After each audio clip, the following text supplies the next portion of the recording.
you from the first time you called me late. Loved you for your wits and your wicked games. Yeah. Always on my mind, always in my brain. Yeah. With you the summer came and went in a day. And I've been craving you since the first time that I sat by your side. And I've been on my knees thinking time is gonna fix me inside. No, nothing's gonna make me forget. And I don't think I want to forget anyway, yeah, yeah. No, nothing's gonna make me forget. Yeah, I don't think I want to forget anyway, yeah, yeah.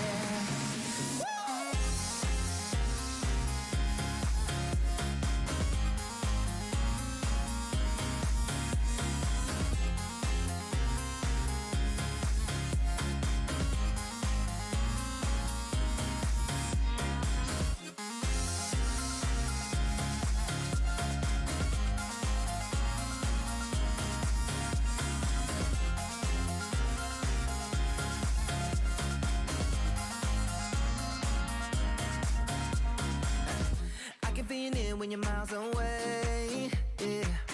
You can make it shine when the whole world rains. Always on my mind, always in my brain.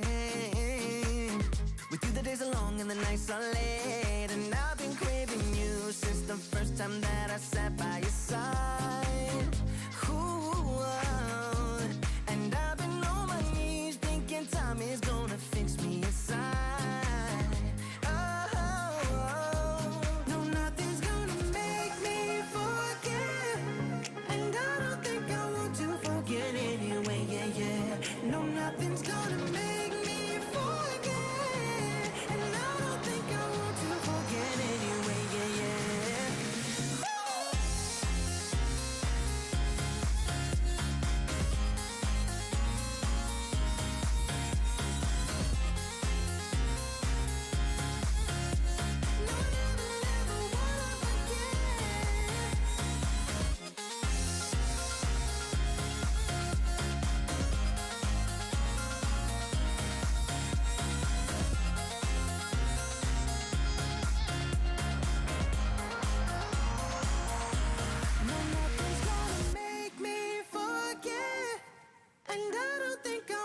Forget anyway, yeah, yeah. No, nothing's gonna make me forget.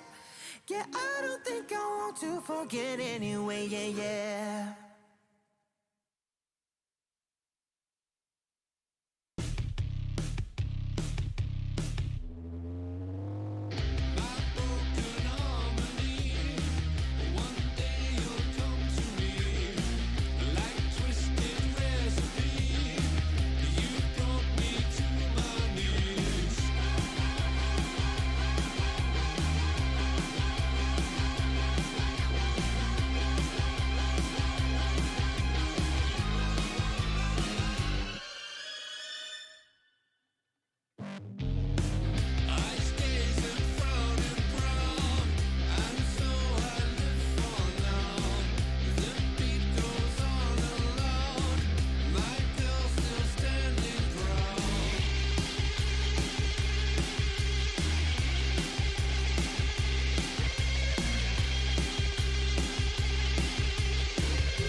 Face ain't worth nothing with a cold heart. Begging, please, please, begging, please, please. Face ain't worth nothing with a cold heart. You gotta get up every morning. Face ain't worth nothing with a cold heart. Begging, please, please, begging, please, please. Face ain't worth nothing with a cold heart. You gotta get up every morning.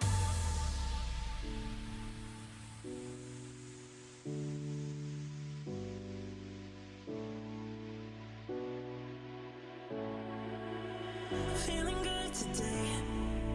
Nobody's gonna ruin my day. Oh, oh, oh, oh, oh, oh. Yeah, no, I'm not the same. You're the only one that I blame. Oh, oh, oh, oh, oh, oh. 'Cause you came into my life, now I'm good. Never felt this way before. Yeah, I'll be alright. 'Cause baby,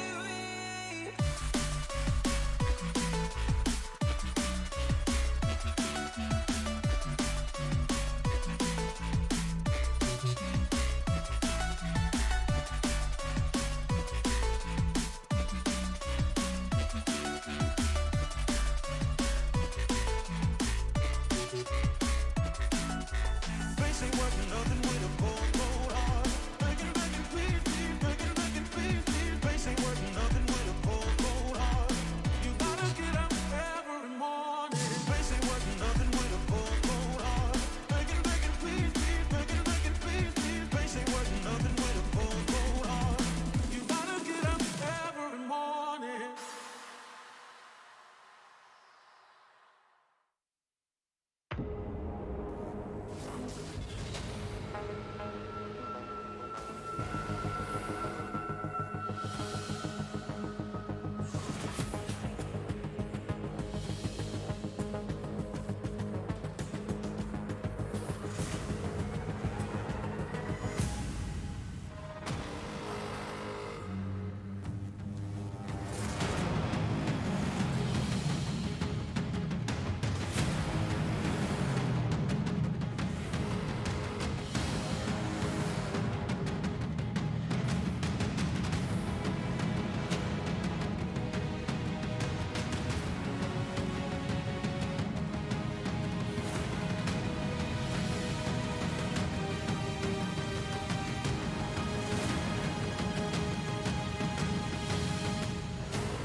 ...2022 Hot 6 GSL SuperTournament Season 2.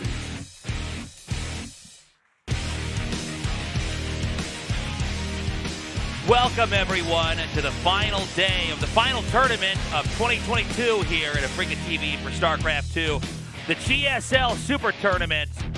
It's been an amazing tournament. It's really been an incredible year overall. We're going to start this off with the round of 4 with 2 TVZs possibly going to a TVZ final or a mirror matchup final.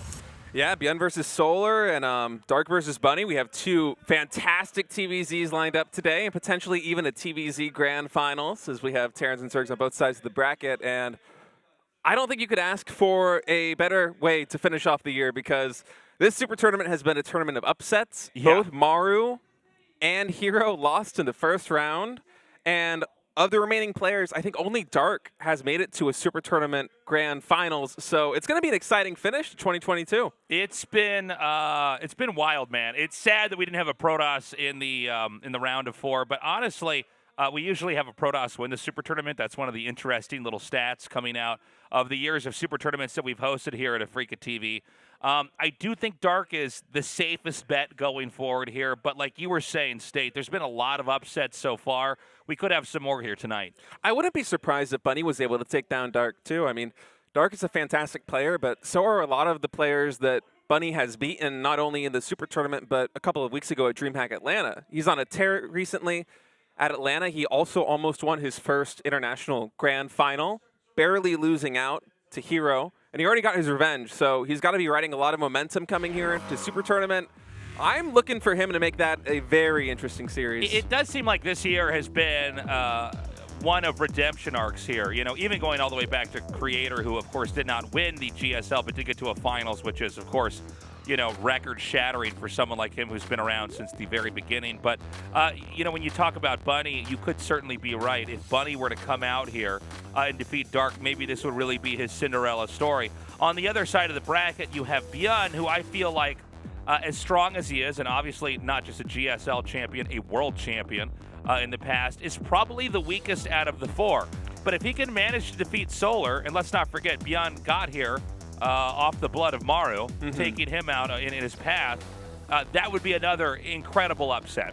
Yeah, for Bjorn, I think it all comes down to his TVZ today, because as we saw against Maru, his TVT is pretty wild, it's pretty aggressive, and it's pretty top tier. I mean, Maru has been a TVT killer all year long. Bjorn broke an insane offline losing streak against Maru by beating him earlier in this tournament. So the big question that I have here in the first match is exactly where is Bjorn's TVZ at? Because if he can ride the momentum that he's been building so far in this tournament and he beats Solar, if he does it in a convincing fashion, who's to say that he can't also beat Dark? Because Bjorn, he kind of has a unique flavor on the way that he plays Terra, and it's a little bit quirky how he's able to make kind of unconventional unit compositions work. He goes for more aggressive timings, and I'm excited to see exactly what he brings here in this first match. Yeah, it should be a lot of fun when we get to the Dark matches here. Bjorn vs. Solar, I have to imagine this is either going to be extremely close or Solar is going to just pave over Bjorn and move on. Bjorn is a player, like you were mentioning, State, he's got very good TVT. I do wonder, you know, if his style has ever in the modern era really been effective against Zerg. It does seem like Zerg right now is just a very robust race. It seems to be very hard to kind of overpower in some of these micro fights that are not the traditional, like, okay, siege tanks, widow mines, and marines trying to kite banelings out. You know, Bjorn has sort of made his name off of these unusual skirmishes, which oftentimes he comes out on top. Yeah, and Solar at the same time, we're talking a little bit about how these players are riding momentum coming into this. Solar has also been playing fantastic. Of course, he is getting here into the semifinals of Super Tournament, but even at DreamHack, he barely lost to Maru in the quarterfinals in a best-of-5 series. I think the map score was 3-2, which kind of shows where his ZBT is at. Almost beating Maru in any best-of-X series offline is a feat in and of itself, so it's going to be a very good match. I'm interested in seeing how these two styles kind of clash, because as you said, it does feel like Zerg's in a pretty good spot here, at least in Korea, in terms of the way ZVT is going. We've seen Terrans kind of shy away from the CC first and a two-base kind of, I don't want to say all-in because it's not exactly all-in, but the pressure builds that we saw in the previous season of GSL, it's been a lot more macro-focused for them, and as we've seen as recently as Dark in that final match against Cure, Zerg can kind of hang with Terran late game if you're able to play your cards right. Looks like we're ready to go into game one of this best of 5. Bjorn vs. Solar, a fight for the finals. A fight for the fight for the finals, sorry. Starts now in the GSL Super Tournament. Terran, Bjorn.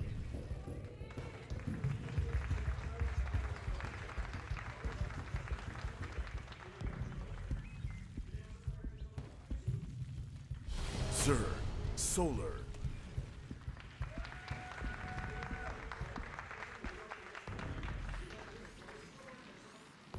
So, you know, if you've cast for as long as me or watched for as long as me, you know, you definitely get used to these players getting to a certain, you know, layer in a GSL and usually staying there and not getting further along. And Bjorn is somebody who for the last couple of years has been very strong, but, you know, he's not a guy I would have imagined to be in the finals of a GSL, right? But, you know, here he is. I would say against an easier opponent than Maru. Although I do think Solar easily one of the best Zergs in the whole world. Solar's nothing to, you know, to sneeze at. But, you know, that would be an incredible story. And look, he already beat Maru. I don't want to diminish the results of that at all. I just want to say that they were some very short games. They were some quick. Very specific, like, nuanced TVT games. And again, that really shows how strong of a player Bjorn is because Maru almost never loses TVT, literally ever. So the fact that he was beaten there, basically causing the biggest upset, an even bigger one, I think, than Hero being eliminated early on, was Maru falling to Bjorn, of all people there. So I want to see what he's got this time around. But again, I do think the way for Solar to probably play against Beyond is just to play that very, very passive Zerg style, a very growth-oriented style, where you're not really trying to seize any moment early on and instead surpass the Terran. Right. A lot of the times I've seen Solar play has been in ZVP because, of course, I used to analyze a lot of Protoss games being a Protoss player myself. Sure. And he's very good at fighting in the mid game, not only with pressure builds, but in reacting to attacks that come to him. And I feel like that's exactly the way that he wants to play this ZVT as well, especially against Bjorn of all players. Bjorn is kind of a wild card in terms of what kind of builds he might come with, what kind of timings or attacks he might choose out of his toolkit to use in a best of X series. And I feel like if Solar is on top of his scouting, if he's making the right reads and just kind of reacting to what Bjorn is throwing at him throughout this series, he'll be in a good spot. But that's easier said than done. Bjorn can be quite tricky, already starting things out here in game number 1 with the CC first into what will likely be 2-1-1, 2 barracks and then a factory and a starport. And we'll see where he goes with this. No third command center dropped just yet.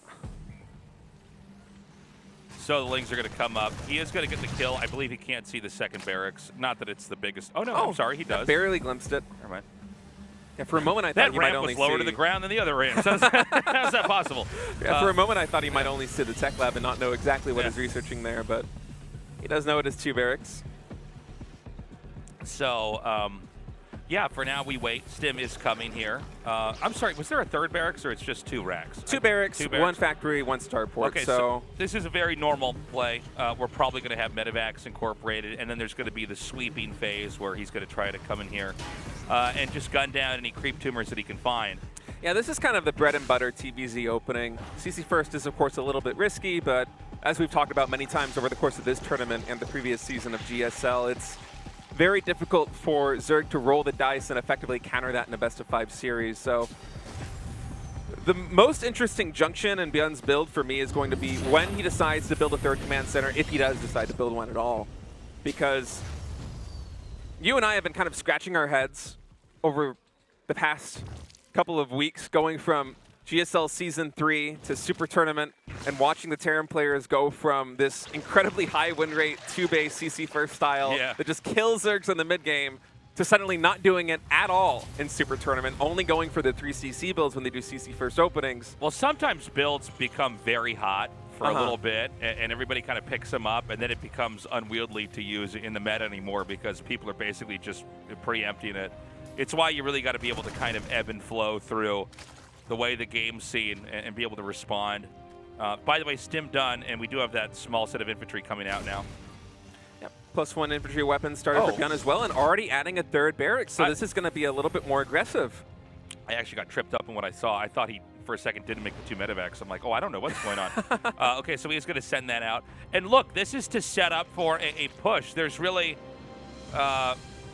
nothing bad about this. This is actually a good build to copy if you were watching and trying to learn. Right, it's reminiscent of what we saw last season. Yeah, it's you know, it's kind of the Goldilocks build. You know, it's not too greedy. It's not too much of a rush. It's kind of just in the middle. And you know, this is going to be a follow-up with some tanks here. Now, this is a game we've certainly seen many times before. We're going to see what exactly Bjorn has to offer here. He does not manage to kill any queens. Well, he does actually kill 2 queens right there, and he could even get a third. He does not. Pulls away. Minimal damage there on the medevac. Nice dive from Bjorn. And I don't see a third command center. 2 more barracks. We're going back to Season 3, baby. Yeah, we're going back. This is where the original will never be surpassed by the sequel. That was a great opening push, though, from Bjorn. Generally, when when Terran goes for this kind of opening, the first timing that you're seeing right here with the 2 medevacs and a handful of Marines, the job of that is to keep the creep spread under control, force Zerg to make some units so that their drone economy is a little bit weaker, and potentially even pick off queens. And not only did Bjorn succeed in making Solar make units, keep the creep spread back, but he was also able to pick off 2 queens, so he's going to have a bit of leverage coming in here with this siege tank push, and looks like he's going to try and siege this position by the rocks. Zerg's expanding to the bottom down here. He's not going to be taking the space to the top. But in a perfect world for Terran, you're actually shelling a hatchery already. And so, this is actually crazy. He is going to Wow. try to push into the main. This is one of the harder maneuvers in the game. Also, when it falls hard. He's going to come up here onto the high ground. Now, where are the Banelings? Oh my god, he almost gets both queens. Instead, only gets one. Guns down the Spore. The Ling Banes are going for a counterattack by the looks of things. Oh, you're right. They're posturing right outside of Byun's natural expansion, but I don't think Solar recognizes maybe that this is a pretty deadly push coming into the main. Well, there's no reinforcements. I think his goal is to catch it. Oh my god, Byun is everywhere. And so the attempt to counterattack, it just falls flat because, you know, there's just nothing to counterattack into. Terran has decided to stay back and stay inside the main here. Exactly. Where did the tanks go? The tanks, I think, are still behind the mineral lines at what would be the third base, the triangle third. And Byun, I think he recognized the situation, too, because he still is not rallying out. He's playing very conservatively with this bio here. He knows that this isn't all that Solar has. He knows that Solar has a lot more units, and now he finally does see them at the third base of Solar. But so far, this push, keep in mind, oftentimes when we see Terrans go for this kind of opening, the objective is, as you said, to shell a hatchery and to deny or kill the fourth hatchery. He already did that with the drop, so anything extra is just a plus right now for Byun. He's getting drones. This is huge damage coming in. And back at home, there are so many Marines, so many siege tanks. 50 Marines in total on the field. He's lost almost nothing so far. Oh, look at that. Is that intentional to put the tanks in the back like that to hide them? Oh, you know, this is one of those funny moments where you throw your buildings down wherever, yeah. and you're like, oh, that's a really bad spot. Big Baneling attack comes in here now. The tank's soaked. There's not a lot of room for the Marines to spread, but it doesn't matter because the Baneling count is so low, he can drive that right back. And I got to say, in an insanely impressive game, it looks like Solar is barely hanging on in this game. Solar's barely hanging on, and Byun just, it feels like he's in complete control right now. This position by the triangle third here with Solar has not yet been able to break these tanks and these Marines. They've gotten so much damage in, but hold that thought, Tasteless. A lot more Banelings rolling in. The Zerglings want to get up a surround to give some coverage for these Banelings. Oh, look at those tank shots. Tons of damage coming into the Banes. Marines are going to have to retreat away. Okay. This is a nice engagement here for Byun. Trading out only a handful of tanks, and his bio count stands strong. 60 army supply to 53. You know, right now, Zerg's being squeezed pretty hard. That very late third command center is going to come up, and if the Zerg can't keep a fourth base up, it's going to spell disaster. Now, a lot of Banelings throughout this game have been killed off, and most of them have gotten pretty much no value. They haven't really connected to any targets.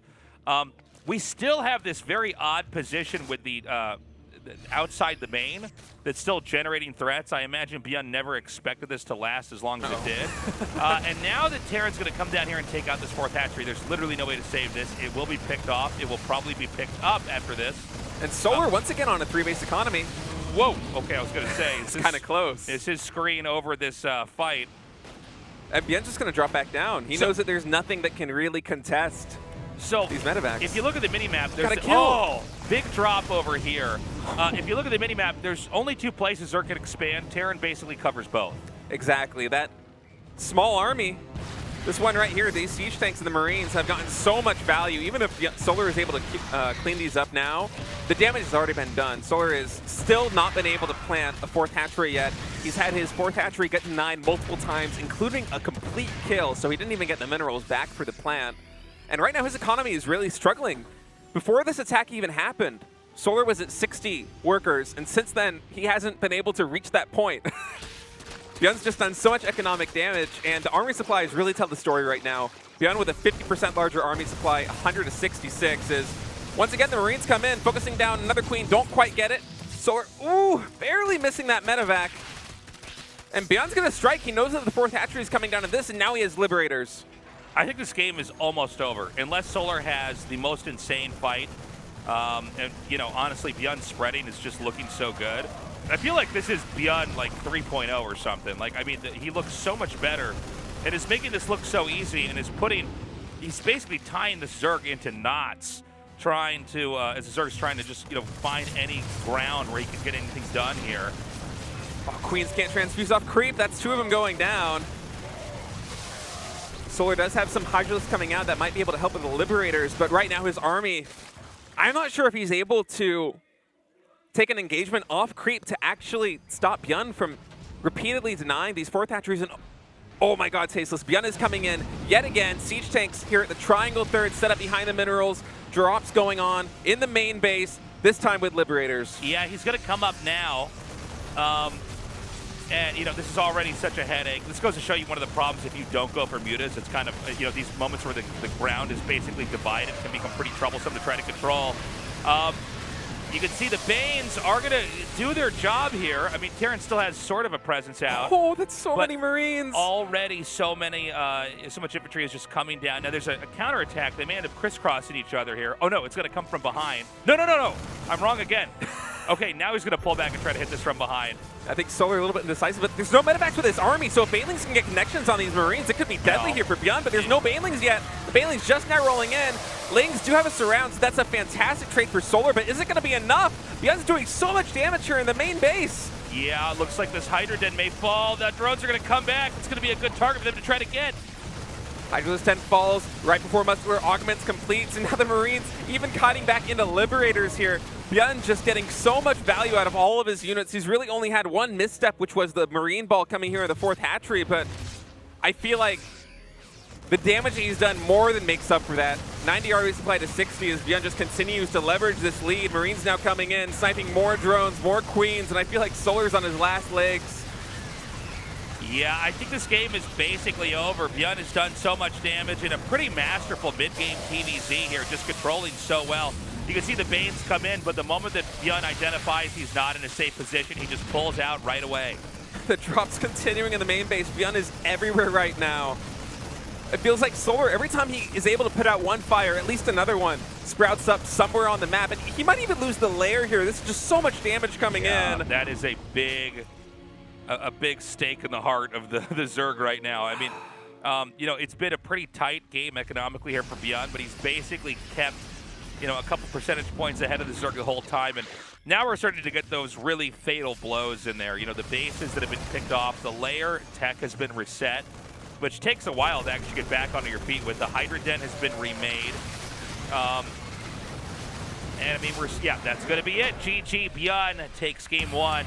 And what I got to say was a pretty brilliant match overall. I mean, he really played out that 2-base play. He did manage to get those tanks outside the main and kind of leverage that spot for, honestly, longer than I could have imagined was possible in the matchup. And even when he got pushed off of it, he just came back again with Liberators and had an even more fortified position. And yes, Solar was able to clean it up, but not after Beyond got more than enough value out of that army. And honestly, Tasteless, for map number 1, that felt like championship form Beyond. That was spectacular. There was really only one misstep that he made in terms of control that entire game, which is completely phenomenal because he was attacking nonstop in multiple locations all game long. Before he set up that siege at what would have been the triangle third there for Solar, Solar was on about 60 drones, and since Beyond's first drop in the main, Solar never again reached that 60 drone count. Beyond just had his economy in a complete chokehold. We're going to go to Moondance for map number 2. Beyond has managed to take Solar down in a pretty traditional TVZ, just a powered-up 2-base play. What's going to happen here in the second game? Solar needs to start to try to recover. He was basically taking a beating the entire game, from the first push all the way to the last there from Beyond. Yeah, Beyond is just playing on fire right now, and Solar is really going to need a win here and try to stop this momentum. He does not want this to go to match point in a best of 5. Hopefully he'll be able to tie this up 1-1. Beyond warming his hands just a little bit. Keep in mind the winner is going to be in the finals, so it's a long journey ahead to become the Super Tournament champion.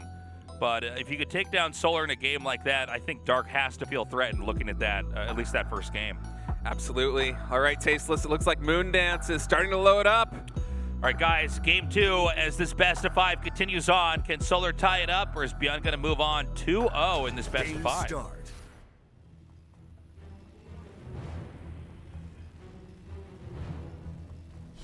Terran, Beyond.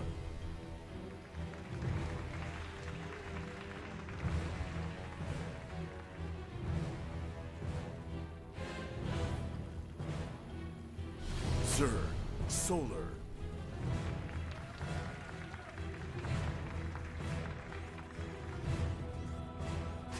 So I got a little excited when I saw this SCV moving out on my on the monitors here. Yeah, I saw you. As we were doing the. I saw you perk up a little bit when you see good at Proxy Gate.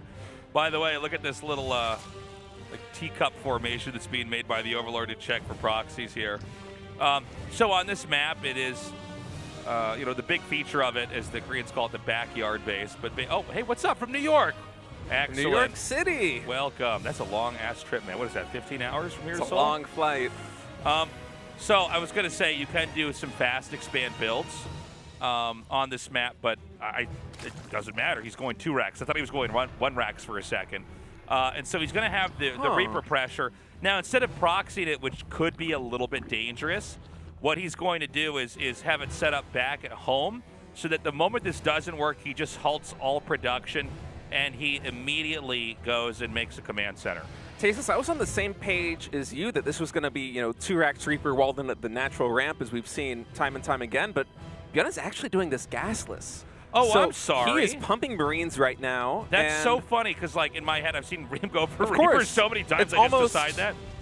It feels automatic when you see a Terran throw down 2 barracks at the ramp like Yeah, this. yeah. We've seen it so many times in GSL, and every single time it's, at least to the best of my recollection, it's been Reapers. But this is a bit of an interesting twist, and I like this from a best-of-5 build order planning perspective because this is not something that I was necessarily expecting coming into this. And I think Solar, when he sees the 2 racks at the natural ramp, he might also be expecting something like this. But instead, it's 3 Marines coming out the map.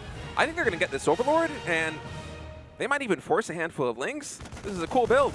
Now, this is very interesting because it has a lot of ideas that seem to kind of contradict each other, right? Like, if you make 2 barracks, right, you need to get something done, right? But then if you're going to do that, and you're going to make Marines, you need to be close because Marines are just literally some of the slowest units in the whole game if they don't have Stim or Medivacs carting them around.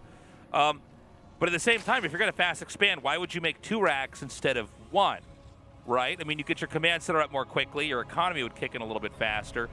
We have a tech lab and a reactor, and as much as these maps try to become symmetrical in StarCraft, one of the funny things that actually happens if you spawn on the left side is that all of your add-ons jut out on the right side of your building. So, there are exploits for Zerg. When you look at this, I think, well, couldn't you just, come and attack those add-ons? Yeah, 100% you could. Yeah, it's a bit of a positional imbalance here for Terran to spawn on the top side, but I wonder if, maybe I'm reading a little bit too much into this, but I wonder if Bjorn is doing this kind of as a bait, like, yeah, you can come and attack these add-ons, do it. Meanwhile, he's adding 2 more barracks in his main base. This is 4 barracks before factory right now coming out of Bjorn, so he is going to have a massive bio ball, combat shields and stim, both being researched, and for now, Bjorn is just powering up on pure Marine. So this looks like a little bit counterintuitive, right? I mean, you look at something like this and you might think, well, can't the Zerg just take that free base in the back and basically turtle and be fine? Yeah, you could, but this Zerg's not doing that. This Zerg's actually expanding out on the map, which subtly makes 2 very different targets that could be pushed into. And whenever you're going to do a 2-base powering play, what you're trying to do is exploit the fact that there may be more than one location that needs defense, and you look for some kind of imbalance there, or at least force them to over-defend and, punish them that way. That's a great point, Tasteless. Generally, Zergs on this map, they want to take the forward expansions because not only does it help their creep spread, but if you're not able to take that expansion and secure it, you're probably not going to win the game anyway. Right. But in this case, it might backfire because Bjorn, he's still yet to add a factory. Look, he's hiding the Marines on the ramp. He's only going to show a handful of them here to this Overlord, just enough to get the kill before he's able to retreat. And Solar, looking at this, he saw the first 3 Marines, he saw the tech lab and the reactor at the natural. He's probably thinking this is something more akin to a 2-1-1 or maybe a 3-1-1. Right. But Bjorn, I'm pretty sure, still doesn't even have a factory. Instead, he has 23 Marines. Dude, the factory's just now starting, and I think Solar is getting the idea. But he moved the bulk of that through not being seen. Now, we can't read minds, but, if you see just a small number of Marines, you might think this is not the kind of forceful attack that it is. By the way, the Baneling's Nest is sticking out like a sore thumb. And Baneling's Nest just now finishing. Bjorn pushing up this ramp is going to start clearing this creep, but that's a lot of Queens here in position. First stim coming in from these Marines, kiting forward, not getting too much damage in. Solar's trying to play for time right now. Finally, the engagement comes off. First Queen goes down, second Queen getting transfused. Another stim comes in. Baneling's focus fire down. Okay, he's doing a lot of damage here, but I think he has to give up. I mean, one thing about not having medevacs is, you really don't have a lot you can eke out with the Marines over time. You get like maybe 2 stims in there, and then, you know, the Marines are so squishy, they can almost do nothing. Yeah, and although Solar lost a handful of queens there, I feel like that trade overall was pretty good for him, especially the first engagement. Byun maybe stemmed a little early there on creep, and there was a long time that the Marines were stemmed and they weren't attacking any important targets. They weren't attacking Lings, they weren't attacking queens, and because the starport is only just now finishing here for Byun, these low HP Marines are going to be worse for wear. Solar coming in for a Lynx around. Byun barely skirting out of that. He's going to try and focus down these Banelings, shooting the kite away. Okay, he does manage to corner them up against the wall here. And, you know, you are seeing the pitfalls of not having medevacs, right? Is when you start to lose a fight, you just die. Yeah, I think Byun was hoping to get a little bit more damage in with his first Marine push. On paper, I really like the opening, but you got to look at the way that these players are set in the game right now and favor Solar's position. Right. I like this game for Solar now. I mean, you know, there's a reason why we don't see attacks like that very often. I do wonder if it would have been better for him to try to come in there and shoot the Banelings down as they were making and maybe try to kill the Banelings nest, but I guess at the end the queens are just strong enough. There's enough force there. There's not a lot you can do. So there's some similar ideas to game 1, but it is a different build order. It is actually a different strategy. But the idea is to basically power on 2 base to really make the Zerg kind of pump the brakes on production. And from there, you try to play a control game. Now, I do think that Terran may have already lost control of this game in general. Solar is definitely in a much better spot than he was previously. If you think back to the last game, Byun got about the same amount of damage done with Stim Marines and medevacs, and hold that thought as Solar coming in for a nicer round. Byun might have to pick up the Marines here if he wants to save their lives. Only 3 actually get out, so that's a nice cleanup again for Solar here. This game may be one that you can't recover from. I mean, you can't throw your army that many more times into this and expect to get much more out of it, you know. Byun's going to need some very favorable trades if he's going to want to start pulling ahead in this one, because Solar right now, his economy is in a much better spot than it was previously. Not only is he up to 4 bases, which he never really accomplished in the previous game. Maybe he had a 4th base up for like a minute. He's on 5 bases. And he's taking a 5th hatchery even. Yeah, and he still has that free base in the far back. Kind of the cherry on top economically. Some drops are going to come in. Let's see what this can actually get done. It is a wide area that the Zerg has to defend. Siege Tank brought along with this drop as well, so Byun's eventually going to try and trade this out. First shot comes in. I think Byun wanted to get a little bit more damage on the Banelings to focus him down with the Marines, but not able to find it. Now he's coming to the main base, and this is not bad damage here for Byun. As far as trades go, this is about as good as it can get, but I feel like from the Terran side of things, you're going to need a lot more chip damage like this to kind of even the game up, and we'll see if Byun is able to do it right now. Look at the mini-map, his 3rd base is now fully up and operational. Adding in Liberators 2 at a time. Yeah, these medevacs can't really do much of anything. You know, Terran is still in their little tri-base setup here, taking that free base. Another push is going to come out, but I'm starting to think if we see any more pushes get flattened, it's going to be, you know, too far gone to kind of recover from, right? I mean, Terran's not going to be getting enough done to kind of make headway anywhere here. Because Zerg is basically about to the point where they're going to be out of control. We're almost to the brink of that. This tank is so far out, and the tanks are, I think it's only 1, so they're so small in numbers. Sorry, 2 tanks here. Yeah, 2 tanks positioned away from each other, and the creep spread's at a point where Byun has to push this really slowly, because I think he realizes the same situation as you do, Tasteless, that he needs to get something done with this push. He can't really just trade it out unless it's an extremely cost-effective trade. So a lot of what he's doing right now, posturing with this army in the front, he's trying to set up counterattacks like he did in the previous game, where he hits 2 different positions at once. But as it is right now, he has to work very slowly to clear this creep, because if he tries to push in with this army, with just 3 siege tanks and 4 liberators on creep, with the Baneling count as high as it is, the bio's just going to get cleaned up. Solar wants to trade that out, so it's got to be very slow. And as a result, he's not able to find much damage with a medevacs yet on Solar's side of the base. Another push comes in here. It does seem like we're seeing Terran kind of fall. Oh my God. We're seeing Terran fall into a lot of the trappings of an overly aggressive mid-game, which is you're kind of starting to peter out into the late game here. I do like this position here for Byun if he's able to make it work. Right now, he has taken an army supply lead.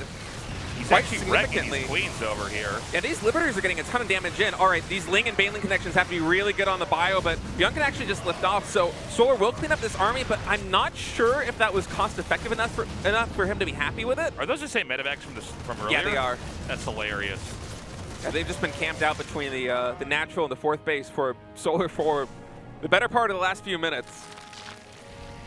And as far as cost-effective trades go, I think that was pretty good for Byun. Solar still hasn't really reached the point where he's running away with the game per se. Byun's been doing a good job of keeping him in check since the kind of faulty early game, and now Byun's army here is looking pretty scary, and Solar hasn't been able to secure the creep spread outside of these 2 bases. Okay, so the inching in continues on. Again, there's no obvious weak point here for the Zerg. I like Byung's position. I think the Marine spread is really good, but is this enough to hack and saw your way through so many bases? Well, this could be a start over here. Just trying to delay income as best you can. I like the little Marine block over there in the mineral patch. Just trying to use any bit of the geography you can to try to get an edge. The tanks are going to slide in a little bit closer. I don't believe any tanks are in range just yet of that hatchery. The Vipers are soaking up for energy. And those Vipers gathering energy right now. They want to be able to plant blinding clouds and potentially abducts on the siege tanks and liberators here. And now that they're full on energy, Solar might be trying to break this position. You see him posturing his army in 3 different locations on the map. Looks like he's going to go for a 180 surround. And here we go. Ling and Banelings flooding in from both sides. Blinding clouds on the siege tanks, and this is a very nice trade here for Solar. Yeah, a clean wipe there. Another attack in over here. The hatchery's not going to be taken out yet. It looks like Byun wants to try to take a fight over here first. There's so many Hydras and so many Banes. And frankly, you look at over on the Terran side of the map, and I just don't see anything other than these 3 bases. I mean, there's been very little growth, and therefore I'm starting to think that the winds are going to start blowing here in the Zerg's direction. It does start to feel that way. Byun has been able to get a little bit of damage done, but Solar just cleaned up that last attack so well with the 180 surround that he had, with his Ling Banelings, with the good ability usage on the Vipers, and Byun right now, he's kind of scrambling to get something done. He's trying to find some damage here with these drops, but these tend to do best when you're able to really lay siege down on another position and force the Zerg to split their army perfectly. Right now, the problem for Solar to solve these drops is very simple. It's the only thing on the map he really has to worry about until this push comes into effect here. And as a result, he's really powering hard on the bases that he's got. The one scary thing for him is that he hasn't been able to get the creep spread outside of this 3rd base ramp just yet, but there's just been so much going on that you can't really fault him for it. It's been a very hectic game. Yeah, I gotta say, it's kind of remarkable that Byun's still getting anything done at all here with these drops, but, you know, the supplies do tell, I think, the bigger picture is that, you know, these armies are actually smaller and smaller every time. Zerg hasn't gotten to the point where they can mass up that much more, but each of these attacks become so easily cleaned up. As you can see now, I mean, these Banes can basically chase the Terran literally all the way back to the entrance of his base. The blinding clouds are just perfect there for Solar. Every single tank neutralized, and now the Lings and Banelings flooding in. Hydras take down the siege tanks as well. And Byun, I don't think he's going to be able to take this 4th base. GG. That's it. Solar ties it up 1-1, and we've got a series tasteless. Yeah, I think that was a much better performance there from Solar. I do think that we could talk about the the last 5 minutes of that game, all day, but I think it's more important to just point out the 2-base push with no medevacs fell flat on its face. It didn't get the value that it needed. No, not at all. Both Game 1 and Game 2, Byun set his eyes on getting to the same position in the mid-game, where you're going to be laying siege onto the 4th base, and you're going to have drops on the exterior bases on the other side of the Zerg. And he just chose 2 different ways of getting there. In Game 1, it was a CC first into eventually 2-1-1 and then 5 racks, and then the 3rd CC. In Game 2, it was 4 racks before Factory. So he lowered his tech speed so much to get that attack off, and he wasn't really able to find too much damage, so the momentum was just completely gone. There was no wind in his sails, so to speak, for that first push, and it's kind of a testament to his abilities as a player that he was able to extend the game for so long. And there were even moments where Solar, it seemed like, was kind of struggling a bit, holding off the initial pushes, but once those Vipers came out, that's really the issue, is if you're not able to keep the Zerg economy in check when you're playing that high-octane, high-aggression style as Byun did, the Vipers eventually come out, and if they have that with a powerful drone economy behind it, it is just so difficult to deal with. It does seem like the Vipers are basically the tipping point there. Tied up 1-1 now. We've got ourselves a series. Byun has so far really tried to lean on the two-base powering play. Two very different pushes, though. I think game one a little bit more straightforward. Game two was really, he was trying to disguise a pretty, aggro shove into the Zerg space. But when the Zerg identified what's happening, you just make what you need and you stop it. Otherwise, Terran would always do that, and they'd win games all the time. So Byun may abandon, a deceptive two-base style in favor of simply straight-up two-base style, where you just try to come out and do whatever damage you can do and hit them when you can. Yeah, and Data C, it's a bit easier to take 4 bases as Terran. The 5th base is quite a bit harder, and so I wonder if we're going to see more high aggression style coming out of Byun, because Byun, he doesn't really strike me as that super late game player here in TBZ, especially the way that he's been playing his game so far. I mean, he played a best of 5 that went to map 4 against Maru and it finished in like 30 minutes. Yeah. So I think the players are getting ready. I'm very curious what opening specifically Byun is going to choose here, because game 1 and game 2, although they reach the same point, very different paths to get there. I'm still waiting for this game to start. All right, it actually is loading up. I thought, I was like, did somebody call for a timeout? What's happening here? All right, game 3 loads up now. Byun versus Solar tied up 1-1 in this best of 5. The winner will go on into the finals of the GSL SuperTournament, where they will face off against either Bunny or Dark. Let's go. Game start.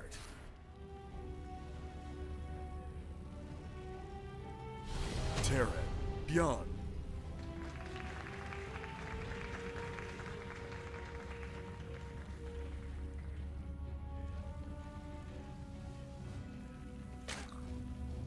Zerg, Solar. Oh. We got a drone on the map. Is there going to proxy 2-Rex this game tasteless? Proxy hatch. Wow, he is. Okay. Oh, I'm excited about this. Yeah, this is going to be interesting. Against CC first. Oh, well, all right. I think Zerg wins. I think this might be Zerg finally rolling the dice. This has been a popular CC first map. Now, what's funny is, we talk about, well, if you try to counter CC first, they don't do it. From Australia. Welcome. This is, we talk about, okay, if you're going to try to counter CC first, well, you better hope they're CCing first, because otherwise you're probably going to lose. Well, obviously a hatchery this close to the Terran is intended to kill them right away. What better scenario than for a Terran to be making a command center before the barracks?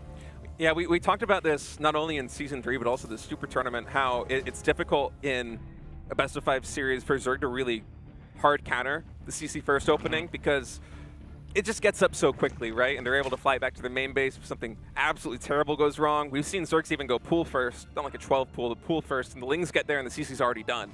So they really have to coin flip to make it work, and that's the reason why we don't see Zergs do anything super cheesy to try to deal with it. But Solar this time, going for the proxy hatch, double gas, Ro.4 in play, is the ultimate coin flip, and it's like he struck gold. This is... And keep in mind, he doesn't know yet that it's CC first. Probably a lot of trepidation over here for Solar, but the moment you get there and you see the layout and what you're dealing with, you're going to be very happy. Solar's going to be, he's going to be very happy with it. And Byun, notably, did not even SCB scout. So he has literally no idea that this is happening at all, and 3 roaches already in production. He's not going to know until the roaches show up. No, and Byun even went reactor first on the barracks, so he has literally no military units on the field at all. 4th roach started. Solar also banking that gas for the Ravagers, and I feel like this is about as build-over win as it gets. We'll see if Byun's able to pull the rabbit out of its hat, but I feel like this is Solar's game to lose. I guess you just only make roaches from that one proxy hatch. I guess that's the way to do it, and you just have enough. Because, when the 3 Ravagers come up, and I want to look at Byun's face. Hold on. Oh, yeah, there it is. Wah, wah, we all know that feeling. GG. Yeah, GG doesn't even try it. I mean, no, that's what I call StarCraft. You got some friends at home you want to show StarCraft to? That's right. What do you mean you don't think it's a cool game? Watch this. Show them the Byun vs. Maru series and then show them this game. Well, that's that. We're starting to see these Zergs really take grab these Terran players by the horns when it comes to CC first.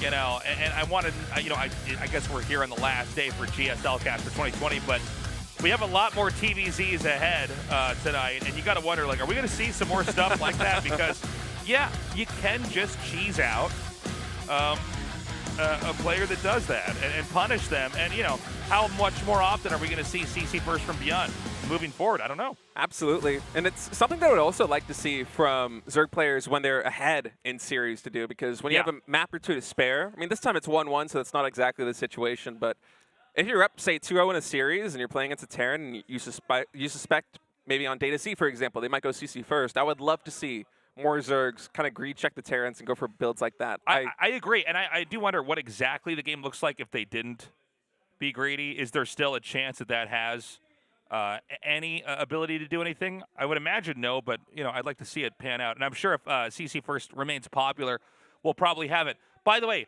Day4, a lot of CC firsts on that map. Yeah, you have that high ground natural expansion, so you're able to secure the ramp with a couple of buildings and defend that way. And so far in GSL, from at least the games that I've seen, Terrans haven't really been greed checked up until now. Yeah. We were waiting for it too. We kept talking about like the reasons why they don't do it. Well, but also like if Terrans keep doing it, something's going to happen. People are going to start to play against it. And look at a best of 5. What a rug pull to pull on to Beyond. I mean, Beyond looked extremely strong in that first game, but when you do a hard counter to a build like that, and again, you go CC first, I mean, that's massive risk. A normal build is you're going to get your barracks first, maybe a command center later, or you could tech and expand even later than that. But, you know, these other builds ensure that you don't die to any nonsense. Yeah, and that was just kind of bad roll of the dice there for Beyond. Not only did he go CC first, but he also didn't go for an SCV scout, so he had literally no idea when reactor before Marine, and I think he had maybe 2 Marines out when that happened. And Beyond's still laughing. Yeah, he was laughing after the game's over. I mean, you can't. Well, you can't even be upset by that. Exactly. It's like, all right, you got me. Whatever. We're going to try again in the next game. Stargazers for map number 4 here. Beyond with 1 win, Solar with 2. If Solar takes this, he's going on to the GSL special. What am I doing here? Super Tournament. I almost tripped myself up. Super Tournament finals. I was at Special Tournament. I'm like, I don't think we have one of those. The Special Tournament. Otherwise, Beyond ties it up 2-2. I would like a Special Tournament. Yeah. Terran, Beyond.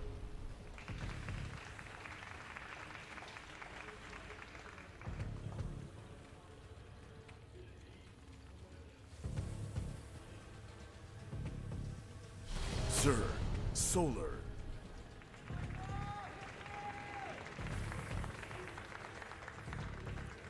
Solar up 2-1 now, after that nice build order selection in the previous game. And Beyond, will he go CC first again? He's already got the depot on the low ground. And barracks heat up, there it is. So no CC first this time. And also not going to be the same build from game 2. This isn't going to be 2X Marines. He's already getting his gas. And the hot 6 the moment. Hot 6. Go quick, there's no time. Let's go. Oh, he's just going to open it? What? I don't know what the hesitation was. I couldn't hear the Korean commentators. Yeah, I didn't hear what they said. I was like, we're just going to catch you opening the can? I'm like, hold on, put me on camera. I open a can too. I'm like, all right, ball's in your court. Is there anybody in here who can open the can? It's like a jar of pickles. Like someone just can't do it. No, if this was sponsored by Jars of Pickles, we would have a totally different case here. With 3 racks from Beyond in base with a gas. So again, right. like we saw before, you know, normally you make this right by their hatchery because you want to minimize the travel distance. But I guess you make this in your main, and at least you can kind of, you know, there's a road to recovery. But again, I feel like you have to make this close to them. I feel like otherwise the Zerg's just going to kind of slow you down and kill you. But keep in mind, this map is shaped in kind of a funny way. You don't necessarily have vision of their attack path as easily because you both spawn at the top, but have to push through the, I don't know, just the like one layer area below that. Yeah, I can't talk for some reason. Yeah. No, I got you. Yeah, it is interesting that Beyond hasn't decided to proxy any of these barracks at all, instead just building the 3rd one in the main base. And I wonder how many Reapers he's going to pool, if he's going to pool any. I don't think this is the kind of build that you come in with everything straight away, but maybe I'm wrong. Maybe you do. Second Reaper's already on the way. And beyond, he's so good with these Reapers in small numbers. I can't wait to see what he can do with Reapers in high numbers. This one's getting a ton of damage on these Lings. And normally in a game of TVZ, that doesn't matter, the damage on these Lings, but this is 3 racks Reaper, man. That damage, it's going to count. And you see Solar immediately queuing up yet another Queen. I think he has an idea that this might be what's happening, but will Beyond be able to get big damage in? Now, again, Reapers, they don't have a lot of utility later on in the game, so, like, you need to make something happen right away, otherwise you're going to be in a lot of trouble. Solar is still droning, by the way. After he saw the second Reaper, he queued up 2 more drones. He sees the third Reaper, and he queues up even more. Well, I think the third isn't the giveaway yet, but when he sees the fourth and then the fifth, and he realizes, oh, this is a commitment. Oh, no, he lost a Reaper. And not supposed to lose Reapers in situations like this. Everyone matters. You need every Reaper to be in there and to count. Now, we are seeing Solar begin to kind of almost cower into the corner here. He needs to try to keep these Queens alive as much as possible. Exactly. He wants to keep these Queens alive before they he wants to keep them alive long enough that he can transfuse them, but Beyond knows that he's on a timer, and he immediately goes up that ramp to snipe one of the Queens. Reapers are still inbound. This isn't going to slow down. Drones are going to be sent back down over to the expansion. This may be ill-timed. Circling speed about 80% done.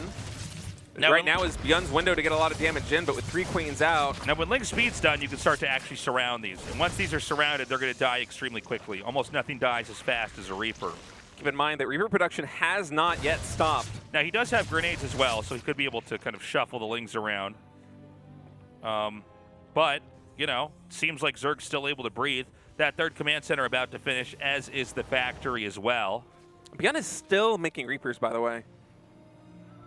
3 at a time for every single barracks. So this is not what I expected. I thought that perhaps he would try to get this kind of damage done with pressure early and then transition into something a little bit more akin to what we saw in Game 1 and Game 2. But he made another round of Reapers. He even queues up another one. This is going to be so many Reapers. 2 more Reapers in production before the first Marine. How many Reapers is that going to be? Like 15, 16, maybe more? I want to see him get +1 infantry weapons, because Reapers have the two pistols, right? That's right. He's going to go 15 Reapers. He's made 1 Marine now. That's the black sheep of the Terran army. And he's making the command center now at the 3rd. But yeah, Reaper production's still on. And I got to say, I'm a little bit confused. I mean, normally this would have stopped a while ago. No, remember. Probably, yeah, go ahead. Sorry, when you go for this many Reapers, that's cool, but the problem is that you don't have Marines. Right. And I think people can easily take for granted the fact that, you're going to see a bunch of Marines almost every game pushing out and controlling creep tumors and, protecting the tank and doing all that. You are giving that up when you make this many Reapers. And so that should be the big takeaway for everybody here now is that, this is not without sacrifice. And, it's possible that, you can kind of just spring this crazy Reaper attack onto them. Maybe even use Medivacs, I guess? But Solar sent a Ling just a moment ago into the natural expansion. I'm quite sure that he saw at least most of the Reapers, so he knows that there's a high count. Well, yeah, you're right. He's going with the Medivacs. Okay. Yeah. This is not something that I have seen before. Maybe I'm missing some part of the Terran meta, but all right, here we go. 15 Reaper timing attack with 2 Medivacs. Let's do it. All right, gonna lift. Almost loses that Medivac. That is so close. Well, I think we're answering the question of why we don't see this very often. It can't hold water. Now, he didn't use any grenades to try to bounce the Lings around. No, I think he only threw a handful of them at most. Terran's now fully switched into Marines, but again, it's going to be late. Liberators are coming now as that 3rd CC is going to land over at the 3rd base. Maybe there is some kind of cohesion that he could find with the Reapers and Liberators coming into the main base here. I think that might be what Beyond is looking for, but he's got to be careful. One of those Medivacs on such low HP does get sniped. Grenades coming in. Only 8 of these Reapers will be able to escape if Solar gets a full surround. Gonna scan, try and clear some of this creep. That Liberator just posturing over there at the top, and those Lings, they do get a surround over here, so Beyond's gonna have to lift off some of these Reapers. Oh, microing up to the top, and yeah, that's all the Reapers, but 8 going down. Well, Terran still has play here, but I got to tell you, everything that's happened early on isn't working. I'm not I guess there are probably games where you just don't expect more Reapers to come out, and maybe you are just vulnerable to that. But, you know, Solar's played a pretty conservative game every game, with the exception of that one he cheesed. And honestly, this is just getting shut down. If these Queens can kill off this medevac, that's going to be the end. And, you know, the thing is, Marines, they've got stim. So you could at least drop some Marine stim and try to do extra damage. Reapers, you don't have the same kind of opportunities. They are very different units.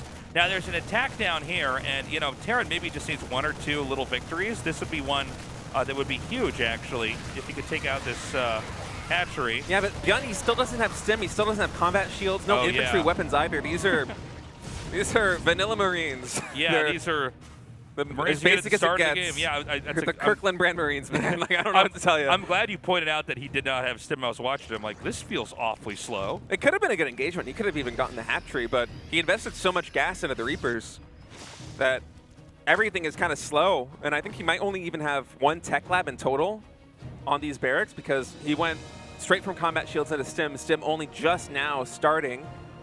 And he's not really out of the game. His economy is a bit behind, but the scary thing here is that Solar has kind of gone unchecked. The 15 Reapers, they did not get very much done. They didn't kill very many drones, if any. They didn't find too many Queens. I think they got the first one, and that was about it. And so Solar's been able to get up to 4 bases. He's been able to get 1-1 upgrades. He's now going to have Baneling speed. He's going up to 78 drones. He has a lot of things going in his favor. And on top of that, you know, one thing you might expect to at least get as Beyond in this scenario, if not big economic damage, is you might hope to contain the creep spread a little bit with 15 Reapers and 2 medevacs, right? But sure. He also failed to do that. Solar's creep is already reaching the middle of the map, so for Beyond right now, these next couple of minutes are going to be critical, and it's going to be an uphill battle. He has to get a lot of value, I think, out of these next few engagements. Well, he's got a pincer here. He's two-prong attack. Yeah, he's going to try to come in here and hit this other side. Such a funny little army. Now, I do worry that this may be too flimsy on both sides.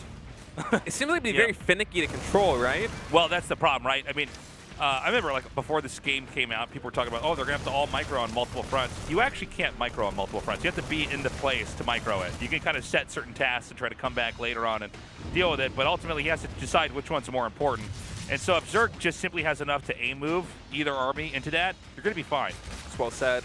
It's very difficult to do stutter step micro or focus down Banelings, for example, in 2 spots. It's nigh impossible, even for the best players in the world. You really just want to take one fight that you're microing heavily and one fight that you can kind of aim move and let rest. You could try to automate it as best you can and then back out. It really is a game of priority so often. Right. Well, pretty good control here from Beyond, but... Yeah, but that One-of-Mine shot couldn't have gone worse, I think. It even got a lot of splash damage in on his bio, so Beyond's going to have to retreat for now from that position, and you can tell he's trying to set up these 2-prong attacks, but just as you said, Tasteless, these, even a 3-prong, so he's going to hit the main base too. This is very difficult to control here for Beyond, but he does have an army supply advantage, so let's see if he's able to leverage that a little bit here. Going to kite away from these Zerglings, has to lift up away from these Banes. Those Reapers finally will go down, and honestly, that's not too much of a loss here for Beyond. I think he wants to remax on Marines and Marauders that are much easier to get maximum value out of in terms of control. And he's going to continue to press on 3 different locations here.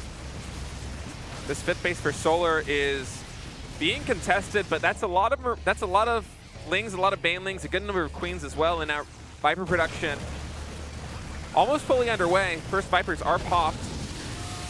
They will begin gathering energy, but this is different from Game 2 in that there aren't really a lot of siege tanks. This army is much less vulnerable to Vipers than the previous composition was. It's almost pure Marine, Marauder, Medevac, and there's just a handful of Widow Mines mixed in. He's still got that small set of infantry up at the top. The push proceeds onward. Zerg is on 5 bases, by the way, as Terran is now on 4, soon to be 5, as more command centers are making. 2-2 is about to finish, and this would be a prime timing here to try to come in and attack. I think this is the moment that Beyond has been waiting for to really crank the attacks into overdrive as it's coming in just as 2-2 finishes. Solar from 2 different sides going to try and get us around. Parasitic Bomb comes in on the Medevacs, and those Banelings get some nice connections there because Beyond is focused over here on this 5th base for Solar, and it looks like he will be able to take it out. Widow Mine's already sieged. Solar now coming in. Beyond gets the damage that he needs done and gets away. Oh, unfortunately for him, only 2 medevacs here, so will not be able to save those Widow Mines as it's about 10 more army supply being thrown to the wind. But to Beyond's credit, he's getting a lot done, Tasteless. These 3-prong attacks have been getting work. He might even get another hat-trick. If he can reset Solar to a 3-base economy, this is a huge win for Beyond, and he's able to do it. Yeah, he's kind of making it happen, isn't he? He's also prevented mining, for at least for a little bit over at that 4th base, the one that's close to the main. Yeah, that's 2 hat trees dead. Solar's only mining off of 3 bases, and the main base is fully, or almost fully mined out. Natural expansion, I think, is on half minerals. This is kind of crazy, man. Considering how this game started, honestly, I had kind of given up on, in some sense, on Beyond when I saw the 3 Reaper play. I'm like, there's no way this is going to work. You know, this is like a decade too late to try something like this. And here he is making it work. Now, Beyond's going to continue to persist onward as he's now sending out more and more waves of Terran infantry. Yeah, I was in the same boat as you, where you invested in 15 Reapers that don't get much done. They don't even really control the creep. You're not going to be in a good position going into the mid-game. And if he had gone for the same Marine tank composition we saw in Game 1 or Game 2, I think that's absolutely the case. But here, in Game number 4, Beyond going for almost pure Marine Marauder medevac, maxed army, 3-prong attacks, really leveraging his multitasking, his multi-prong attacks, which he excels in as a Terran. He's one of the best in the world, up there rivaling players like Maru in terms of how well he's able to control these armies. And you just see him time and time again getting so much value all over the map with these little squadrons of units. All right, Zerg may have an opportunity to try to fight back, especially with the Lurker tech available. This is an important moment to identify if the Terrans actually overextended a little bit, or if they're able to kind of hang with the Zerg, as you know, the Lurkers really allow the Terran to be forced away pretty steadily here. Yeah, I wonder if we're going to see Solar try to go for some kind of killing blow, as we saw Dark do in his series against Cure, where he just lays siege with the Lurkers on either the 4th or the 5th base of Terran. But perhaps now Solar doesn't feel obligated to do that because economically he's not in a bad spot anymore. The 4th and the 5th base, once again, they are up and running. He's even posturing to take the 6th base as the gold. So for Solar right now, economically, he's doing fine. He just has to weather the storm of this Terran army for the next couple of minutes. Well, for now, Zerg's got the gold base. Terran's going to come down here and try to clean this up. And, I mean, obviously, I think there's not a whole lot that Zerg can really do to deny this, although we do see a wave of Zerg units coming down now into the south. The gold base is going to be abandoned. We are going to get to the point, by the way, as the game goes on, we're going to start running out of map. It's true. That gold base is oftentimes a decider if we go to a split map scenario here in TVZ, as we sometimes do here on Stargazers. And Nidus Canal going down. Beyond does spot it. Knows that this tech is on the field, but is he paying attention to this army back at home? Looks like he is, as he kites away from these Banelings off creep. Oh, no, those Marines! A little bit of a miss micro there from Beyond. And Solar's continuing to ramp up maxed out supply. The question is there any kind of soft spot base-wise? He did wipe out most of that army pretty easily, by the way. More snipes are going to come in here and try to take out some of these Hydras. Yeah, but these snipes are going off on low-value targets. You would love for Beyond. Oh, hold that thought, Tasteless. He doesn't see this. No, he doesn't.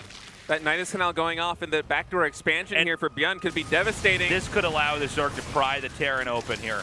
As there's going to be, you know, the furthest possible spot from what we're watching right now is about to be ambushed inside the main. And a lot of these bases down here in the bottom right seem to be pretty vulnerable. Lurkers come out immediately, a lot of damage being done, but enough from the Terran that he basically fights back. But that's not without giving up other positions here. The planetary is going to go down. As Zerg has basically drawn Terran into their quadrant once more. And he's not done yet. More Banes are going to come forward here as Beyond's supply plummets. We may be to the point of no return here. I think this game is over. Looks like the beginning of the end here for Beyond as his supply dips below 80, and that's going to be it. GG. Solar's going to win the best of 5, 3-1, and be our first finalist here in the final Super Tournament of the year. Solar cannot hide his smile. He hasn't been this happy since he won the Tasteless Land Party. Man. Look, I mean, he played very well. I think Beyond was impressive. But Beyond, you know what it is? He has these really fancy, bad ideas. I don't know if they're necessarily bad ideas. They're bad, State. I mean, to play the devil's advocate, like in Game 2, for example, when Beyond went for the Marine push, to me that kind of reminds me of like the Hellbat Marauder push or Hellbat like Marine push, where it's not a killing move. You kind of move out on the map and you want to kill queens, you want to control creep, you want to get drones and set the Zerg back, and then you set it for the mid game, right? It's a way of getting to Marine tank Matavac that's just a little bit different. And that game, it didn't pan out. Solar was very on top of his defense. 15 Reapers, man. 15 Reapers. I mean, think of how little that did and how good Beyond looked anyways. I think that if we do more like what we had in Game 1, that was a very normal two-base powering play. He looked his best in that game. I think he looked his worst in the start of Game 2 and the start of Game 4, where it's like, okay, this is kind of abstract. But the fact that he still did so well in Game 4, despite, you know, all those Reapers, they could have been Marines. That's a good point. It could have been a real push potential. I'm not saying he would have won or ended the game earlier, but, you know, that it's a better position to be in. And so, you know, Beyond, he showed that he can definitely macro. He can play that kind of push aggro game, the control game. But it's important, you know, how you get there. And I really do feel like with him, it was a little bit, he's handicapping himself. A little bit. The builds did not work out as planned. Maybe there's something that happened in practice that let him think that it worked. But guys, we're going to go to a break. When we get back, Dark versus Bunny in the second semifinal match of GSL SuperTournament.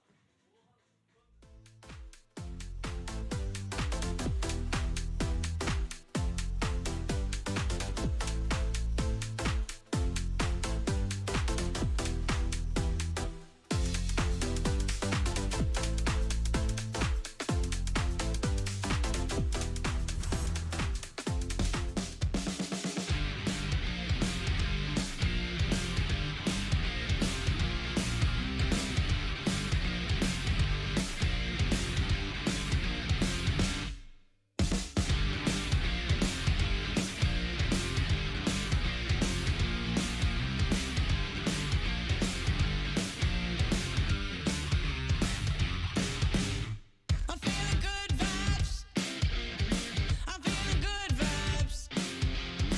I'm feeling good vibes. I'm feeling good vibes, yeah. Can you feel it? Feel it coming on, yeah. Can you feel it? Can you feel it? Feel it coming on, yeah. Can you feel it? Let's go. Ain't nothing gonna stop me. Let's go. Ain't nothing gonna hold me back. Let's go. Ain't nothing that you can do. Let's go. Yeah, you're never gonna keep me down. I'm feeling good vibes. I'm feeling good vibes. I'm feeling good vibes. I'm feeling good vibes, yeah. Can you feel it? Feel it coming on, yeah. Can you feel it? Can you feel it? Feel it coming on, yeah. Can you feel it? Let's go. Ain't nothing gonna stop me. Let's go. Ain't nothing that you can do. Let's go. So bring the vibes to the party. Let's go. Ain't nothing gonna hold me back.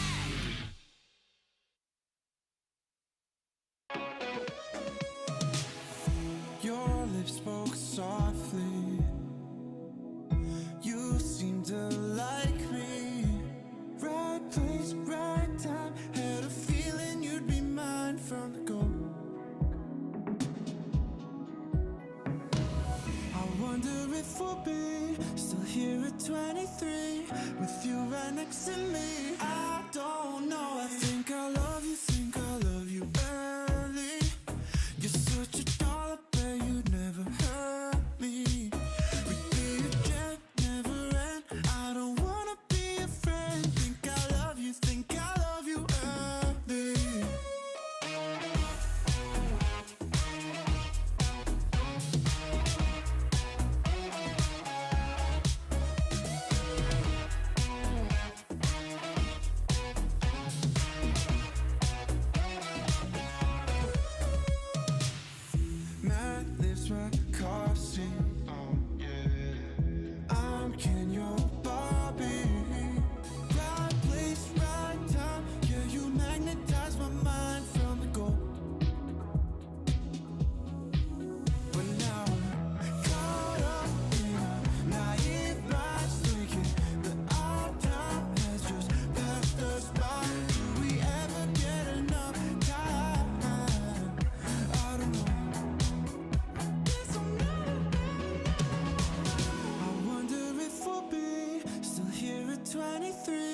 with you right next to me. I don't know, I think I love you early. You're such a dollar, but you'd never hurt me. We'd be a gem, never end. I don't wanna be a friend. Think I love you early.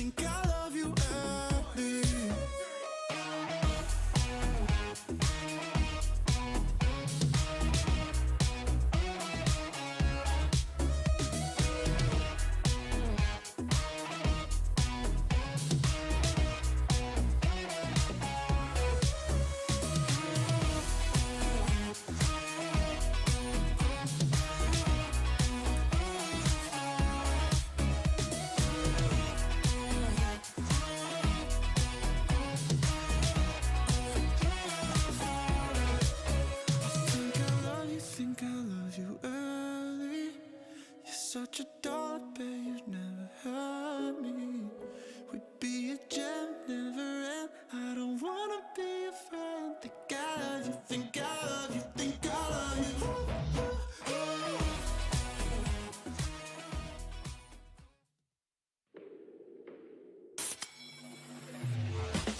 I'll be coming up hot for a minute. Everybody know the drop when I'm in it. Everybody know the drop when I'm in it. I'll be coming up hot for a minute. 상큼함 맥스, 칼로리 X, 맛있는 탐스 제로. 요즘 제일 탐나는 제로, 탐스 제로. 같이 떠나볼래? 아침엔 라떼, 홀릭 점심엔 라떼, 홀릭 저녁엔 라떼, 홀릭 둥글하게 달콤하게 라떼 홀릭. 달달한 충전이 필요할 땐 칸타타 라떼 홀릭. 실성제다 제로 그래 걱정 빼고 고민 빼고 망설임 빼고 This is zero life 없어도 되는 건 빼고 실성사이다 제로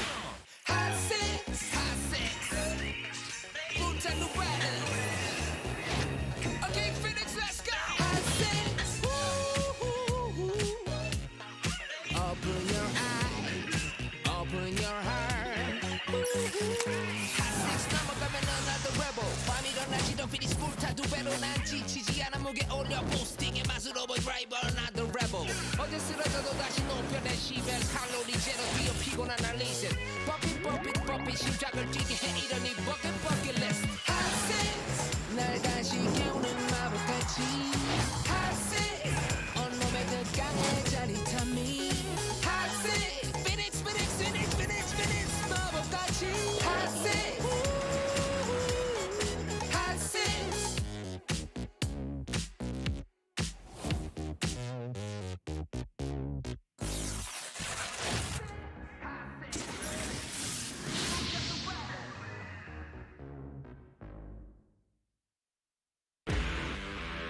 Africa TV, Freak Up Studio, live.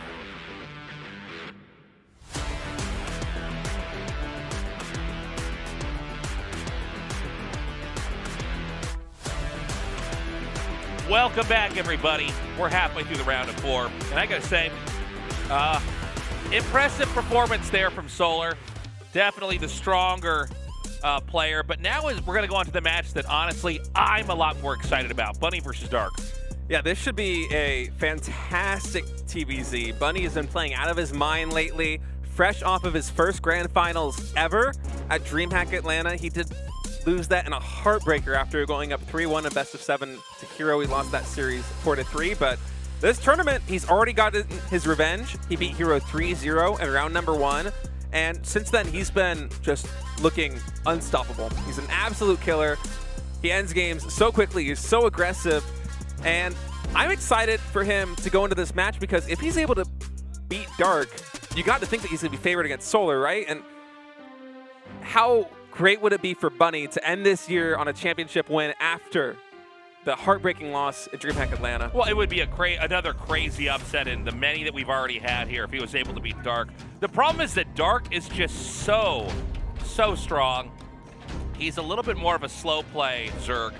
slow burn Zerg, if you will. Yeah, we were talking about this on the break. He's like the yeah. Maru of Zergs in this matchup. He Yeah. just plays so slowly. He did introduce that inverse Terran or inverse ZBT, where he's not trying to kill the Terran. He's like, no, you come to me. I don't care how much of the map you have. We'll see if that's going to be a game that we get to cast here today with him versus Bunny. Bunny is one of the more active, aggressive Terrans in the matchup. He's definitely always had his own style of pushing, his own style of harassing. And honestly, he's one of the handful of players that was previously in the shadows of the other good players in GSL, and seems like he's finally come out on top. And now I would say that Bunny is top 2 Terrans in Korea. Absolutely. I think it's Maru and I Bunny agree. at the top. Perhaps Cure is right there behind him. Beyond, of course, is great as well. But Bunny and Maru just seem to be in a league of their own. And we'll see how Bunny's able to fare here against Dark, who, as we saw a moment ago, I think he's like 12-2 in offline matches versus Terran so far this year. He's just absolutely unstoppable. But this guy right here, Bunny, has got a lot of momentum coming into this series. He's such a good player. It would be kind of extraordinary if we had a Solar versus Bunny finals. Solar versus Dark is a predictable finals that I think Dark comes out on top. I think that's a very reasonable statement, but you know, maybe Solar can cause an upset there, and you know, maybe we're gonna have to appreciate that things do keep changing here for GSL. But Bunny, look, especially in the later part of 2022, he's really taken his own style and leveled it up over and over and over again, and is basically becoming more and more of an in-your-face Terran player that Zergs are going to have to figure out a way to stop. Yeah, he does have kind of his own little take on this matchup as well as TVP, where he plays very drop-heavy, he's quite aggressive, he doesn't like to play the long game very much, but it's not because he's not good at it. It's because he's so good at everything else. Right. So for me, what I want to see out of Bunny in this series is I want to see him play really highly aggressive and see if he can actually get some damage in on Dark, because especially after watching Dark versus Cure, Dark's ZVT late game seems very, very scary. It seems invincible, to be honest. I mean, he just doesn't seem to be someone who you can kill. So this should be a fun one, because Dark is the ultimate player who can absorb any attack and kind of stretch the game out, where Bunny is the in-your-face Terran player who knows how to dismember these Zergs, usually very quickly. One of these players is going to go to the finals to meet Solar. Set 1 will be played on Waterfall. Bunny versus Dark here. Second TVZ of the night. Yeah, let's see how they're going to open here as well. Bunny looking very focused. Dark definitely eager to just move on into the final match. I do think he's a better ZVZ player here than Solar. In a super tournament, by the way, that has mostly been mere matchups in TVZ, funnily enough, here. So yeah, we're going to go into this game now. It's loaded up. The second best of 5. And a fight to get to the finals versus Solar starts now.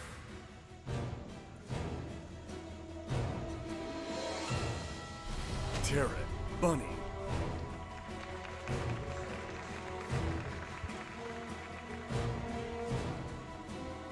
Game Up. paused. Uh-oh. Got a game Well, pause. that just, you know, Might be that having took the a wind out of my restart, or sails, man. What happened? Maybe a sound issue or something. Yep. Yeah, we'll see. Oh, this is pause music now.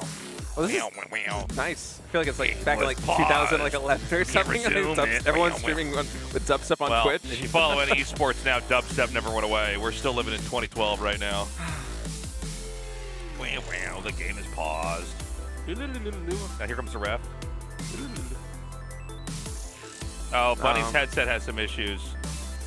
We can't have that. No. Probably the headset creator was using last season.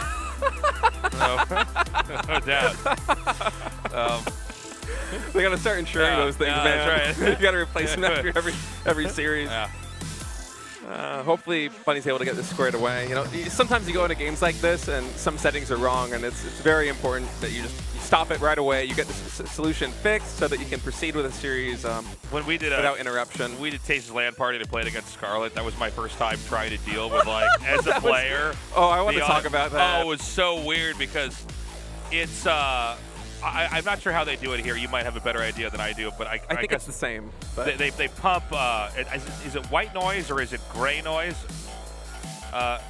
into your headset? Yeah, So what that feels like is that it feels like you're playing StarCraft, but like you're in an airplane.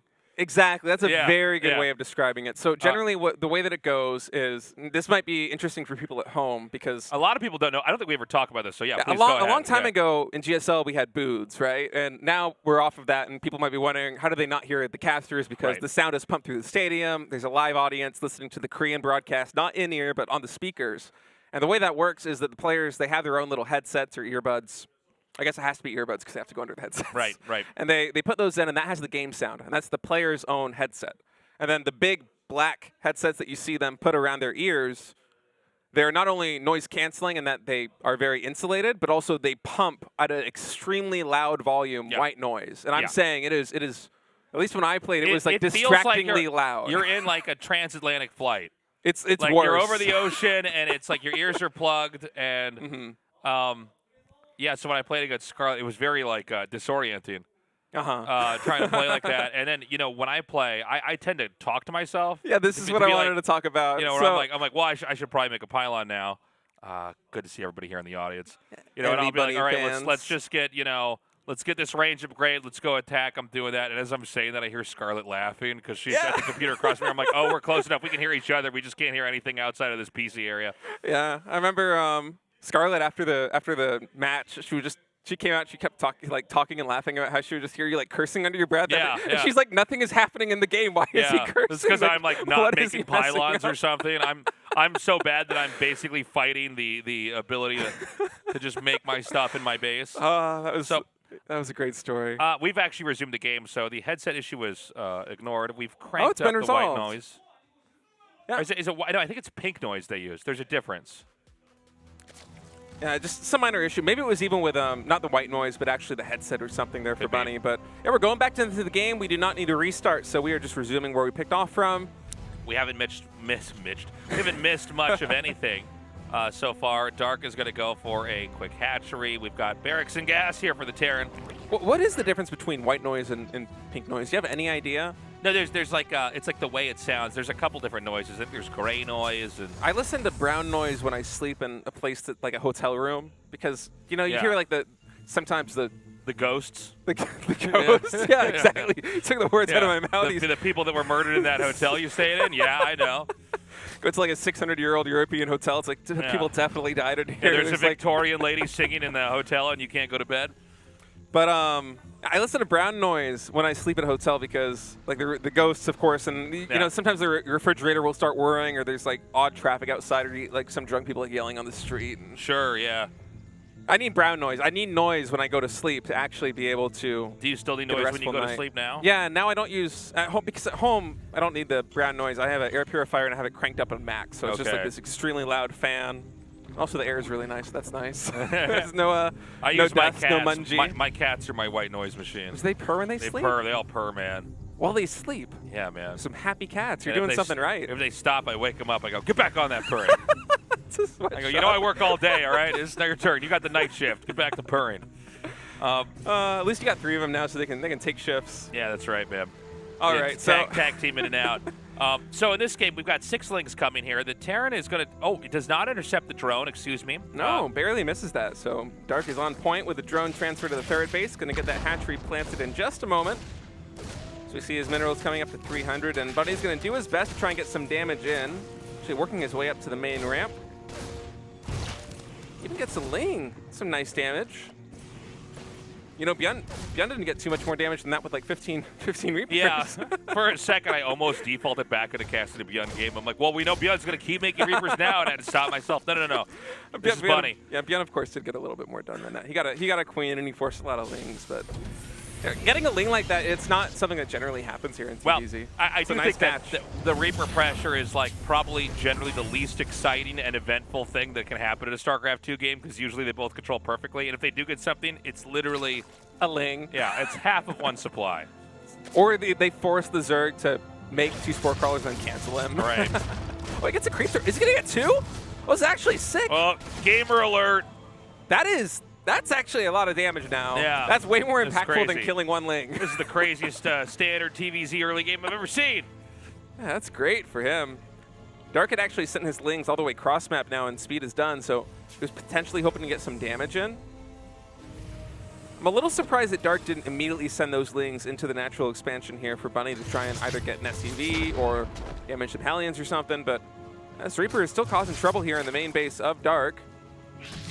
Speedlings will, of course, eventually clean this up, and now the Lings are going to be heading into the natural expansion here for Bunny after he sends the Hellion, so perhaps this was the timing that Dark was waiting for. Yeah, Dark is so good. He just knows exactly the textbook timings, and that's 3 SCVs already going down. The Hellion's actually returning from mid-map. Yeah, this is like so much damage for so little. Like, that's the exact number of Lings where you can't fight it with SCVs.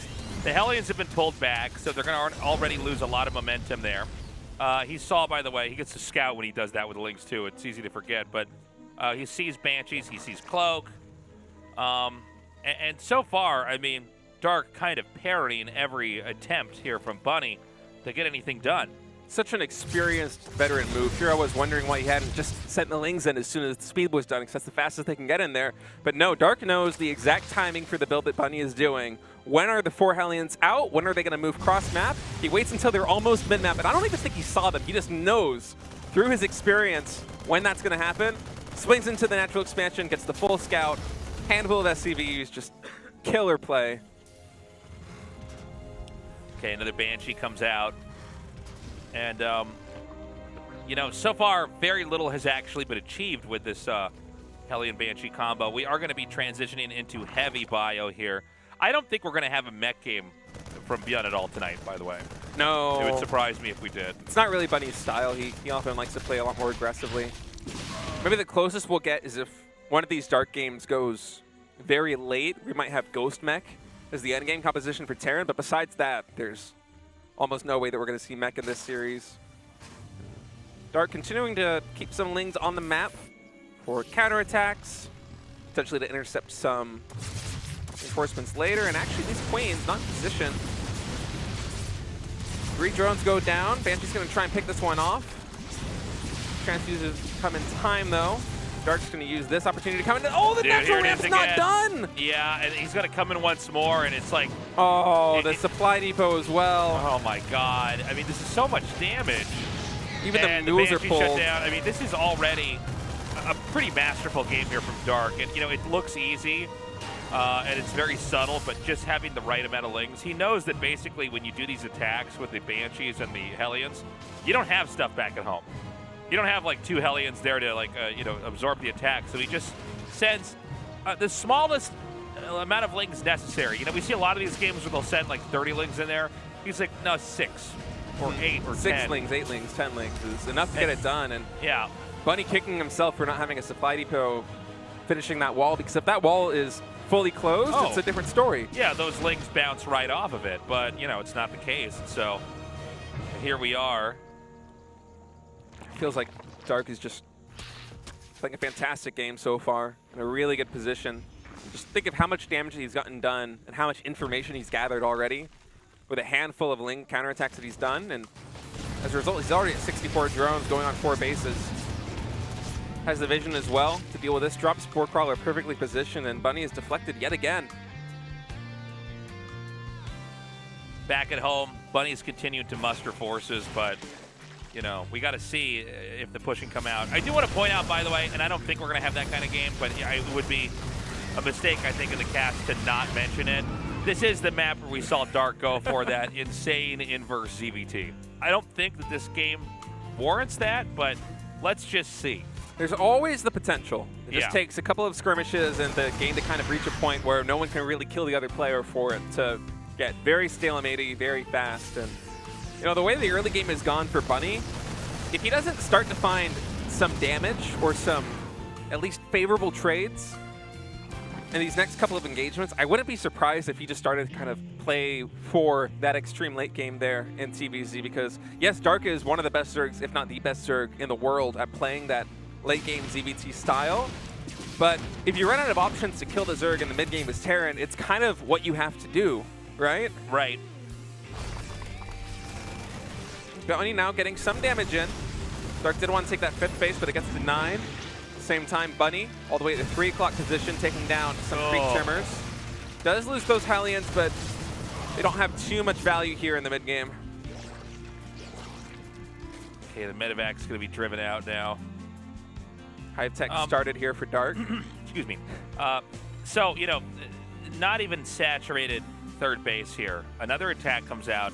Now, I do feel like there's a clock on how much Bunny can do. I don't think he certainly hasn't lost yet, but he has not done the kind of damage he needs to do, and we're getting to that critical 5 base for Zerg. It's being manufactured at the top left, and it's like I'm in the Groundhog's Day movie, man. It's his Lings come in once again and deny the mining, and they pull out immediately. Meanwhile, Terran has to do a lot of heavy lifting in order to get this done. A beautiful counterattack is going to catch both tanks. Both tanks go down here, and Dark is just getting so much value out of these small squadrons of units. He knows exactly how many units he needs at home to defend, and everything else that he has in his army is expendable, and he just spends it on counterattacks. And look, he's even going to get another tank at Siege. Bunny's tank count reset all the way down to 3. I actually think this game is going to be almost impossible to recover from. That may be the critical point. Terran's going to try to come back and fight even further here, but again, there's no tanks, so all the Marines can do is try to spread. Dark patiently pulls back, awaiting the hatching of the other Banelings to come up here. The one thing that Bunny does have going for him is that there's no creep spread outside this third base, so he's able to kite against these Banelings off creep quite well, but at the same time, the fact that he has to pull off of that position, despite there not being creep against pure Ling Bane, kind of tells a story, right? And Dark, he's in a fantastic position. Bunny, he does have the army supply advantage right now, and he has a lot of Marines. So there is a chance that this can start out of control, but these counterattacks are just massive. Yeah. Is there still a tank propped up on the high? Yeah, there's still one tank over there. That's the only thing that's keeping that third base in the game. These are the only 2 queens, I think, for Dark, by the way. So Bunny, to his credit, he has been getting some damage in here with these small attacks, and he is starting to make way. Dark, his counterattacks have been fantastic, but his economy is not spectacular, only at 72 workers. This is a pretty remarkable moment. Despite all the great counterattacks from Dark, Bunny does take out this very important base, knocking Zerg onto 4. And it's really a testament to how talented Bunny really is that we keep looking at Dark make these great plays where he's intercepting reinforcements, he's killing SCVs, he's catching tanks. And despite that, Bunny is still in his face, getting a hatchery killed, resetting Dark back to a 4-base economy from a 5-base economy. And army supply advantage still in the favor there of Bunny. And oftentimes, looking at the unit count, I like to see exactly where the Marine and the Ling counts kind of scale up in terms of the ratio. And generally, if it's 2 to 1, it's pretty even. But Bunny right now, he's starting to take the edge in terms of that. It's starting to go a little bit more in his favor. And as a result, Dark with a pure Ling Baneling force, especially fighting off creep, it's tough for him to get favorable engagements with these armies. The counterattacks have been spectacular, but besides that, he hasn't gotten too much done, and now Ultralisks are on the field. Terran's taking a pretty tough fight. We saw Beyond do something like this in the previous series, but it was much, much earlier in the game. Yeah, and I wonder if Dark is just going to look at this and say, okay, this isn't really a threat to kill me, I'm going to go for a big counterattack, and yeah, that's what's going on here. Yeah. Bunny not looking.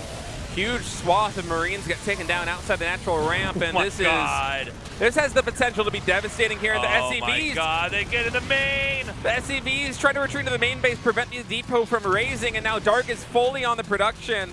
And this might just be a decapitation move here, Tasteless, as Bunny can make no more units. He has to win the game with this army, and I don't think this army can actually close things out. It ain't happening, man. The tank in the main is gone, and so is soon to be all the infrastructure.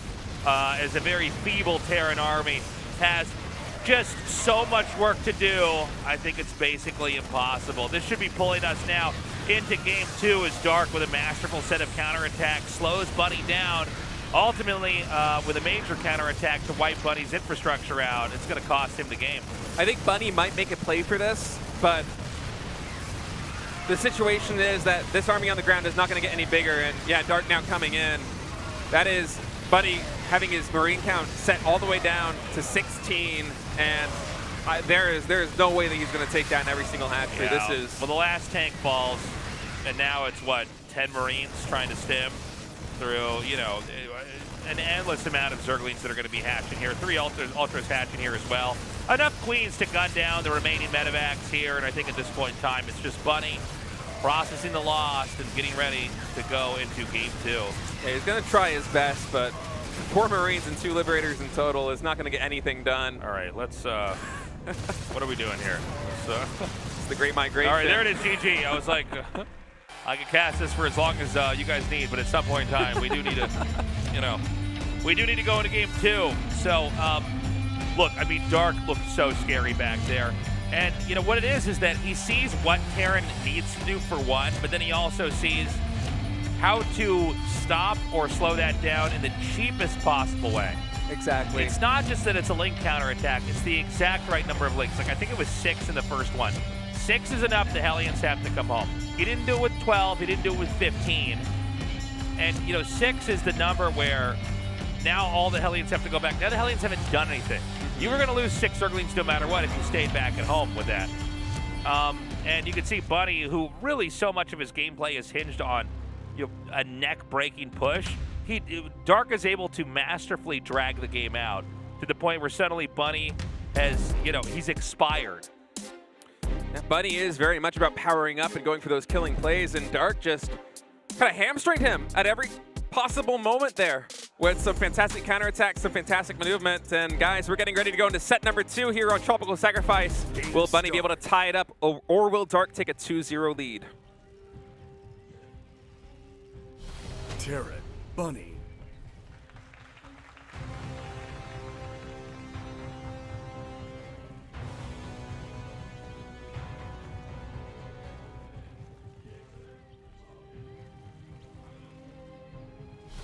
Sir, Dark.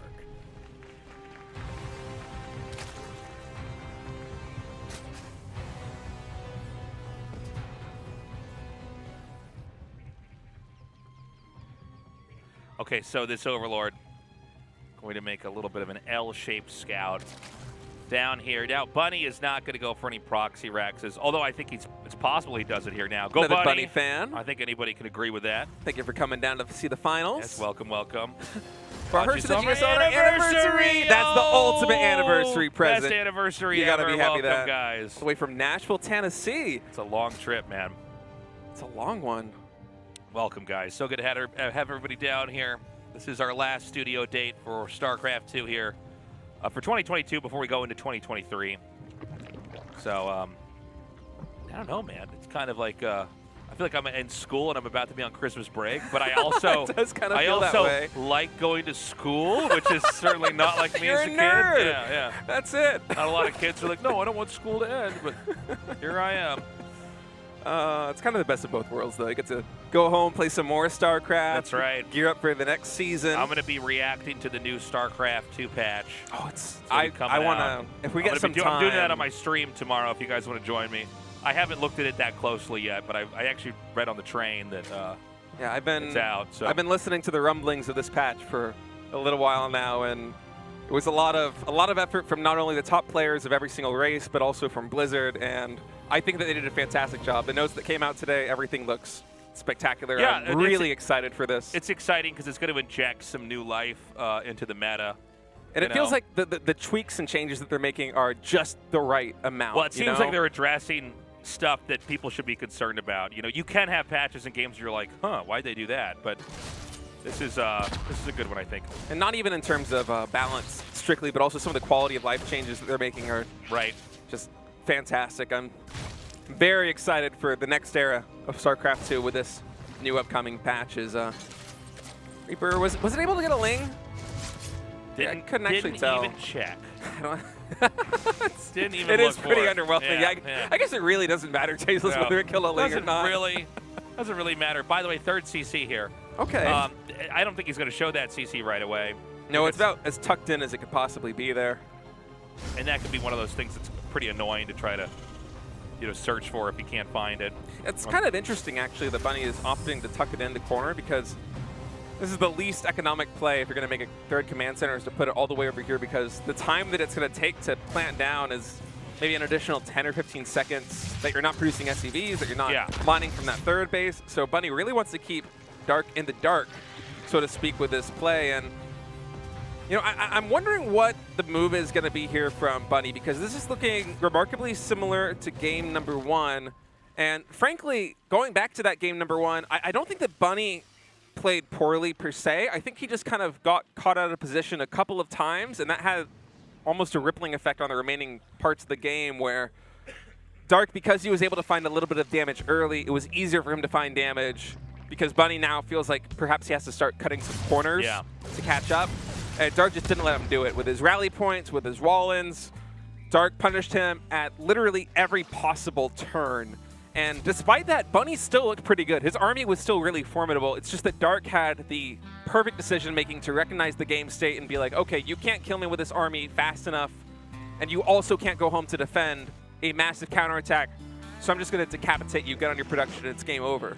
But if Bunny is able to shore up his defense and play a bit of a tighter game, but go for kind of the same style, I really do feel like he can give Dark a run for his money, because despite all of the shortcomings of the previous match, right, he still looked like a force to be reckoned with. Keep in mind that he did keep pushing that 4th base, and he was able to get the kill, and it almost felt like he had Dark on the ropes a little bit on the defensive front. So sure. I'm excited to see what happens in this game if Bunny is able to shore up that defense, and so far so good for Bunny. He's been playing a much tighter game. He hasn't gotten Hellions caught. He hasn't lost any SCVs back at home, and although he hasn't gotten too much damage as well, I don't feel like he really needs that up until the first few medevacs are out, especially with his 3CC opening. So this is mass Hellion, but into Stim, so he's not going to get the Banshees. This is going to allow him to have a little bit more force early on to try to push and pressure here, and definitely he'll be able to accumulate more medevacs at the start of the game. Dark going for a pretty quick 4th hatchery. I don't know exactly what the state is. Is Stimpack already researched? I was going so big picture, I actually wasn't following. I think it's done. I think it's done. I think I saw it make. I think it should be done as well. Zerg's going to 5 bases pretty fast. I think this is going to be a bit of a tightrope walk here for Dark. I think what this play is that Dark is recognizing that one of these hatcheries is going to get denied pretty much no matter what. I think that's really smart, yeah. So the Terran can deny one of these hatcheries, but it can't deny both. His army is not mobile enough. Dark does not have the ground forces to sufficiently defend either one of these locations, but look at the way Bunny would have to move on the map to actually come all the way up and take down that 4th hatchery. I think that this is a smart play from Dark, because really what does he lose there? He loses 75 minerals, canceling, and he loses a drone, but he's able to secure a 4th hatchery. Now, the Zerg hasn't really suffered. By the way, I really like what you said there, Ryan. That was really smart. Like I've seen this in the past, especially in some really old StarCraft 1 games. You just take 2 spots. You're like, I just need one of these to get up. This is something that Dark does kind of often. I think he might have actually done the exact same thing on this map against Cure, if my memory serves. That might have been a different Zerg, though. But it's a very smart play when you have expansions like that that are both kind of easy to defend. One's not necessarily better than the other, and they're very far away from each other. So 1-1 is coming along now, and he's just going to try to scoop up that base again in the bottom right.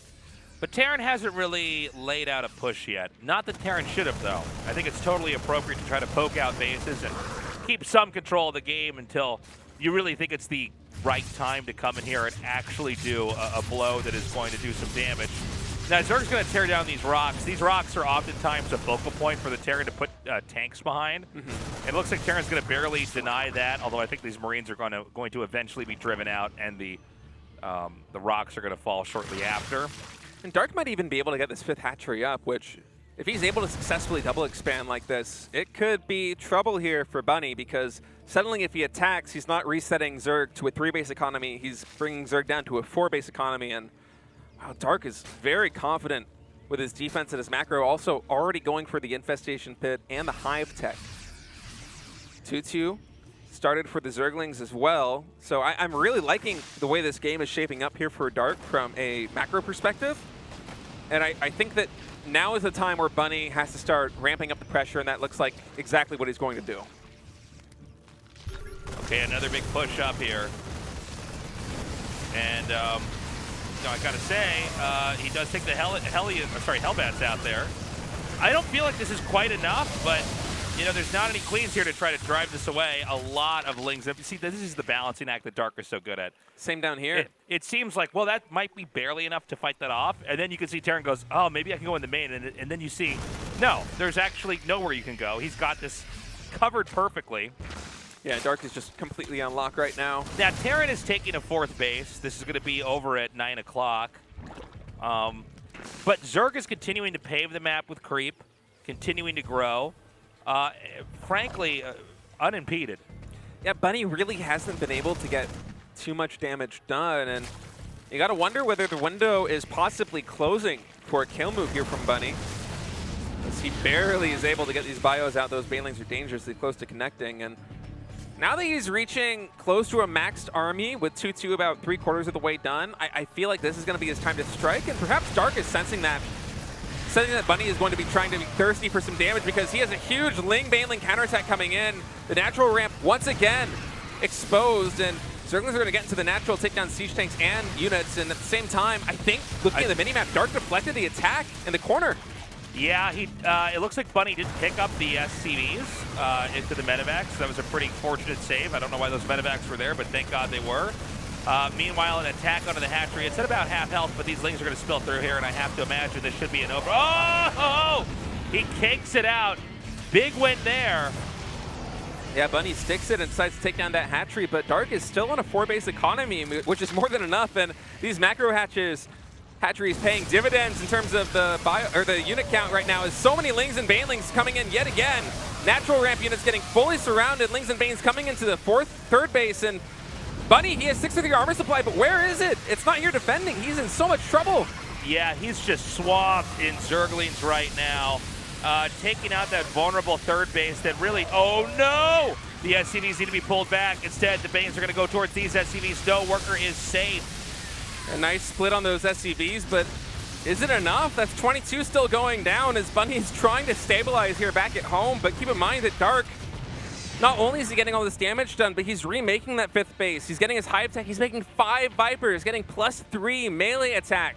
His economy is so powerful right now, and Bunny just got set back into the Stone Age, it feels like, with so much damage being done to him. Not only the natural expansion, but there at the third.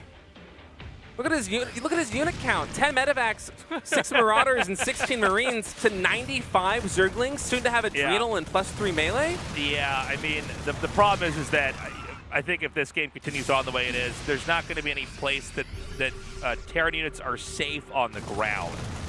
There's going to be so many Lings and Banes that Terran can just pick up whatever they have in medevacs and then watch their stuff on the ground get destroyed. It's also very smart that Dark basically ignored the planetary with his Banes and instead hit the natural at the third base because there is no planetary there. I mean, you could always send Lings over here. And, you know, a lot of Zerg players would send all their Banes on the planetary, blow it up, and go back. And the game would go on. But I think what Dark's doing is a little bit more crafty.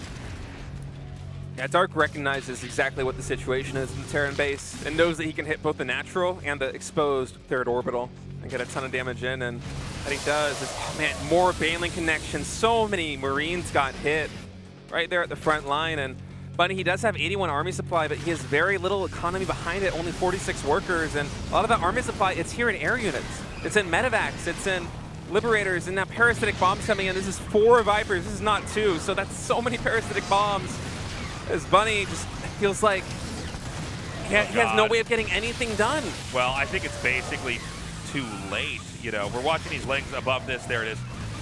These Lings are going to come in again. I don't see a medevac, and so there's going to be no way for these infantry to escape. Again, not the most ideal trade for the Zerg, but again, he's slowly getting sanded down into nothing. And we've got 34 more Lings being made here. Again, normally there's some Banes in with this, but at this point in time, it's like, you know, what is left for Terran? Zerg expands again. Oh God. It's a lot of Banelings tasteless. 38 +3 Banelings with a ton more Adrenalings. And I just, there's no way in the world that Bunny's army on the ground can match this unit count coming out of Dark, and that's going to be it. Dark goes up 2-0, GG, as Bunny just could not stop Dark from powering up. He had no way. It felt like Dark took almost no damage that entire game, and he just powered up like a machine. That was sick. I mean, I got to say, like, Dark really does seem to be, like, on another level today. And that's how you do it. And again, I really want to hammer this point home, is that the fact that he ignored the planetary, which most Zergs just dive on the planetary and kill it because it can't lift. It's so much smarter to hit the natural and the orbital and ignore the planetary, because you're going to get that later on. Terran is having to fight all the investment in that planetary, everything else. It doesn't help at all. You know, and instead the Banes, they get the trades, they hit the infantry, and eventually, you know, it's at the point of no return, and Dark closes the game out. Perfectly said. It feels like Dark has such a good read on this matchup. in two kind of different games, Dark is able to recognize situations that might be hard to notice for a lesser Zerg in terms of what Terran's vulnerabilities are. In game number 1, it was coming in with a very small number of lings, whether it be 6, 8, or 10 lings, for counterattacks that force the Hellions to come home, that kill a handful of SCVs. Or then to come in again when the wall-in is down. And that's game number 1. In game number 2, he just defends, takes no damage back at home, and when he feels like Bunny is finally fully powered up with his army, he realizes, okay, this is going to be Bunny's time to strike. I'm going to force him to come home and defend. And even though Bunny had the army to deal with it, it was woefully out of position. Dark got huge damage in. Just phenomenal ZBT as Tasis, I think we're getting ready to go into Inside and Out. I think it's time, State. Game 3, in and out. Oh, in and out. In and out. Burger. In and out burger, guys. Inside and Out. We're going to go to map 3. Let's see if Bunny can come back.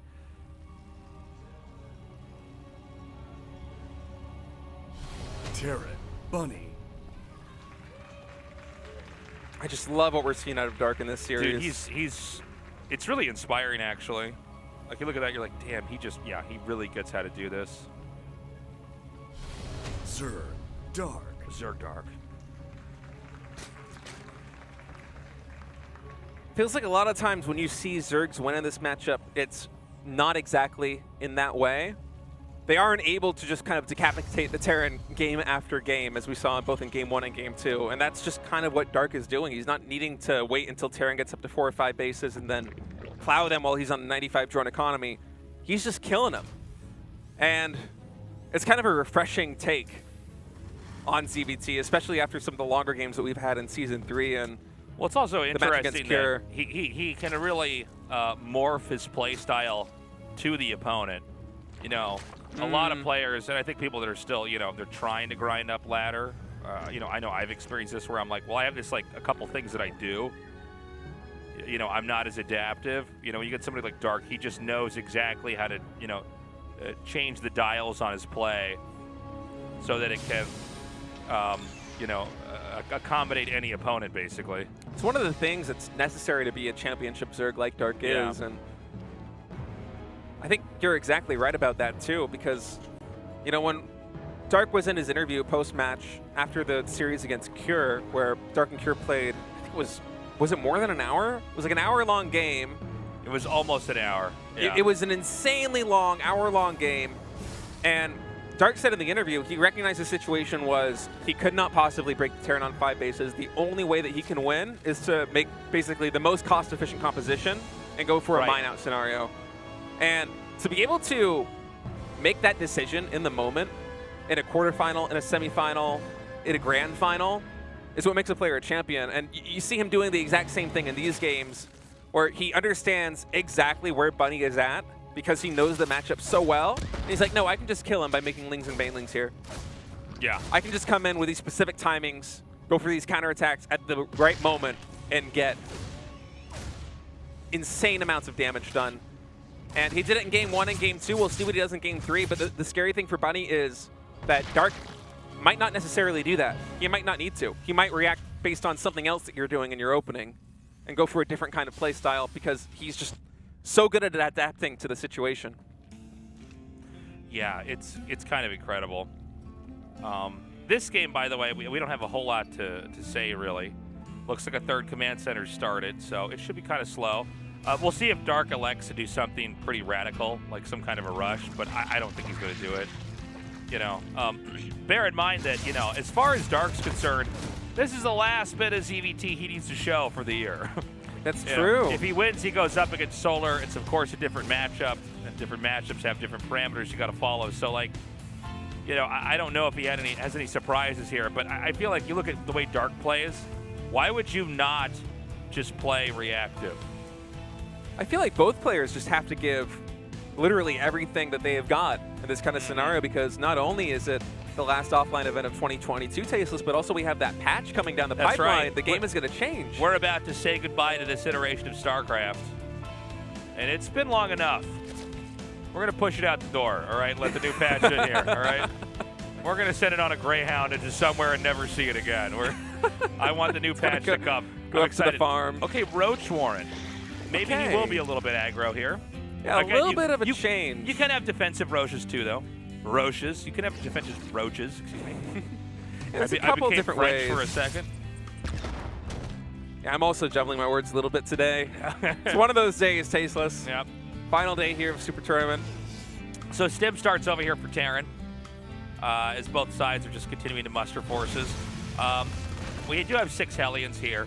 A lot of this stuff is kind of in the same ideas at play, I guess you could say here from the Terran. For Bunny, there's a little bit of adjustments. I'm not sure if we saw this Viking out of him in the previous game, so in this instance, he's going to try and get a bit of air control and deny vision from Dark with these Overlords to potentially set up spots for drops to be more effective later in the game. But besides that, it's kind of the same thing. We're going for the second command center, then very quickly going into the third command center off of what I think was a 2-on-1, and just trying to find some damage with Hellions and Reapers early and power up on that. And so far in both Game 1 and Game 2, Bunny hasn't really struggled so much in these positions. Game 1, he did get kind of caught with his pants down by some counterattacks, but besides that, the play was pretty solid. So I kind of want to see him go for a little bit more aggression than we saw in the previous map, because last game, it seemed like Dark just completely spiraled out of control. Ling's going to come through here. See those Marines moving out.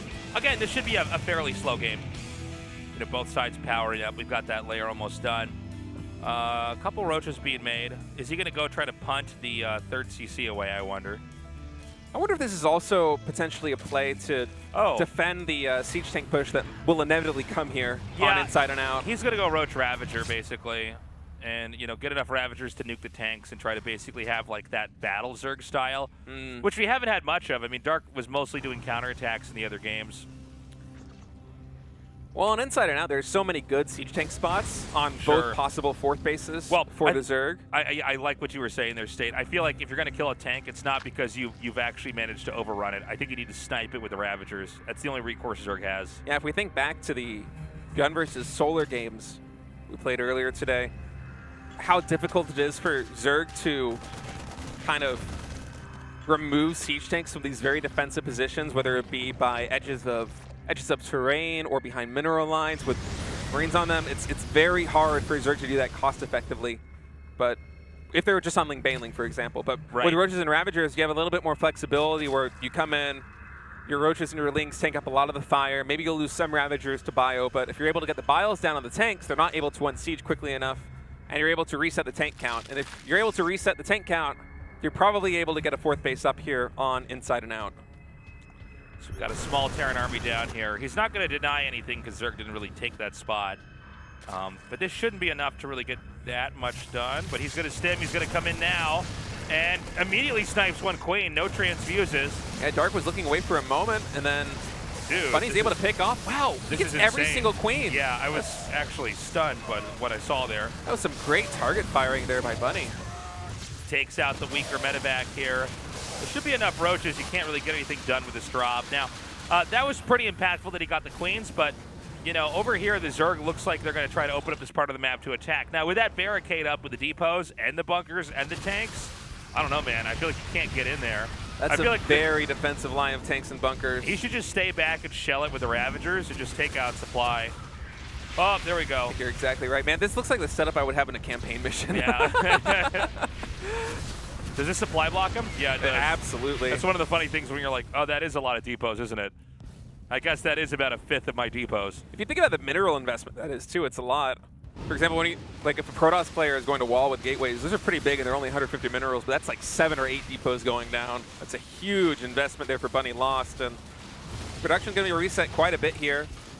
Dark's going to try and poke and prod from another angle, but he's not all in with this. This is kind of similar to the way that he played against Cure with his Battle Zerg style, as you said, and he's already taking up to Hive, I think. The Infestation Pit is either underway or almost done. Baneling Nest as well. Yep, Hive starting straight away. And Dark, he's maxed. His creep spread is fantastic. I love this Viking. Yeah, I just noticed that.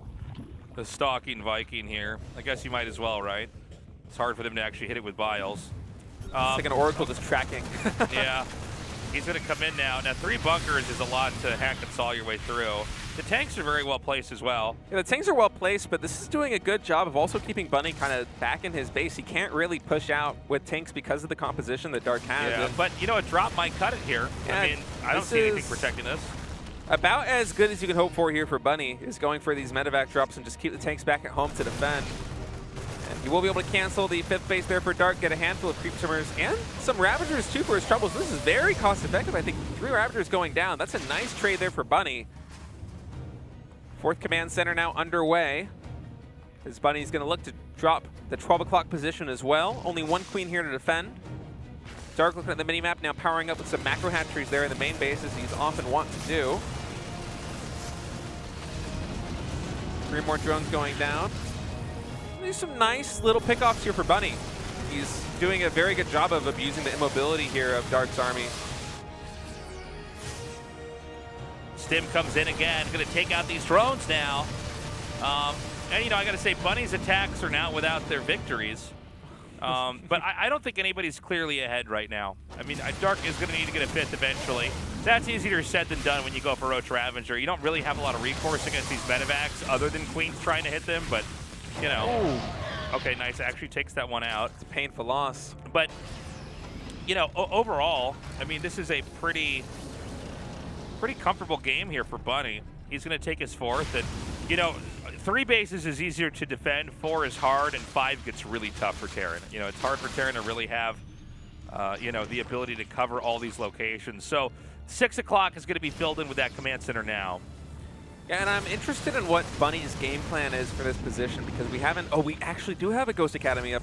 I didn't notice that on the production tab, but Bunny is just now starting his Ghost production, so we might be seeing a little bit more of a slower try to go for split map style here. There's that double you were talking about. For one Bunny. On the right, one on the top left. It's just such a reliable way of expanding, because Bunny has to make 2 different attacks work at the same time. Yeah. So give yourself a little bit more chances. Here for Dark is he's going to start whittling away. Had rocks on the map. You can see him also doing that by the 9 o'clock position. Looking at the mini-map, and I like Dark's setup here a lot, but he's only on 69 workers. So this kind of reminds me of the Cure game where it went extremely late, and because Dark didn't have the huge economy, he wasn't able to bust Terran on 5 bases. I don't know if this game is going to go the same way, but it certainly has the potential. Yeah, you know, we're seeing the you know, weak points here of Roach Ravager. It's a little bit tough to kind of force anything. Now Terran's going to come out here and fight. Eventually Zerg will have to trade out supply. Nice snipes on these tanks. Beautifully done, and he pulls away immediately. 64 lings in the mail here. That's a bit of an overextension there for Bunny, and the siege tank count, he's been working on building that this entire game. Yeah, if he could just basically whittle the tanks down before they start to set up shop outside of one of his hatcheries, Zerg should be able to muster enough units to then come in there and flatten that push. Oh, and Aspire's going to finish. Look at this, 1,000 gas being mined right now, or in the bank, I should say, here for Zerg. Yeah, so let's see if Dark trades out this army and then remaxes on something a bit more powerful, but ooh, a little bit of indecision there. Tanks, a lot of siege tank shots there with the Roach Ravager, a lot of damage coming in on that bio army. Is Bunny, he doesn't want to play that super late game. He knows how good Dark is in that situation, so instead he's going to engage right up here. Oh my god, huge blinding clouds here, taking out these tanks. And he's just sliced this army in half here. Another blinding cloud goes down as Dark is cleaning house.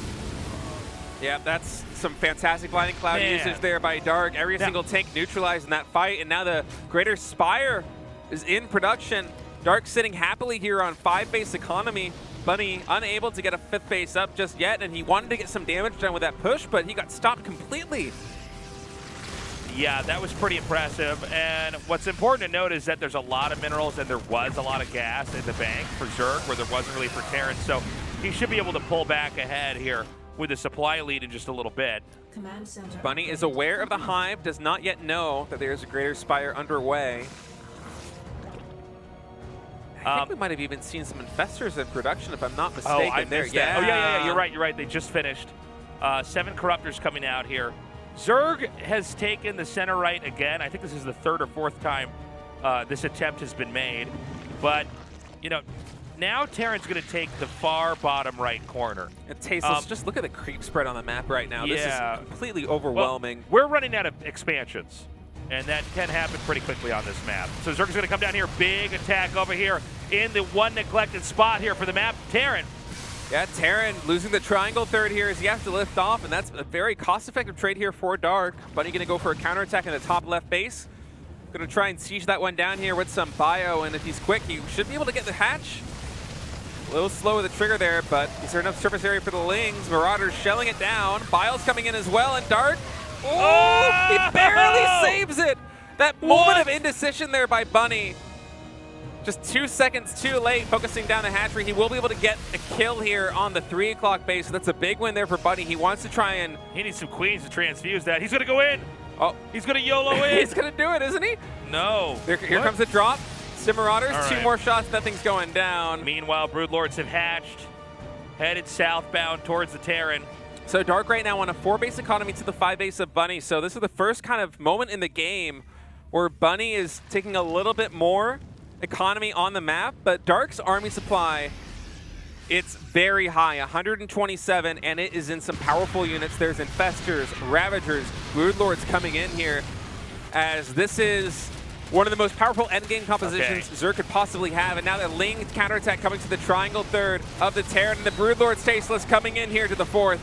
Yeah, and he's going to back out. Now this base is going to fall, and you could see that now the bottom right base is isolated. So Terran is in fact on 3 bases right now because there's no way this base could be salvaged. Wow, what a great job there by Dark of counterattacking and isolating the 2 exterior bases there for Bunny. And now Bunny, although he had a few moments where he was 5 base against 4, down to 3 versus 4, and Dark is re-expanding. So I'm trying to think of Bunny's path forward here in this game. He has to reestablish these bases, but you were talking about it earlier, Tasteless. It's so hard for Terran. It's hard for them to defend on 3 bases, but then once you take a 4th base and a 5th base, you really have to stretch yourself thin. He's only at 164 supply. His tank count keeps getting reset. I don't know if he's ever going to be able to take a 4th and 5th base up if Dark continues the pressure. So what is the path forward here for Bunny? It seems like he has decided that he has to attack. He's got to attack, but the supplies don't lie. 164 to 198. Plenty more minerals and gas in the bank here. And, you know, if this push falls, you could snowball this fight across the map to whatever base Terran has. And right now, Terran, again, is on 3 bases. Granted, the 4th base, the one that was taken out, was almost mined out. Corrosive Bile wouldn't hurt, by the way, if you fungal those Vikings. It's a little bit easier to try to tag them. Ghost coming in, trying to find some damage.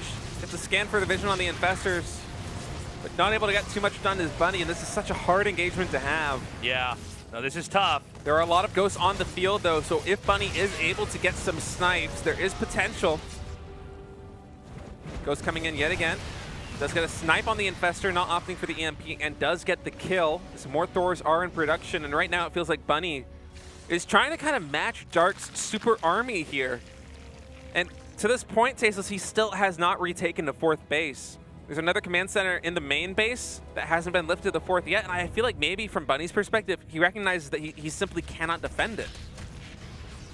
So this is almost an all-in play here at 17 minutes coming out of Bunny as his economy is slowly dwindling back at home. Where's he going to go? Dark is considering some counterattacks here with the Lings, and I think he will go for it. See, this base at the center right at 3 o'clock, I mean, this is disposable, right? You don't have to commit to this. So I think what's important for Dark is he never overextends.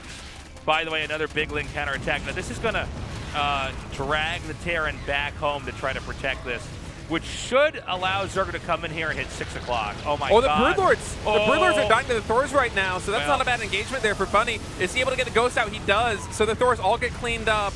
A handful of Broodlords did go down. I think Dark will take that trade. Things in the main base finally get cleaned up, and now 82 army supply to 122. Bunny really has to make something happen with his army because Dark, not only is he maxed for Bunny's at 117 supply, and here we go. Ghost sniping the Broodlords. This is a big win for Bunny. He needed this to have a fighting chance. But I almost wonder if it's beneficial for Zerg to free up supply and then just hit somewhere else, right? I mean, we're really in the Terran's death throes here. Look at all these Banes. Dark coming in yet again to the main base. I wouldn't even be surprised if he popped those Banelings on the production because it feels like Bunny, he's all in with his one army here moving across the map. 79 army supply. Dark with a 6K resource bank. A lot of it is gas, though. This Dark, it seems like he's just going to send enough links to the main base of Bunny to force Bunny's hand, excuse me. Bunny's going to try and make something happen. This is a mostly Ghost and Marine army coming up here, and the Banelings rolling in. Tasteless Fungals get the army. That's it. GG, and Dark is going to be your second finalist. He's going to meet Solar in the grand finals here of the final Super Tournament of the year. It truly is for this patch the kind of finals we should expect. The Zerg versus Zerg. All right, Dark does manage to beat Bunny, and what a way, man. I mean, this guy really just has such a grasp on the race in a way that I think nobody else does. He's going to go up against Solar. I got to say, it's going to be a tough match for Solar. If Solar can pull this off, I will be very, very impressed. Yeah, that was just a spectacular ZBT from Dark. Every single game, it felt like he had a perfect read on the situation. And I don't think there was a single moment in any game where I was questioning any of Dark's decisions. It felt like, given any circumstance, he was making the right call. Yeah, I mean, he really played like an S-class game. And, you know, it's funny because Bunny, he really did set up for some very nice pushes. But the problem is that all of these really strong pushes are hinged on getting there at a very specific moment.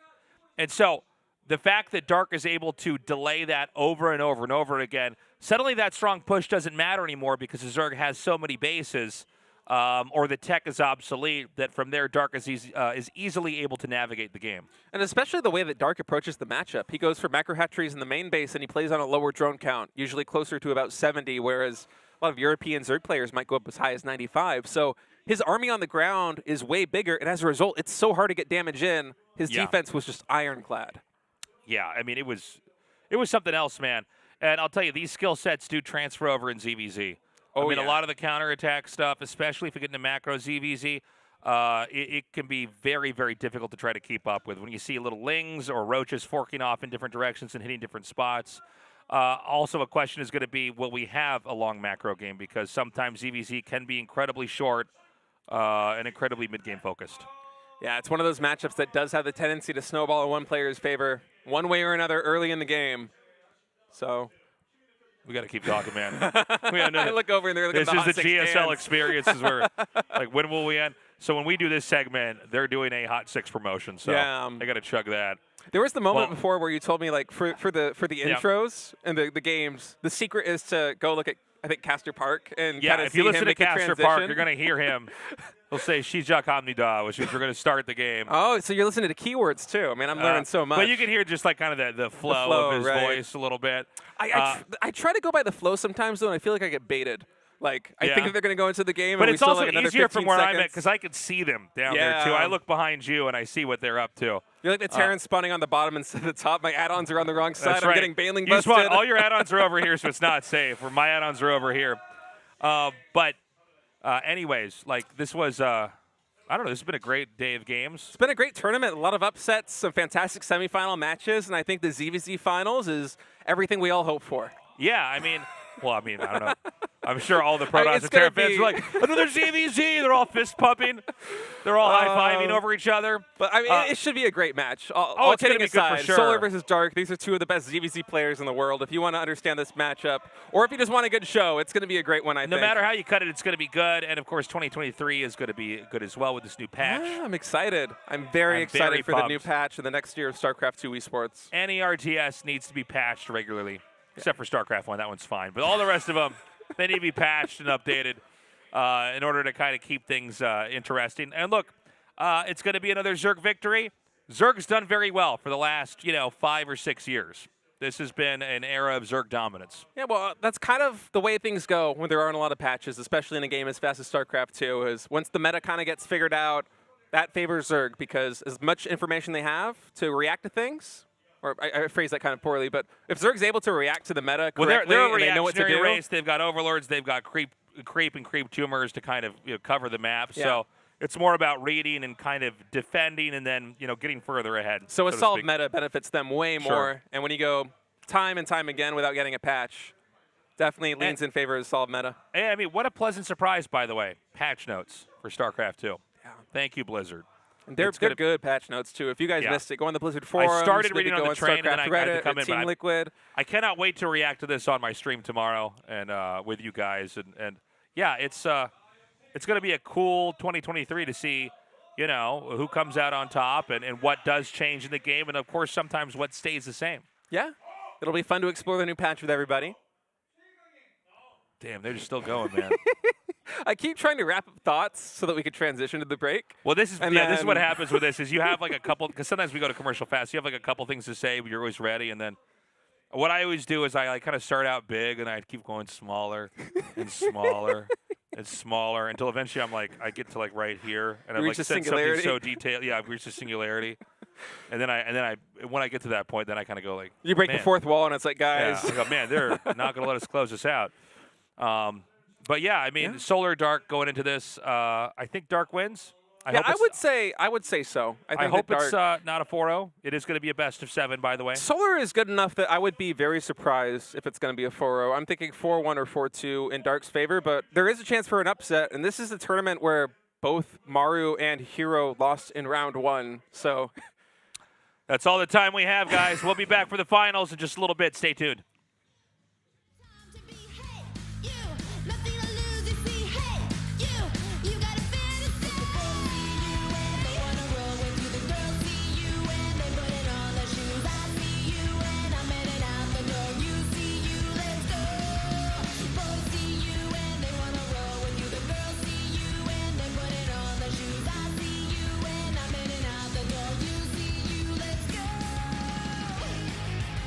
They wanna stop by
coming up hot for a minute. 상큼함 맥스 칼로리 X 맛있는 탕 제로 요즘 제일 탐나는 제로 탐스 제로 같이 떠나볼래?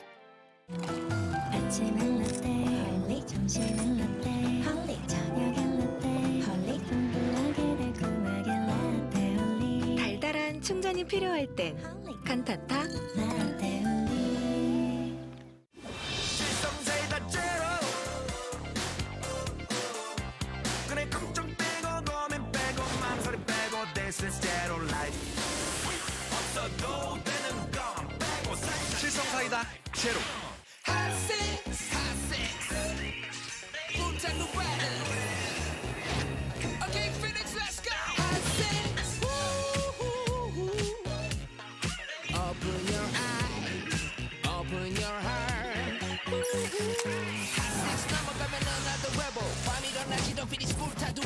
지치지 않아 목에 올려 보스팅의 맛으로 본 드라이버 나도 레벨 어제 쓰러져도 다시 높여 내 시벨 칼로리 제로 뛰어 피곤한 날 리셋 버핏 심장을 뛰게 해 이러니 버킷 리스트 핫세스 날 다시 깨우는 마법같이 핫세스 온몸에 그 강의 짜릿함이 핫세스 피닉스 마법같이 핫세스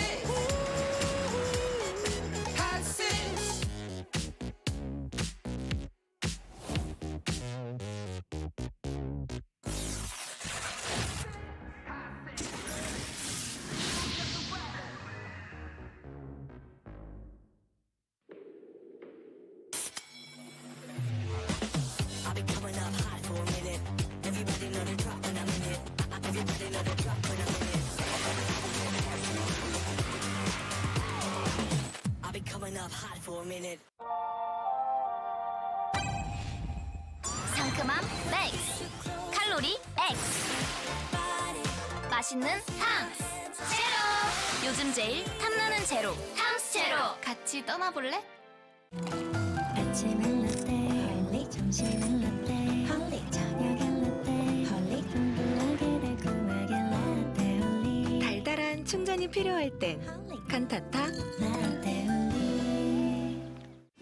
질성사이다 제로 그래 걱정 빼고 고민 빼고 망설임 빼고 This is zero life 없어도 되는 건 빼고 질성사이다 제로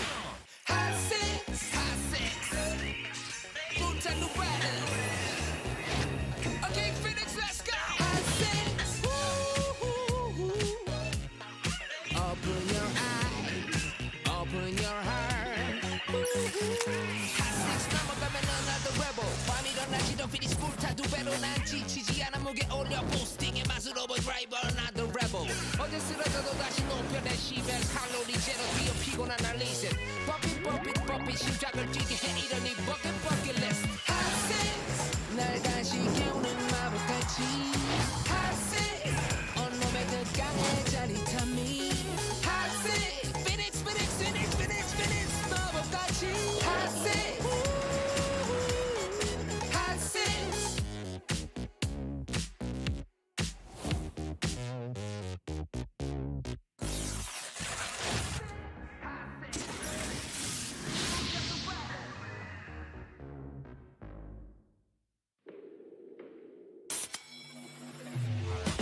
I'll be coming up hot for a minute.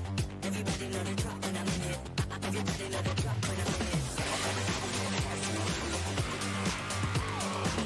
I'll be coming up hot for a minute. 상큼함 맥스 칼로리 X 맛있는 탕 제로 요즘 제일 탐나는 제로 탐스 제로 같이 떠나볼래? 아침은 라떼 홀릭 점심은 라떼 홀릭 저녁엔 라떼 홀릭 둥글하게 달콤하게 라떼 홀릭 달달한 충전이 필요할 땐 칸타타 라떼 홀릭 질성사이다 제로 그래 걱정 빼고 고민 빼고 망설임 빼고 This is zero life 없어도 되는 건 빼고 질성사이다 제로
2022 Hot 6 GSL Super Tournament Season 2.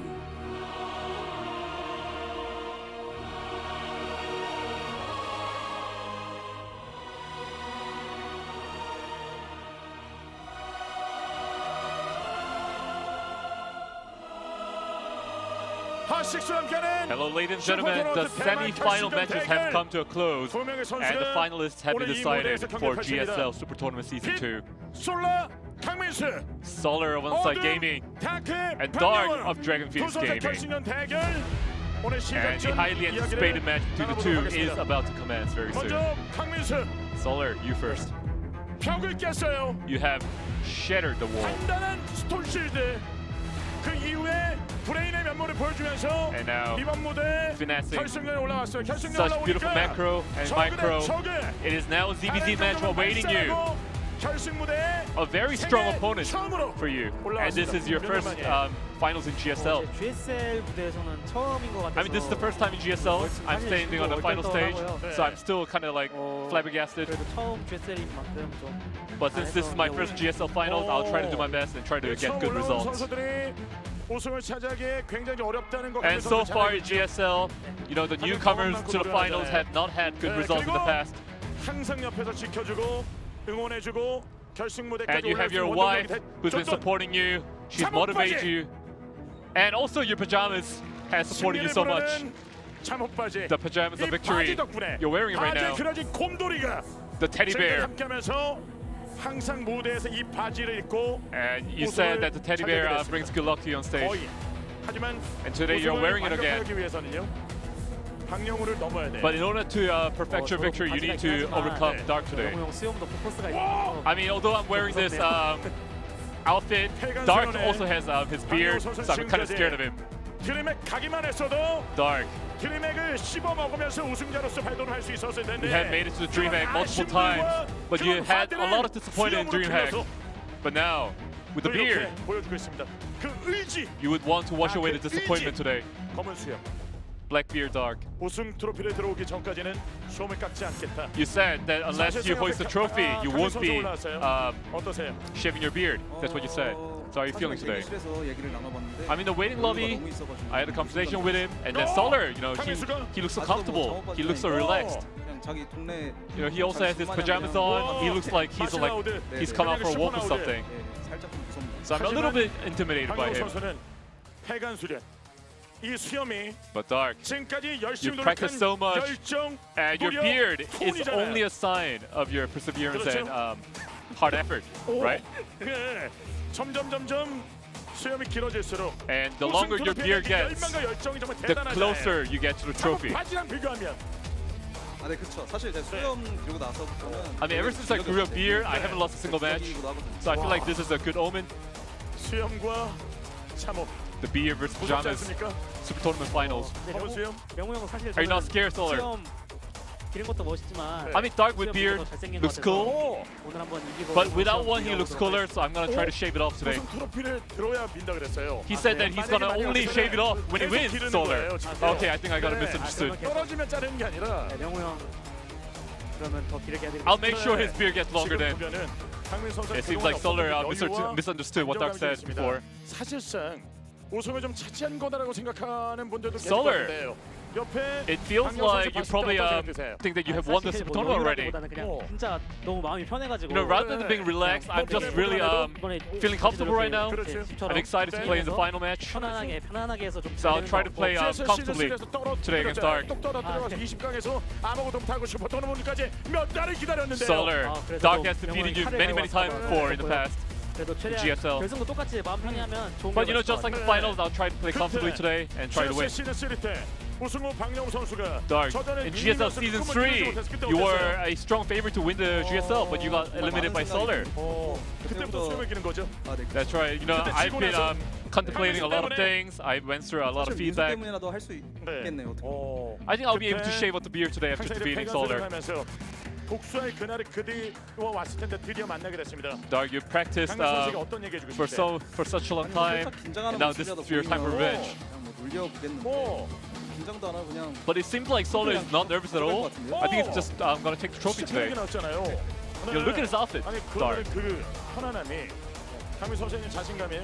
다 Dark. 무섭지 않습니까? Does this just show how confident you are against Dark? 무서워요? 자꾸 웃어요. Are you scared? 무서운데 Yes, I am. 그냥 이 상황이 너무 재밌어요. But although I'm scared, you know, this whole situation seems really funny to me right now. 네. 영호 형. 동주시겠어요? 근데 수염을 네. 팬으로서 계속 기르는 것도 괜찮아요. But you know, as Dark's fan, I really hope that he keeps growing his beard, like 그래요. sincerely. 그래서 이 수염에 정말 많은 의미들이 있습니다. 어떤 You know, 분이 so 시어프를 there's a lot of meaning 들어주셨는데요. behind the beard. 이 수염이 승리다. 승자 모양이다. You know, people are saying that Dark's beard is shaped like victory in Chinese character. 이야기가 있어요. 그 법칙 오늘 이어질 수 있습니까? Did you can continue the momentum? 네. 네. I think I know who wrote that post, but you know, I'll try to 사실상 win today 이재선 against 선수 Solar. 그리고 여러 선수들 강력한 선수들이 4강 경기 펼쳤을 때 I mean, there's been so many strong players in the round of 4. 결승부 누가 오면은 Was there a preference for you, Dark, in the round of 4? You 형을 원했는데. know, I actually wanted to play against Bjorn in the finals, 오늘 너무 아쉽게도 떨어지는. but you know, unfortunately, he was eliminated today. 강민수. 전 잠옷바지부터. So you know, I wanted to avoid Solar as my opponent in the finals because I was scared of his pajamas. 바지만 봐도. 네. That's right. His pajamas scare me. 두려움이 좀 밀려오는. 아 네네. 와. Very fearsome. 바지 기가 막히고 구매했네.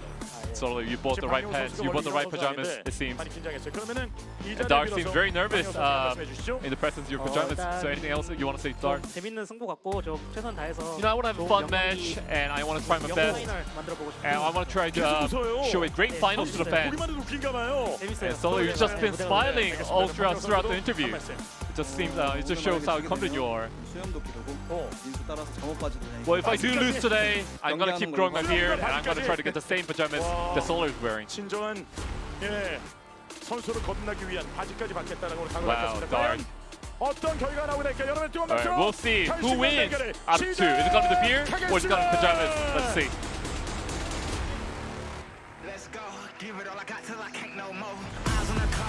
It's a tale as old as time. The beard versus the pajama bottoms.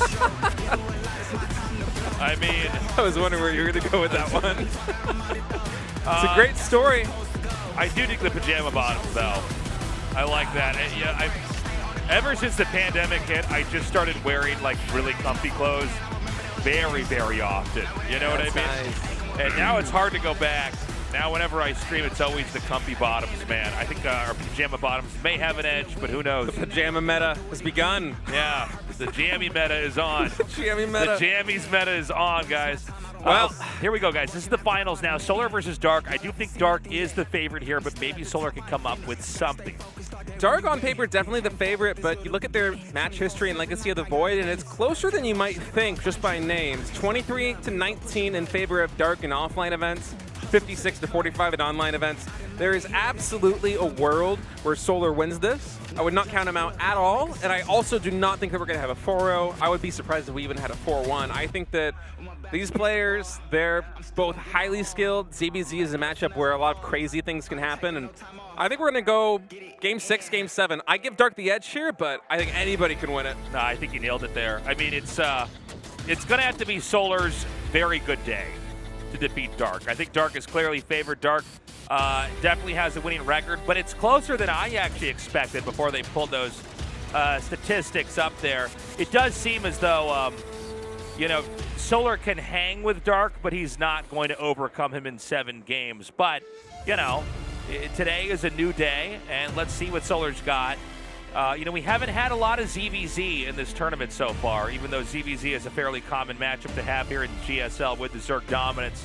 But Dark in general, to be honest, has just looked a lot scarier than these other players in Super Tournament. I mean, he's brought new stuff to the meta in ZVT, which I think nobody was even asking for.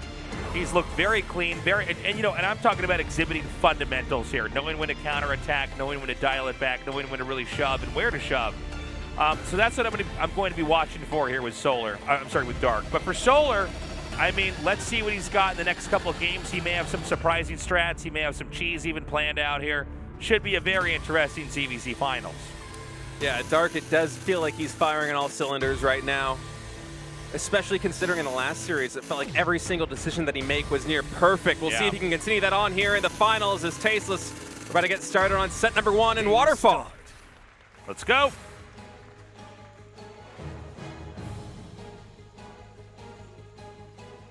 Sir, Solar. What are you giggling about? For a moment, I was just wondering how funny it would be if both these guys just throw it on a pool. Saw the minerals going up. I'm like, oh yeah, wait, they need to build an overlord. Never mind. We could have a game like that. You know, Dark does cheese from time to time in a best of 5, best of 7. Almost always at least in a best of 7. I was talking with some Zerg players about this matchup a little bit because as I've kind of entered the world of TVT, TBZ, and ZVZ as a caster, I've been kind of struggling to wrap my head around some of these tactics that we're seeing out of these players and really make heads and tails of, you know, what favors who and in what situations the players should be doing certain you know, tech switches, or if they should be macroing, or if they should be going all in. It's very tough to get a read on it for me as a Protoss player. So one thing that surprised me the most that I heard from the players that I talked to is that oftentimes when you have a ZVZ where one player is clearly favored, that's going to be the player that's going to play more aggressive, because what I heard time and time again was that the hardest thing to do in a ZVZ at the top level is to play like a totally safe and balanced macro game, because there are so many things you have to look out for. And if your opponent plays too greedy, if they go for fast mute and they play greedy and you don't all in, you're behind. If they go for an all in, you have to make sure that you're able to defend it. But this is kind of an interesting matchup because I don't think that either of these players are particularly favored to the point where one of them is just going to ramp up the aggression game in and game out and the other one isn't. I think it's going to seesaw a little bit. I think you could be right about that. It is an interesting point that you raise in that you know, you have to kind of be ready for everything if you're going to play a macro game. So taking the initiation early on at least gives you some ability to control the game and try to predict the possible outcomes. We do have 6-lings headed northbound here from Dark. This is going to be met with the 6-lings about to hatch here from Solar. A Baneling's nest comes down immediately, so Dark is definitely looking for a scrap here and try to get into some kind of a fight here with Solar. He's probably not going to overcommit. That's a big catch, by the way, getting that one Zergling over there. Every ling counts in these kind of early game engagements, and Dark just sitting on 15 drones is going fully all in with this. A little bit of micro back and forth on each side. Dark now pulling back. His Zergling speed is considerably faster than Solar's. I want to say maybe 15 or 20 seconds looking at the production tab, and that Baneling nest is almost done. Now, Dark, he wants to morph these Banelings in a place that Solar is not going to be privy to, so it looks like it might be these 4 Banelings over here by the triangle third, and Solar, he is completely unaware of what's going on, Tasteless. He's making a third hatchery. These lings are going to come in here, but I think he can actually block the ramp. I don't think it matters. Okay, I yeah, think you it's too just little, go. too late. Yeah, what am I saying? He's like going to block the ramp with more lings, and it's like, well, what could he possibly be going for? It's so dumb what I just said. So the Banes are going to come up now. Reactive Baneling nest here from Solar. Third base canceled immediately after he realizes it, and this, I'm a little concerned about this Baneling nest here on the low ground, Tasteless. Now the Queens are going to block the ramp, but he does get one Bane. These Queens taking a lot of damage. You can see Dark, he's microing his way up. He pushes the Queens out of position, gets the full surround. Both Queens now going down. Baneling's coming up into the main ramp. That Baneling nest only halfway done here for Solar as Dark's Banelings are coming in. Will he be able to find good connections? These drones are very bunched up. Solar does now split them, but it's the Zerglings that are cleaning everything up. Yeah, he comes in again. He finds the drones in the back. Oh, is he going to go for them? Will he be able to get good connections? That's a big hit. 11 drones down in total. Huge plays here. But overall, worker count is 13 to 15. Dark only with a smidgen of a lead. Yep, Dark does have the army supply advantage right now, but a lot of that is rallying across the map. More Banelings being morphed here, and Solar, that Baneling nest back at home will finish, so there is the chance that this game is going to equalize and we'll be going into a 2-base play. I'm not sure if Dark from this stage is going to be able to kill Solar. I think right now it might just be about doing maximum damage, and he really wants to get that Queen, but look at this, Tasteless coming into the main base with 4 lings, getting even more drones. Oh my god, this is getting even worse now. The Banes come in again. Oh, this might just be it. But he whiffs it, and these Banes are going to get in once more. There's only 10 workers remaining, and now even less. Wow. GG, Dark takes game 1 in a fireworks show. For a moment there, I thought Solar might be able to stabilize. He had a Queen back at home. He had the Baneling nest completed. But Dark was just perfect with his unit control. kills off 4 Zerglings to go into the main base, gets even more drones. At the natural, he has even more Lings attacking the Queen. He forces Solar to keep a lot of units back in that natural to defend, because if that Queen goes down, suddenly Solar's in a really bad spot, and man, Solar just playing a very aggressive but very well-refined early game ZVZ. This is so fun, so exciting so far. Dark goes in with that attack. You know, the first attack was very damaging, but it was the follow-up that really closed it out. When those Link started to kill drones, and you could just see the brittle defense that Solar had already fell apart. And now we have Dark, who has primed Solar to be very, very cautious going into a best of 7, where who knows, Dark may dial it back and do a very, very conservative game from here on out. And I wouldn't be surprised if either of these guys came forward with some more aggressive builds in the coming games. Best of 7, it's very much about build order execution and planning. And you gotta know here, this ZVZ with everything on the line, you're gonna give your best strategies. Gonna pull all the stops as game 2, inside and out. It's getting loaded up, Tasteless. Will Dark be able to take a 2-0 lead, or will Solar fight back? Game start.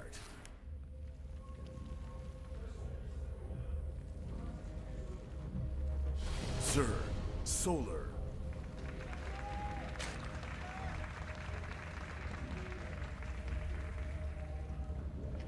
Oh, well, you know. Zerg, Dark. This is going to be one of those speedrun finals.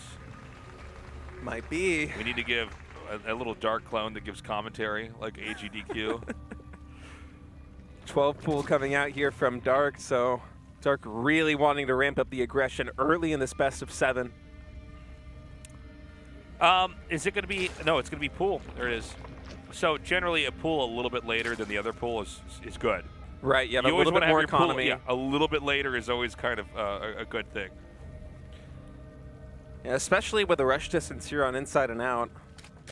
It's quite the long map, so Solar for a time should be able to match the Zergling count of Dark if he is keyed in on what the opening is. Solar's spawning pool now halfway done. Still building Zerglings. 6 Lings in production for Dark. Will he go for 8? He will. Now, an early pool doesn't always mean a lot of early Lings.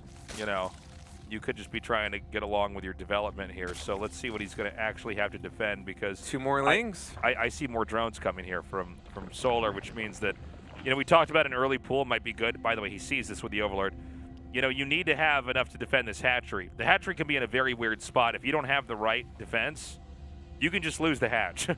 Yeah, and Dark has not stopped making Lings this entire time. There's no drones behind this. Well, he's going to have Ling momentum because there's 6 Lings down here now, and I think 2 and then 4 more are going to hatch here. Yeah, so Dark going to try and get those Lings in the best possible position, close to the natural ramp. So he's going to draw drones with this. You have to micro this perfectly as Solar. But it's 8 Zerglings down here at the natural. Will Solar be able to micro? I think he has to pull back. 5 drones and 4 Lings does not beat 8 Zerglings, and Solar recognizes that. More drones. More drones being pulled. The best control in the world right now. All right, the hatchery is completed. Queen here on the ramp. He's going to go around. Can he hit the hatch from the other side? It's still looking pretty dire right now for Solar. If Solar can hang on, though, that would be huge. Another drone falls, Chase. This is a lot of damage. Jeez. I guess he keeps the hatch. An incredible hold there. 16 workers to 16 workers. Drones are being made now for Dark, whereas more Lings are being made here. He's going to send these Lings in here, and I guess he's going to get a scout off into the main. Nicely done. Damn, Dark is so good at control. Especially with the Zerglings. It's just incredible. We saw in the previous series where he would hit perfect counterattacks or get surrounds with Zerglings that lesser Zergs would struggle to do, and can hook up this ramp and see quite a few more Lings. It's crazy. It's hard to keep up with, and all I have to do is say what's happening. But yeah, but he's always doing the right thing with his Lings. He's always getting maximum value. Okay, so Link speed's halfway done. We can't say the same right now for Dark. No, Dark still doesn't have a gas geyser, so he has been really focused on the Lings and then focused on Queens and drone production. So his economy is going to be a little bit more powerful here than Solar, but it's quite close, you know? Although we had that 12 pool versus pool hatch opening, things have equalized quite a bit. You know, the Queens and the Spine Crawler kind of fuzzy the math a little bit on Ling versus Ling. Obviously, speed Lings are way better at fighting slow Lings. It's not just they move faster, they start their attacks, the initial attack a little bit quicker. So, like, you know, they get an edge in that sense. Yeah, but Solar, he's not really committing to any kind of timing attack with this Ling speed either. Look at the army supplies, and it's 11 to 10, so about as even as it gets. He will poke and prod to maybe try and get one drone. Dark pulls it away, does get sniped there. Every single drone kill matters. But right now, I think the tempo advantage has to go to Solar. He already has Ling speed. He's building an evolution chamber and a Ro.4, and he's getting his third hatchery up as well, and even gets another drone here. So keeping the worker count equal despite Dark being on no gas for such a long period of time has to favor him, and it's going to be 2 hatch lair. Okay, so he's got the wall in here. This will allow him to tech. It's Roach versus Roach. The missile upgrade starts for Solar, and it's 3 base to the 2 base turtle position here for Dark. So how can Dark try to play this out? Another Evo chamber comes, and it seems like Dark is not actually reacting correctly. Because Yeah, Solar's droning like behind this. I think Dark, he might be playing, I don't want to say scared is the wrong word, because he does see the creep with these Overlords. He knows that there's a 3rd base up, but it's very conservative, the opening that he's going with, and perhaps this is because he didn't have Ling speed research that early, that he feels like he has to play like this, that he can't take the 3rd base up until he's up to full 2 base saturation. But as it is right now, Solar with extra larva having that 3rd hatchery, and on top of that, going to have more efficient mining too, with more mineral fields at his disposal. The things that Dark has going for him is, let's see, so he has the faster lair, he will have faster Roach speed, and besides that, I don't think there's too much really in his favor.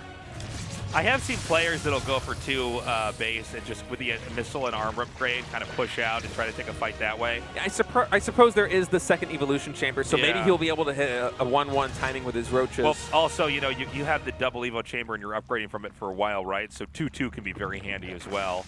Yeah, I think you might be right about that, Tasteless, because Dark, although he's taking this 3rd hatchery, okay, he does make 1 more drone. I was going to say he's been on exclusive Roach production for the past couple of rounds of larva, but now 3 drones in production, so not full pedal to the metal just yet. As both players powering up, Solar with a little bit more tempo. He will have more Roaches, but a little bit slower on the upgrades, and Dark will have that +1 carapace advantage as well. So that hatch is about to finish now. What was an explosive start here, Solar narrowly survives and now appears to be in I think frankly a better position on almost every metric, although upgrades do seem to lend themselves long-term a little bit more generously here to Dark. Roaches have such low range, man. They can't hit those lanes. They got to stand on their tippy toes to shoot over the rock. And we're now in the Roach arms race. CVZ doesn't have to end up like this, but it will if they both end up in a position like the one we're looking at now. Yeah, we very briefly saw the unit count there, and I think Solar had maybe 6 or 7 more Roaches, so he should have almost the same number of Roaches look at these when he army gets there. supplies. 93 to 76, so Dark is going to be hard-pressed to defend here. He does have that Spine Crawler. Will give him a bit of an advantage, but Solar looks like he's going to be going for the full surround here. More Roaches coming in. Actually, Ling's going into the natural expansion for a counterattack, and he has a massive arc here. Does Solar. Dark is going to retreat back to the Spine Crawler, try and play in a more controlled area, but Solar is going to push the front. He has so many Roaches out, dodging the biles as he skirts forward with these Roaches. Fantastic splits, and this is a lot of damage coming in onto Dark. Seems like Solar may have a little bit too much here. The Roaches are slowly getting further and further surrounded. As there doesn't seem to be quite enough hatching here in time to fight back as a couple more come out. More Roaches now merge up with the rest here for Solar. But Dark is able to hold this off. I thought he was going to probably fall there, but it seems like he just barely had enough. I didn't get to follow the Ling counterattack, but it seems like... A couple of drones went down, but besides that, not too much happened. And yeah, Dark with his closer reinforcements able to deflect that attack, but right now, Solar does have the more powerful economy. 54 drones to 46 is a sizable lead, especially in a mirror matchup. So the one thing that Dark has going for him, I suppose, 2 things is he has the +1 carapace and he already has a handful of Ravagers. So his army is a little bit more advanced in that respect, but again, the economy in the favor of Solar right now. Okay, so more Ravagers are being cranked out. Nobody can take a 4th base yet. Nobody seems to want to back down. Solar may be tempted to attack it again. It's easy for us to see with the math displayed at the bottom that does seem like Solar has a bit more and should be able to take a fight. But there are more Ravagers over here. by quite a bit right now for Dark, and he's morphing more in as we speak. Missile attack's going to finish on both sides. I guess slightly ahead here for Dark. I feel like Solar's about to hit critical mass with these Roaches. He has almost double the Roach count. Dark does have 5 more Ravagers, but does that really matter when the numbers are this big? And I think if Solar is able to come in here and recognize the situation, if he gets a surround or goes for a counterattack, he should be able to get tons of damage in. Dark, with his Overlords, able to spot this. Solar, I feel like this might be a potential overextension, Tasteless. Oh, they get up the ramp! Oh, this is going to be very tough now. This arc is so good right now for Solar. He even has a couple Roaches over there committed to the drones. Some of the great usage of hold position here. Oh, man, is there any way that Dark can actually survive this? There are also Roaches in the main killing off a lot of workers. I feel like this is a neck-breaking move here from Solar. Yeah, Dark is focusing his forces here on the front to try and take this down. He does not want to lose that hatchery. Solar will finally finish it off. But Dark back at home, his main base, he's going to lose the lair. That's just it. GG as Solar's going to tie it up 1-1. But it all goes back to the start. I mean, Dark going for that very aggressive Ling opening and failing to take the hatchery out. Wow, great play there by Solar. For a moment, I was scared when he peeled those Roaches off to go into the natural expansion of the main base, because if Dark was able to get his forces on that fast enough and intercept them, he might have been able to take a really favorable fight and get some momentum before Solar is able to reinforce with the rest of his army in the middle of the map. But Solar able to quickly get up that ramp, and Dark simply didn't have enough units to fight on 2 fronts. He forfeits the main base to focus on the 3rd, and he still fails the defense there. And Solar just kind of riding that economic edge that he got with his early defense into a win. Beautifully done there. Solar showing that he can hang with Dark. It's tied up 1-1. If Solar could take a lead in this 3rd game, that would be huge. But is Dark going to go for something aggro again? It's been 2 aggressive openings to start things off with Dark. He may want to try to slow it down a little bit and just play a safer macro game. We're going to go to Moon Dance now for map number 3 here in the finals of the GSL SuperTournament with Solar versus Dark, the last GSL tournament for 2022 before we go on into 2023. Which Zerg is going to come out on top? We're going to be closer to finding that out as we wrap this game up. Let's get it going. Game start.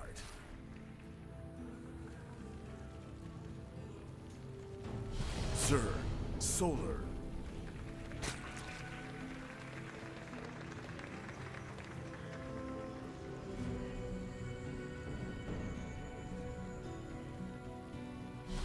Zerg, Dark.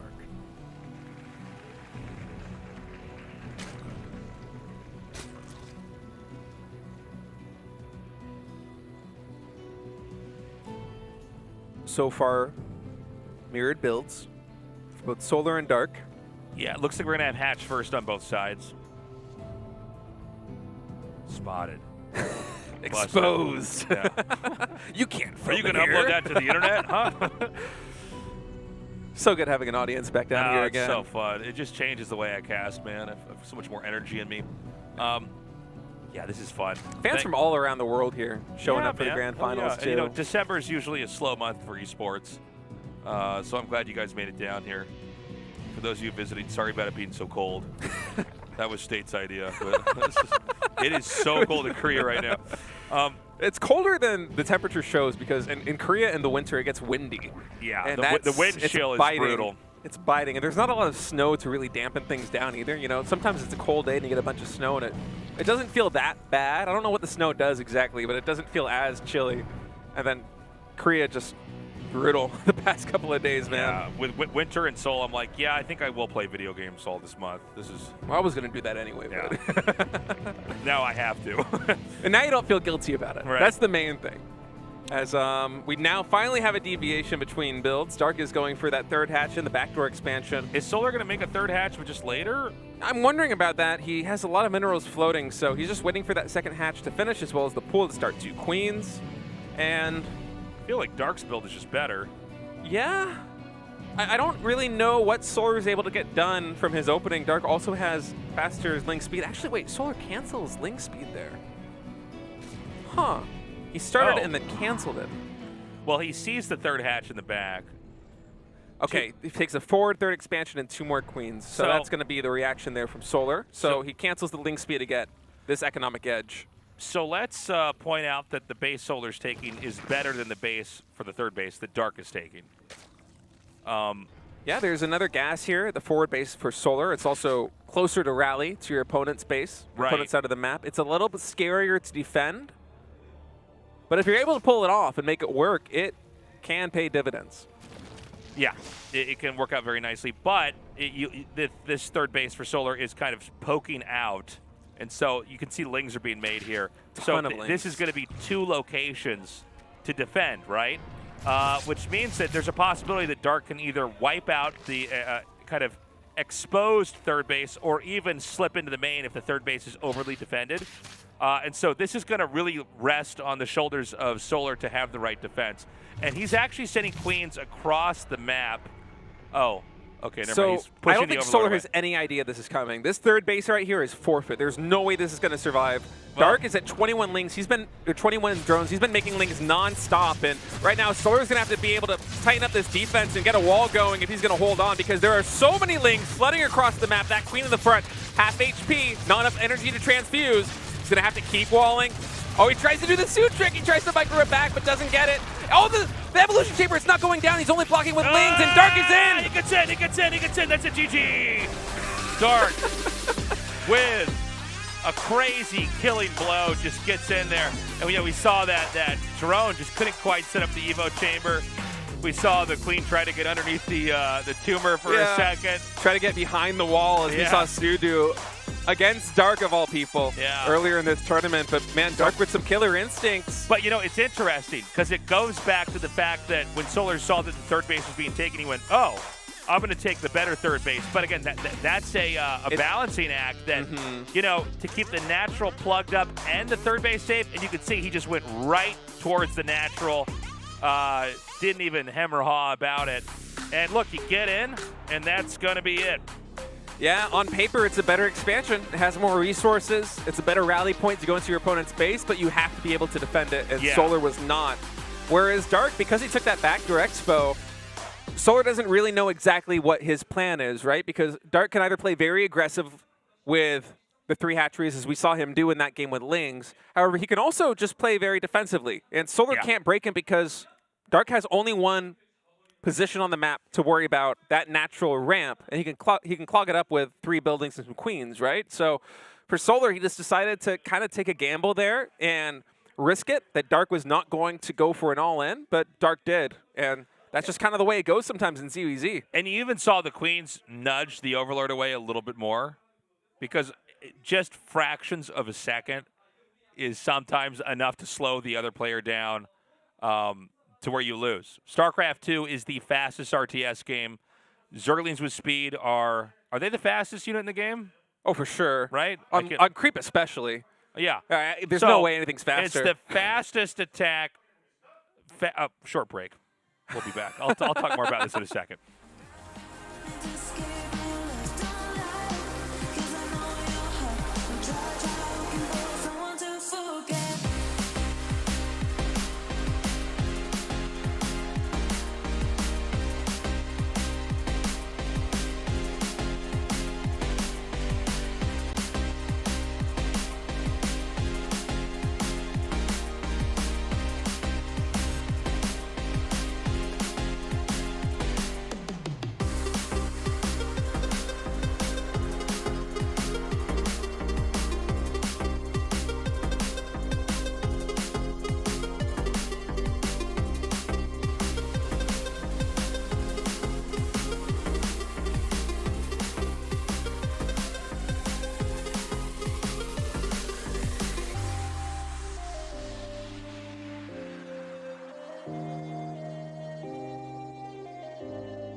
We can come back, though the time is gone.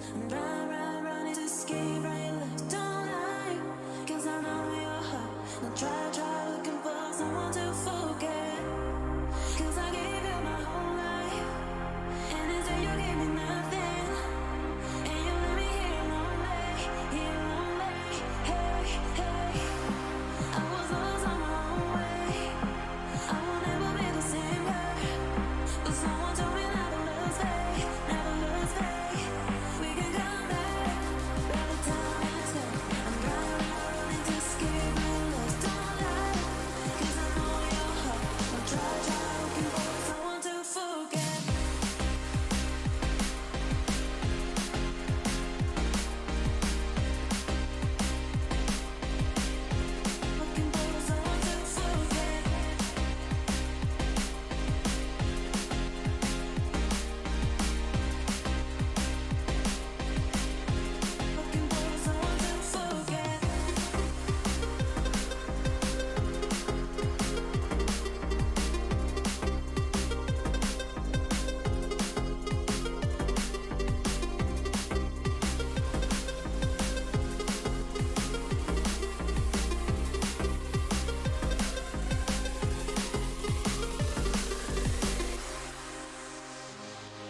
for a minute.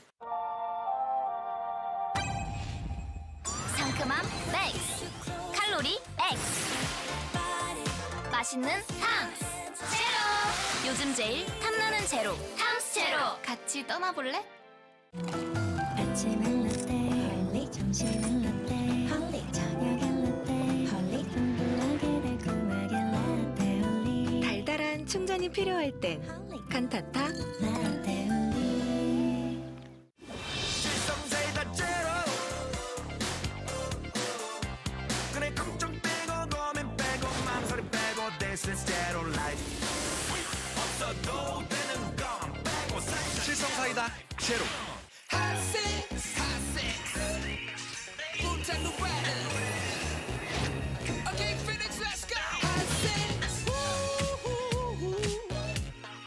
Open your eyes Open your heart Hot six 넘어가면 another rebel 밤이 일어나지도 Phoenix 불타 두 배로 난 지치지 않아 무게 올려 보스팅의 맛으로 보여 driver another rebel 어제 쓰러져도 다시 높여내 10엔 칼로리 제로 뛰어 피곤한 날 리셋 버핏 심장을 뛰게 해 이러니 버킷 리스트 Hot six 날 다시 깨우는 마법같이 Hot six 온몸에 그 강의 짜릿함이 Hot six Phoenix 마법같이 Hot six Hot six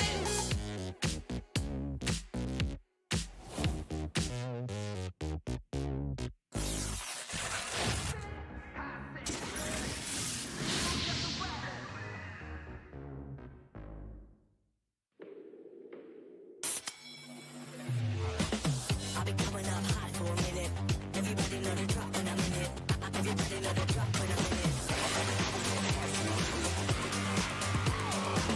I've been coming up hot for a minute. 상큼함 맥스, 칼로리 X, 맛있는 탐스 제로. 요즘 제일 탐나는 제로, 탐스 제로. 같이 떠나볼래? 아침은 라떼 헐리, 점심은 라떼 헐리, 저녁엔 라떼 헐리, 둥글하게 달콤하게 라떼 헐리. 달달한 충전이 필요할 땐 칸타타 라떼 헐리. 질성사이 다 제로 그래 걱정 빼고 고민 빼고 망설임 빼고 This is zero life 없어도 되는 건 빼고 질성사이다 제로 Hot six 불탄 노래는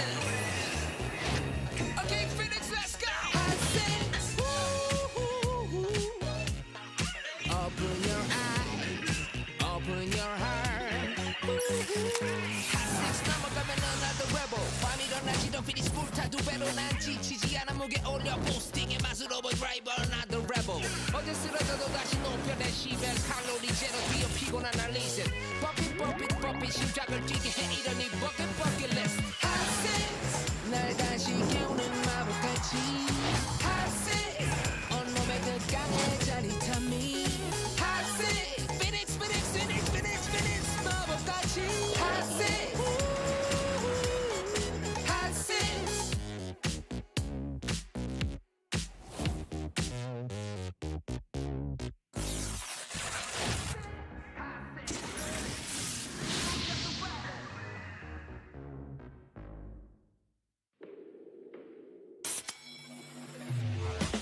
I've been coming up hot for a minute. Everybody know the drop when I'm in it. Everybody know the drop when I'm in it. I've been coming up hot for a minute. 상큼함 맥스, 칼로리 X, 맛있는 탐스 제로. 요즘 제일 탐나는 제로, 탐스 제로. 같이 떠나볼래? 아침은 라떼 헐리, 점심은 라떼 헐리, 저녁엔 라떼 헐리, 둥글하게 달콤하게 라떼 헐리. 달달한 충전이 필요할 땐 칸타타 라떼 헐리. 질성사이 다 제로 그래 걱정 빼고 고민 빼고 망설임 빼고 This is zero life 없어도 되는 건 빼고 질성사이다 제로 2022 Hot 6 GSL Super Tournament, Season 2. We got the piano going. It's dramatic. That's very, very fitting for this finals. In an action-packed finals, this has been so far. Dark is in the lead, but I don't think that there's any sign that Solar couldn't recover. I think especially that last game, that was an insane closer for Game 3. I mean, he busted in there. You literally have fractions of a second to respond. Yeah, and Solar was a little bit spread too thin there, going for the forward third base. And I feel like even with a perfect reaction from that, even if he gets the wall up and he has the queens in the correct position, I still don't know if he holds. That was just so many lings. There's no banelings there for Solar. So Dark, like, this just goes to show what a good player he is in a best of X series. It's why he's a champion. It's because he is fantastic at planning out builds in a series. He's fantastic with his decision making. And in ZVZ, that's some of the most critical things that you can do. It was beautifully laid out, because when he took that quick third and Solar saw it, Solar gets kind of baited into taking that superior third base, at least economically, early on. But of course, it's hard to defend those two locations at once, and it really all sets up nicely for what Dark wanted to do. That is the fastest rush as far as like it hitting you once you see it coming. StarCraft 2, like I was saying before we had to go to commercial, fastest RTS game ever made. There is nothing that is really clocked in at the speed that StarCraft 2 is at. Nothing even really comes close that I can think of. It's actually weird if you go between StarCraft 1 and StarCraft 2 and trying to feel the different pacings of each of the games. But that rush is the fastest of all those types of rushes that happen. And when I say fastest, I don't mean like it's the earliest you can do in the game. I mean just mass speedlings, and you trying to then clog up or plug up this very narrow area. And either you get it and maybe you can hang on if you can continue to do the next series of steps, or you die. Yeah, just think about the number of seconds that Solar had between when he saw those lings on the minimap to when he needs to have his wall up back at home. It's just a handful of seconds. There is not time at all to make any mistakes. And even if you defend perfectly, you still might not hold because of the way the openings have lined up. So Dark with some fantastic decision-making, just going for the throat there in Game 3. And Data C's going to be set number 4 here, as Dark is looking to establish a 3-1 lead in this series.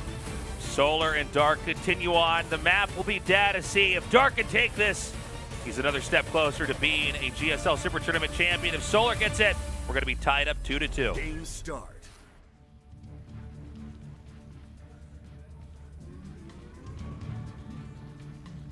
Sir, Solar.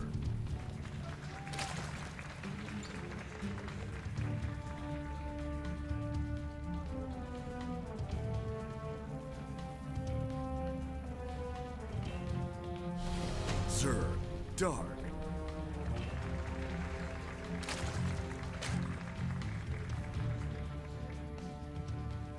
Dark does look good with the beard, man.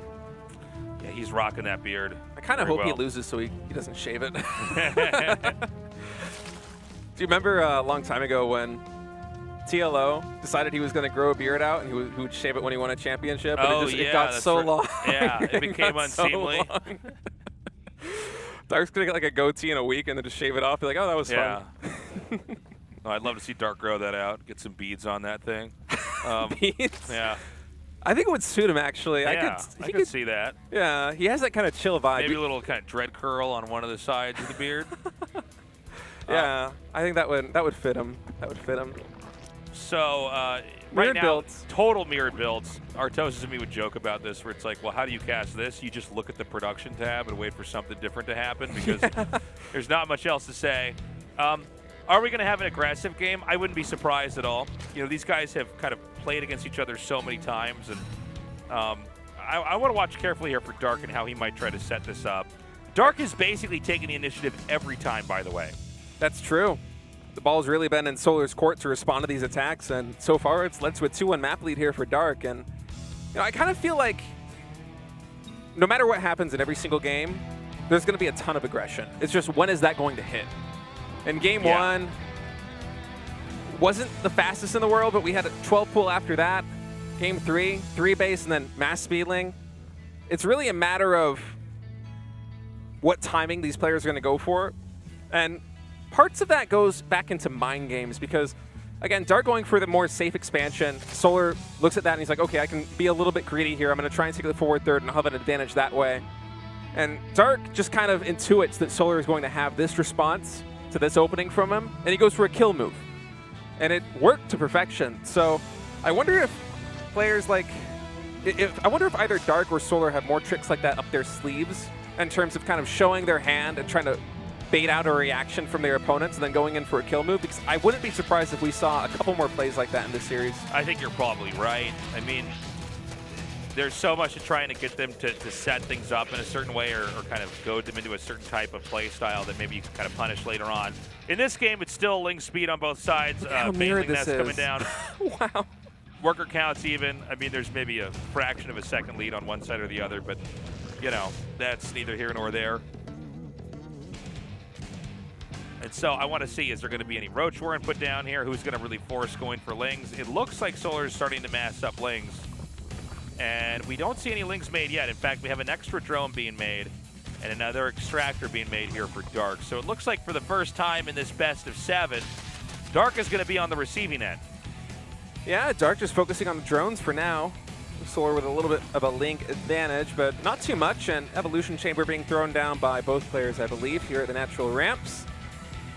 Dark already with his Queen here at the third base, morphing a Baneling for safety reasons.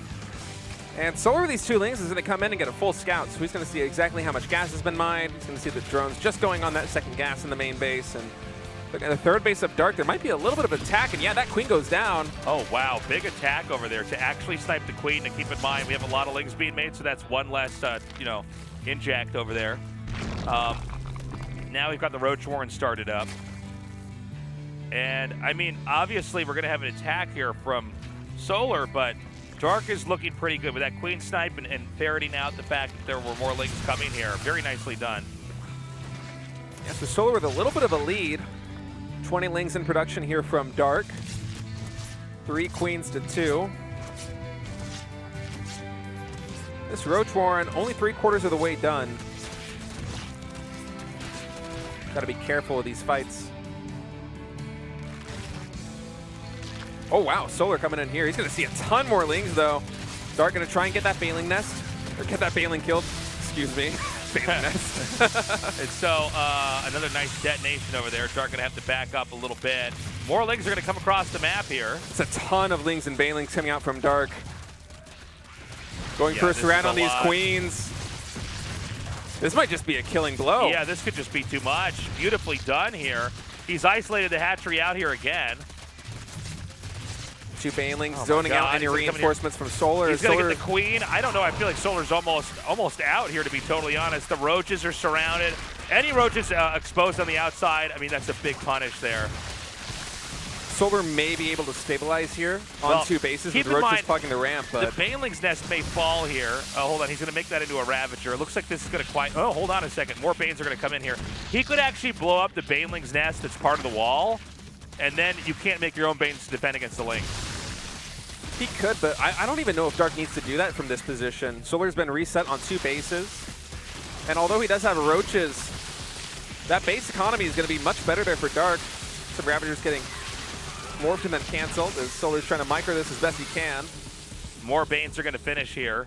He's not done making Banes, which is kind of crazy. I'm surprised that Dark is continuing with this aggression. I would much more prefer to see a Ro.4 go down back at home, or Roach production, I should say, begin for him, because if he's able to defend this counterattack by Solar, which I think is inevitable here, he should be in a good position. But Solar, maybe he's just going to retake at third base. If you look at the worker counts right now, Tasteless, 39 for Dark to the 38 of Solar. It's not too much of a discrepancy, and Solar, with the high Roach count that he has, does have the more advanced army. Yeah, his army is certainly more sophisticated. The problem is it's not that mobile. It's going to be hard for him to try to take a fight across the map without the threat of the Ling counterattack being a reality here. But 3 hatch to 2 hatch right now. I mean, I like the way this looks for Dark. I mean, he's going to have a lot more growth opportunities. He can kind of tailor this game to however he sees fit, at least for now. We're seeing Solar basically in recovery mode here. And Solar's done a really good job of recovering back at home as well. 4 to 3 workers now, so he has a 1 worker advantage. And with Roaches and Banes at his third base, there's really nothing that Dark can do with a Ling Bane composition in terms of pressure. Both players just going to continue to power up on roaches.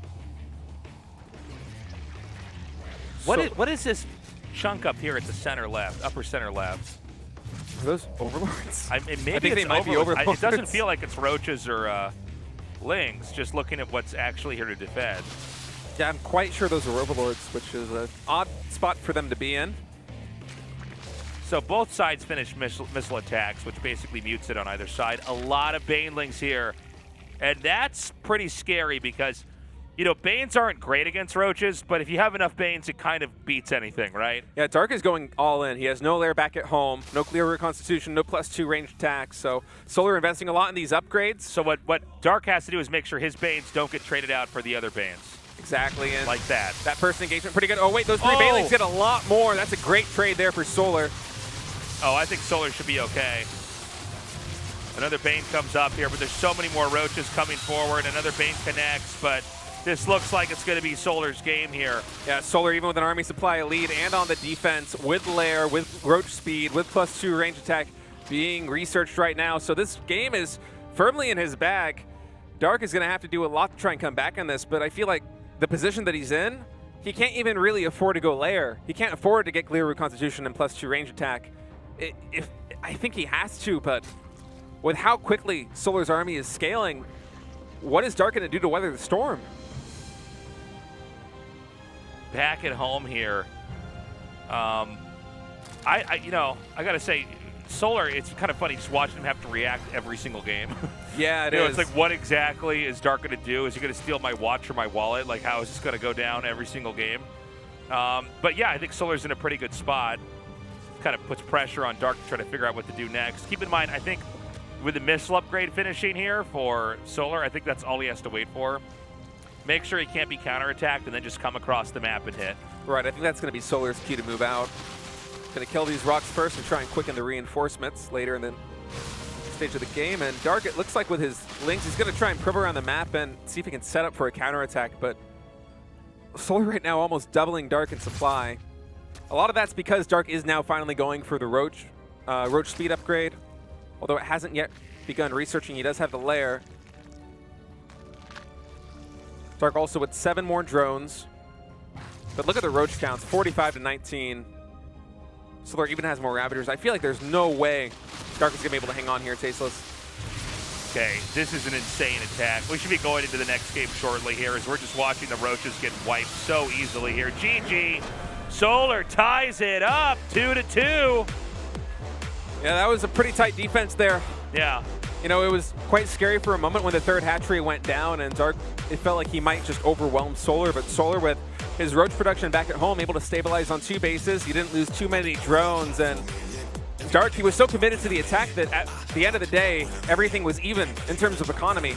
Both players effectively had a 2-base economy, although Dark was on 3 bases, and Solar just built a more powerful army composition. He ramped up his tech, he got clear constitution a lot faster, he got his +2 range attack, and he was just able to leverage that advantage into a killing blow.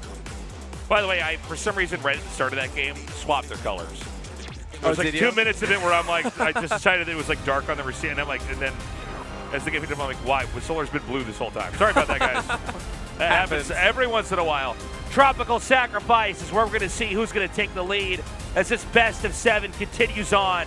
Solar and Dark proving to be delightfully close.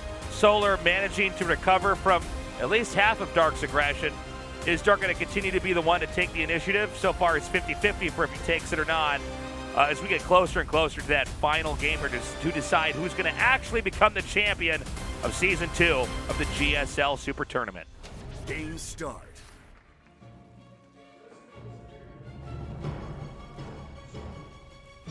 Sir, Solar.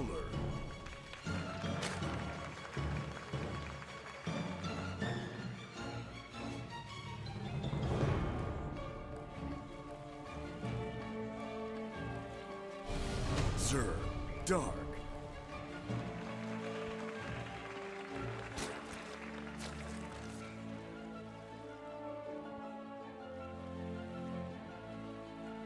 So far, mirrored builds yet again. So it's going to be a hatch over here at the natural. And the same story for Dark. So Yeah, I mean, this doesn't really tell us much so far.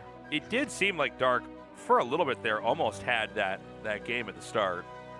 I almost feel like the follow-up attack where he just kept trying to hammer the natural ramp with Banelings and Zerglings was the big mistake there from Dark, because he killed the third hatchery. He got a good number of queens. I think maybe even 3 went down. And in that position, of course, we can see the whole game, so it's very, and we're also using the power of retrospection, right? So it's very easy for us to look at the past and see what could have been done. But I think if Dark had just gone quickly into drone production, throw down a Ro.4, and maybe even get a lair and get Glior Reconstitution and his own range attack upgrades, I think he wins that game. But instead, he just kept trying to hammer down the natural expansion there for Solar, and it didn't work. It was a lot of investment that had very little payoff, and Solar was just able to tighten up his defense, build an army that, frankly, could not be stopped, and run Dark over. Yeah, it did seem like, and look, I don't know what would have happened if the Banes stayed alive, but when Dark's Banes were intercepted by Solar's Banes, I think he lost 5 or 6 Banes. It was a pretty good trade. When it comes to Banelings versus Roaches, you need to have like clusters of them connect, the clusters of the Banelings, I should say, connect to clusters of the Roaches. So I think when his position was given away, I think it would have benefited him to loop around to the other side and have his Banes filter in between his own Roaches on that side. I know I get the idea of trying to hit him from behind, but once those Banes came in there and wiped that out, there's actually not a lot you can do with Micro after that point in time. No, especially considering the split that Solar had with the Roaches back at home. There was a very wide spread of them. So the Banelings, even if they were able to get in, I don't think that Dark had enough at that point. Mirrored builds continue on as both players go for the third base at effectively the same timing. There's the Baneling's Nest as part of the wall on either side. Link speed is slightly earlier for Dark. I don't know if this means he's going to attack earlier. It's certainly been a theme in today's games. They do both take different third bases. Oh, that's funny. Yeah, Solar takes the base over at 9 o'clock, hugging the far left side, where, as you've been calling it, State, Dark takes the triangle base. That's just the way that I think about it. Yeah. Whenever I'm a Protoss player, right? Whenever I look at the bases on the map, I'm like, which one can I blink from my suckers from the main to my third end? We think in triangles. Like, everything's just shapes and colors to us. All right, a lot of Lings coming out now of Dark, 16 in production. It's happening again. I don't think that when it comes to Lings, either base is easier to hold, although it does seem like when Dark plays, he just wants to go in through the natural. I don't know how much Dark is going to be able to get done with this. Army count's quite similar. Dark even, I think, making some more drones back at home as well. He's going to get some damage on this hatchery, morph some Banelings, but 3 Banelings and 3 Queens here, anchoring the defense for Solar. 14 more Lings in production as well. So Dark is going to get a worker advantage from this, but keep in mind, this could very quickly spiral back to Dark being on the defense if Solar realizes that he overmade units here. It is not a long walk from Solar's third base to Dark's third base. Well, I don't know he's going to be able to get past Solar here. I feel like Solar's in a very comfy spot. This isn't the hardest position to defend. The creep spread now is going to make it basically easier for the defender to kind of transit between the third and the entrance to the natural. Big Ling counterattack coming here. I don't see Banes back here for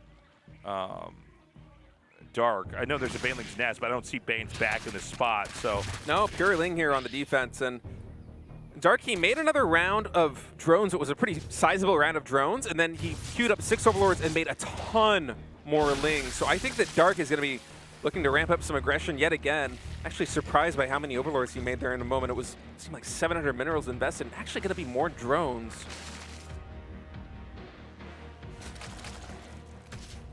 Okay, so you can see basically Solar's trying to kind of cause a diversion here. It's not going to get much done. Right now, Dark is also pretty sealed up over here. The Roach Warren starts for Dark, just adjacent to where the Baneling's Nest is. Yeah, and Dark does have more Zerglings chasing this pack over here, and he's actually going to try and bring some Banelings. This is kind of funny. Up here to the front. Is he going to catch Solar sleeping? Oh, my God! I was holding my breath there. Some good trays, though. Yeah, Solar just, not with his screen over the right moment. You can talk about strategy and micro and all that, but sometimes it's good to just have your opponent not have their screen over what they need to have. Yeah, that was a nice move there by Dark. He knew that Solar is probably going to be watching. His Lings are watching his back row during that moment. He just sneaks 2 or 3 Banelings in and gets some favorable trades. Behind that, I think Solar even lost a handful of drones, so really nice for him. 9 Roaches now out, though, for Dark. Or for Solar, excuse me. Now I'm doing it. And Dark only just now beginning Roach production. Big Bang Connect only is going to get... Was that 1 drone? None. They got none, excuse me. None drones. Wounds the drones. This Baneling made like the journey of its life to hit those Roaches, man. Some Roaches still come forward here for Solar. Army's supply is a little bit bigger right now for Solar. And keep in mind, Armor is about to finish for Solar, whereas Missile Attack is also going to finish. This counterattack is huge, and Solar was almost all the way to Dark's 3rd base there and has to retreat to defend this. 4 drones and a Queen going down. Dark gets so much value out of his Zerglings. It was the story of his series versus Bunny, and it's a story, once again, here in the finals on map number 5. As it just feels like every single time Dark sends his Lings out on the map, he is finding damage. Yeah, he's just so good with these counterattacks. They're so punishing. He's going to go back again. Is there another Ling counterattack? I don't feel like there's any real threats, but he's going to regroup regardless. Yeah, a bit of indecision there for Solar. Dark wrapping around yet another pack of Lings on the south side of the map and the north side of the map, so he really wants to find some damage. I wouldn't be surprised if these south side Lings try to get into the natural expansion and potentially even the main base, but at this point, it doesn't even feel like Dark needs to find much more damage. The lair timings are a little bit later here for Dark. 2 more drones going down. Lair timing a little bit later for Dark, but in pretty much every other facet of the game, he's ahead. 74 army supply to 48. Drone counts even, and Solar's going to opt to go for a Spire, but I'm a little worried about this play because his economy is really lacking right now, and Dark with an already 30 army supply lead, if he identifies that a Spire is underway, I think that Dark can just move across the map and kill him. Yeah, I think you might be right. This Overseer is going to come in here and try to survey what's going on. Is there any revealing tech he can spot right now? Doesn't see anything just yet. Sees Roaches and drones both in production. No Queen there in the main to gun that down. The Spire starts a little bit later here for Dark as this Overseer is going to be driven away. I can't believe this thing's actually going to get out. I wrote that off as dead. Yeah. But it's going to be shoved over to just adjacent to the main base here. Now, with the Spire finishing and a lot of gas banked up, over 1,000 now, that's going to be about 10 mutas. Even without the minerals at 1,000, the minerals will catch up pretty quickly. What? Okay, somehow there are Lings in here. Yeah, Solar sent some more Lings, gets a bit more scouting information.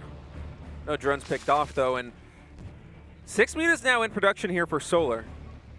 So he's not going to overcommit on the muta. He's going to make more, okay. So it's going to be 9 mutas in total. Dark now going for a 4th base, faster than the 4th base of Solar. And we might have a muta war tasteless. Yeah, it's going to be a StarCraft 1 ZVZ here, apparently. Now, air weapons is going to be upgraded. That's very handy with the glaives. But a Roach... That's a lot of Roaches. Force is just coming across. Yeah, this is what I was worried about here for Solar as he invests all this money in the Mutalisks. Yes, there's nothing that can contest them in the air, but there are so many more Roaches on the ground here for Dark. Outnumbering his opponent, but feels like 2-1 as Dark is quickly coming into the natural ramp. Ling's going to come down here in a very nice counterattack. These mutas can clean up these Roaches over time, but not before the Roaches of Dark can overpower the ground forces here of Solar.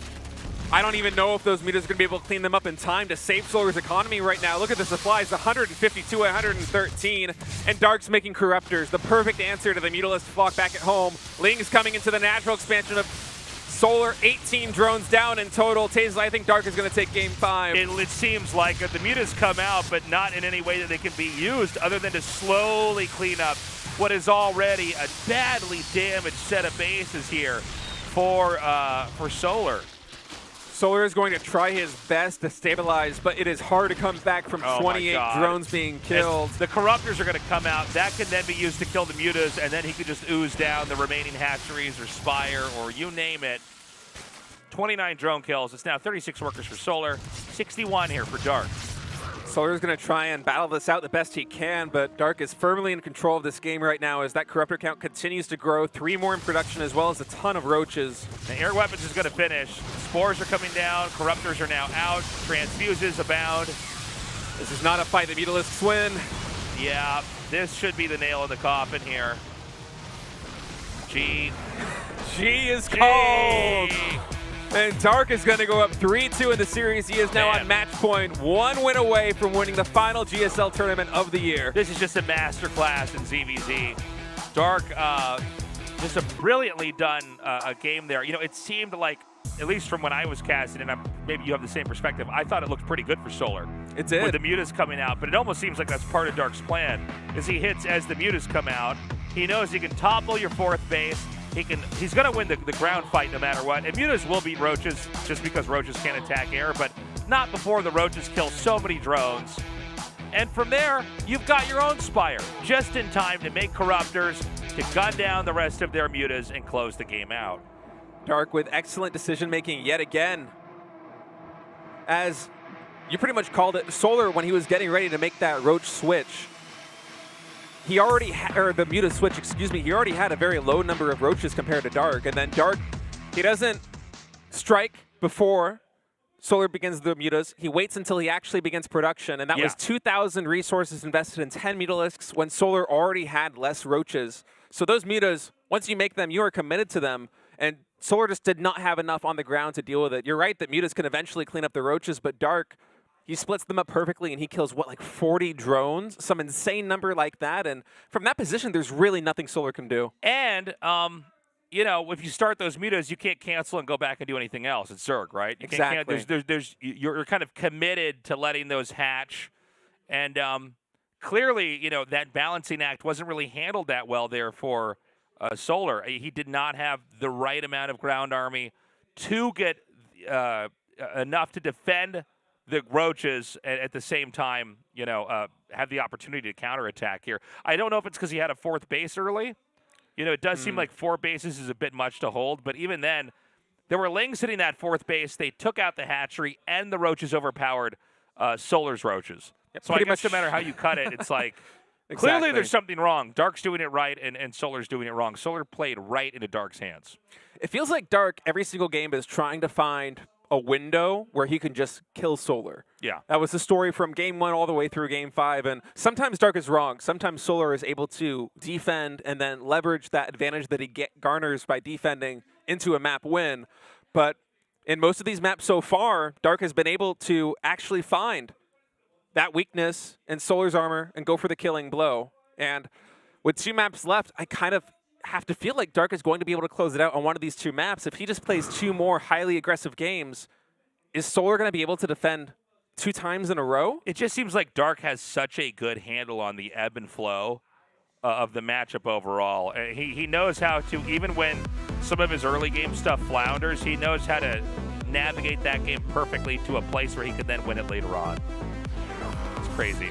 And in a best-of-7 series, especially in a matchup as volatile as ZVZ, it seems like Dark is just kind of making informed bets, so to speak, where he will do something that either should bait a reaction from his opponent, or based on the information that he has on the map, he'll think, okay, Solar is potentially going for mutas or potentially going for a tech switch. I can just go and kill him. So far, it's been working. We'll see if Dark continues to go for that approach as set 6 is loading in. Cosmic Sapphire. Will Dark be the last GSL champion of 2022, or will Solar tie it up 3-3? Start. Please 3-3. Zerg, Solar.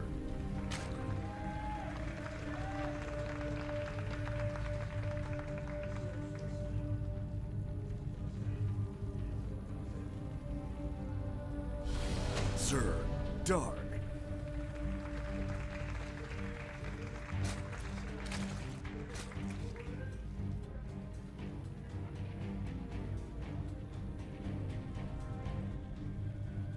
I think it is telling that so far in this series, Dark is the aggressor almost every single map.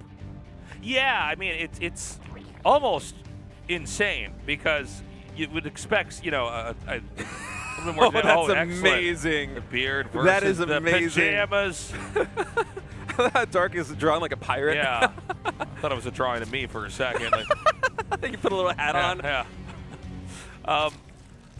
I mean, it's wild that every game Dark is initiating. You would have thought we'd have one game where it's like, oh, Solar's going to be the guy to pull the trigger. Not so far. Yeah, they've just kind of fallen into these roles in this series, so to speak, where Solar is almost always the player defending in the early game, and Dark is almost always the player attacking. And you know, I was expecting Dark to be aggressive in most of these games, but I also thought that Solar would, at least in one map, try to take the initiative, you know? And so far that hasn't happened. I don't know, it's a little confusing to me. Maybe there's something that's going on in terms of the way these players understand each other's play styles, because as we saw before map number 1 loaded in, Solar and Dark have played hundreds of times against each other in offline plus online tournaments, so they know each other inside and out. There are mind games deeper than anything that we can possibly imagine right now occurring. Oh, yeah. As these two play out this series. So we've got, for now, the mirroring and builds, link speed on both sides being upgraded. Again, we do want to watch and see, is it going to be Dark that starts to amass the lings? And if so, you know, what is he going to do with it? It seems like every time he wants to try to barrel through the natural, split that open, and start to overwhelm. But again, we've had a lot of very different early games each time around here. This time, both sides are going to take the third hatch in the mirrored spot. Could draw a close line between the two of them through the center of the map. It's always Solar sending the two lings out that just slightly damage this hatch, correct? I think so. It's hard to remember those things. Game 6 in a best of 7. But it does certainly feel that way. And okay, we have Dark throwing down the Baneling Nest and Solar throwing down an Evolution Chamber. So a little bit of a change here. And I think, Tasteless, that Dark might be getting aggressive yet again. But this could be a defensive Baneling Nest that is possible. Just the fact that Dark hasn't made an Evolution Chamber has me thinking that he's going to want to dial up the aggression. Yeah, you could be right about that. 4 more drones, 2 more lings. And now is the moment of truth. 6 lings. 8 lings. 8 lings. And, I mean, this just seems to be the way Dark does it. But, you know, it's not wrong to be aggressive like this over and over. In a lot of ways, it simplifies the game. You're the one that's going to come in here and do the attack. They have to respond, and then, you know, you let the pieces land where they may, and you try to play the game from there. It's a great point. Dark is never left wondering what the state of the game is going to be. He knows that there is going to be a fight. He forces an engage, and then, you know, you probably evaluate, okay, what does he have to defend? Where is he, you know, where is he defending? And where are the opportunities? You try to play the game from there. All right, Solar saw the Banelings, and he saw a lot of lings moving across the map, so he definitely knows that an attack is coming. Oh, man, just an earshot of this Overlord here as well. He's going to see those Banes coming in. Solar is banking minerals and gas for Roaches as Ro.4 just about to complete.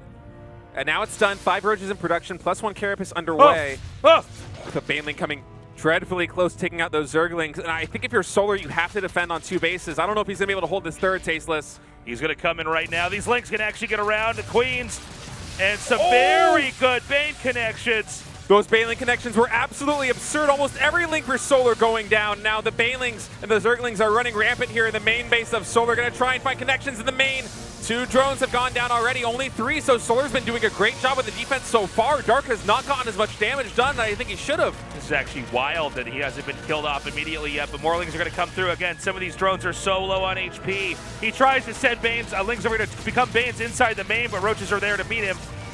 Wow, that was an extremely scary moment there for Solar, but I think he might have stabilized Tasteless. More Roaches in production, 31 drones to 31 drones.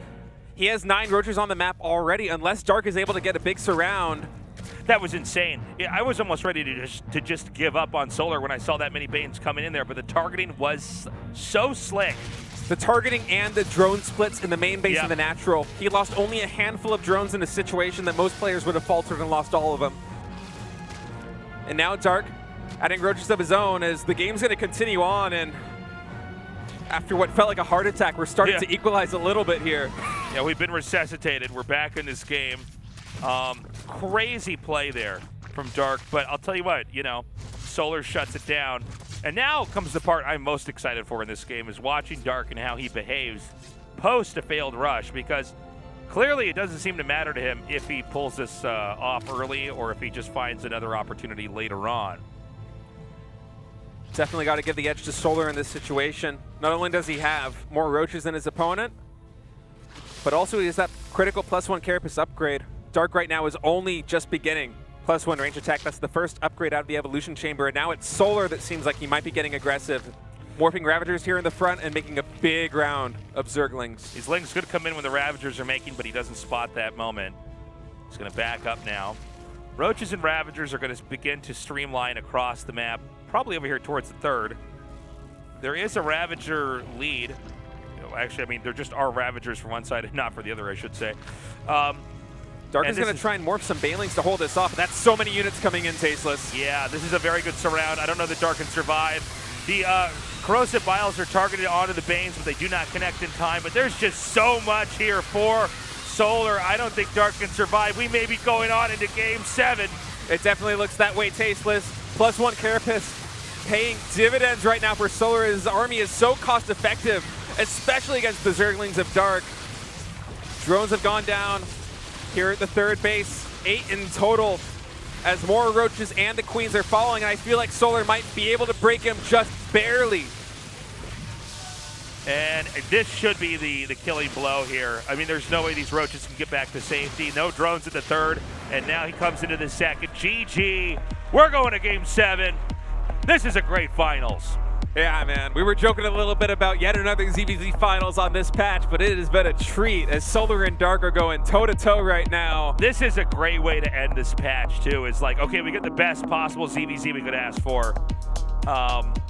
Damn, I mean, great play by Solar.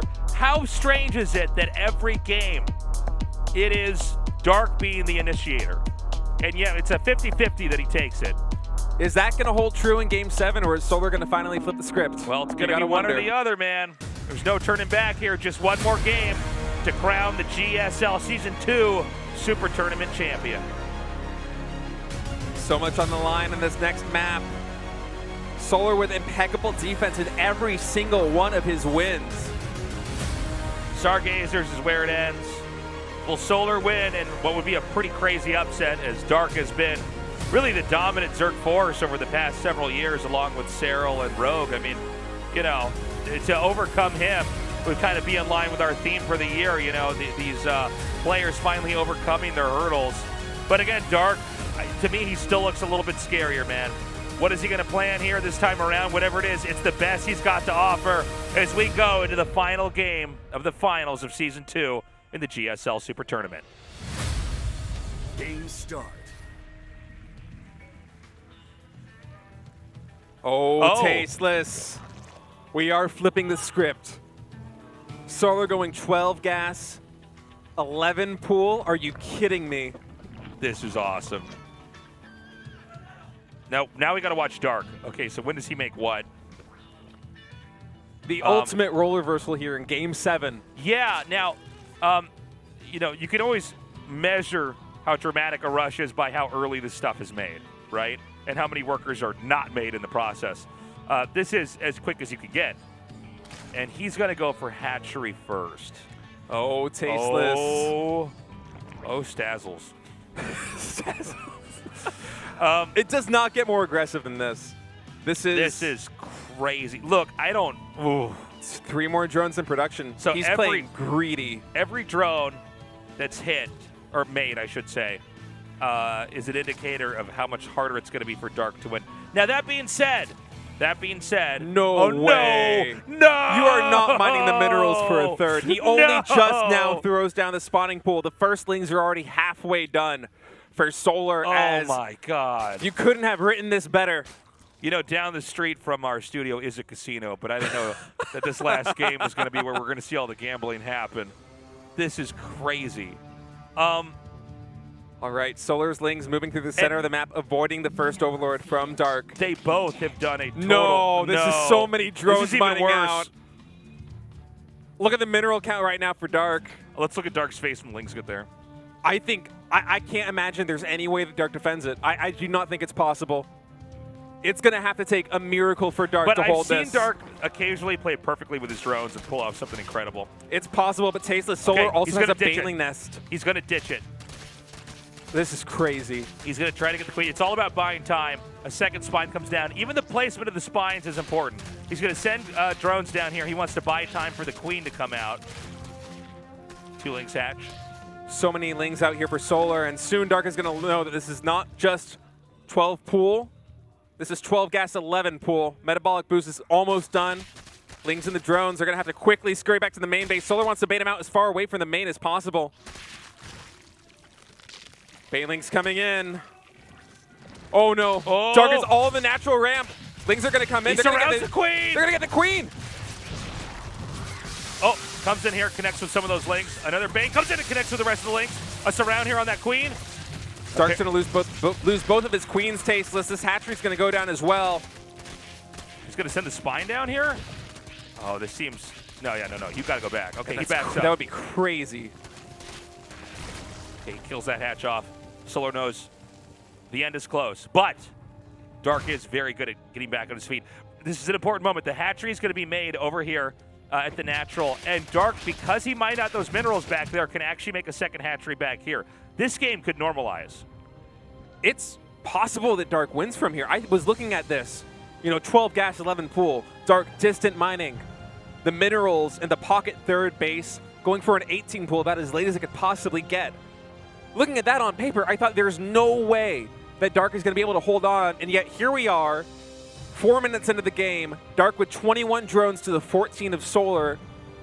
And I think from this point, it might normalize. Just phenomenal defense. It's funny, like, had those minerals not been mined out earlier on, you couldn't have had a hatchery up this quickly. But, the worker count does usually speak for itself, and this is 17 workers for Solar, 23, now 24 here for Dark. Almost called him Dork. Sorry. Dork? Sorry. So, I mean, that's pretty wild. And by the way, an easier to defend position here for Dark as well. He's got spines on his ramp. You're just not going to get up there. Yeah, Dark should be able to defend on 2 bases for a long time, and Solar, knowing that, it's going to be going for the third base here. Spanning vertically along the left side of the map.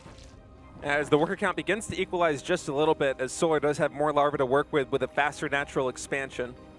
And this faster third is going to give Solar a little bit more tempo here. So Dark, although he does have the worker count right now, and he has had it for the past couple of minutes, Solar will be able to kind of quicken the pace of his development and growth back at home.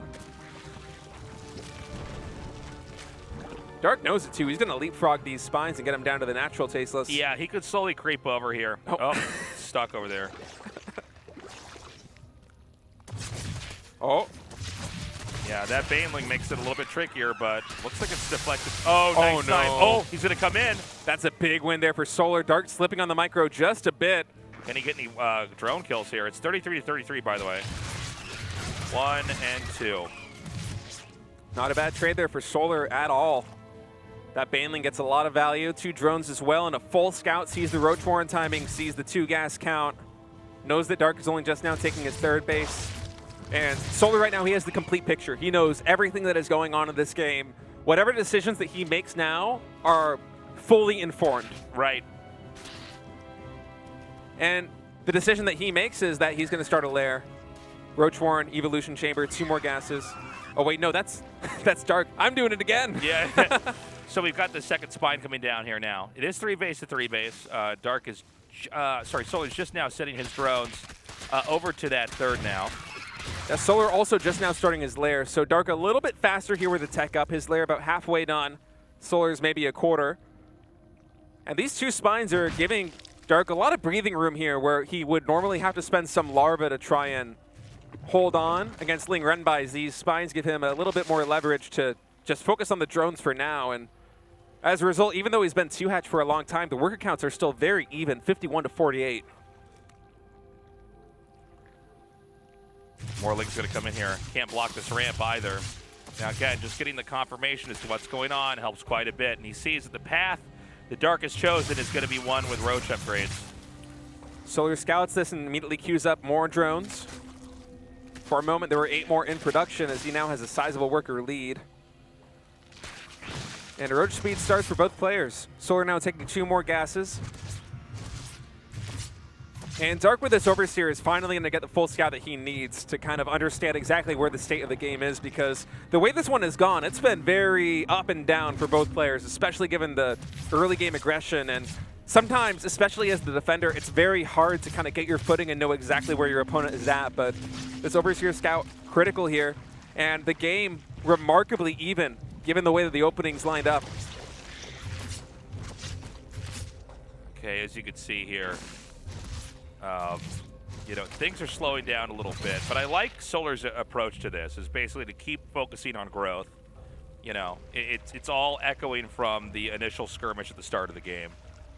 Right, his tempo is just a little bit faster, and on top of all the growth, he has been so persistent with his scouting. If it's not Lings, it's Changelings and Overseers, and he knows exactly where Dark is at. So him taking a 4th base here, this is not like earlier in the series where he took that forward third and lost to a Ling Rush. This is fully informed. He knows that he can get away with this. He's confident that he can defend it if Dark decides to attack. Nidus.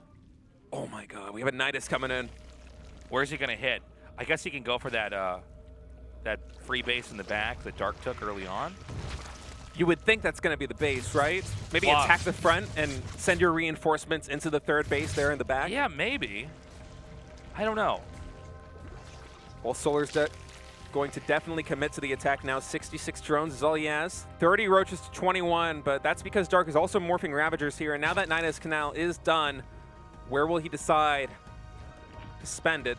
So it looks like he's going to go straight into the 3rd base with the Nidus. Dark spots it immediately, and now the Roaches are going to come in here to the front.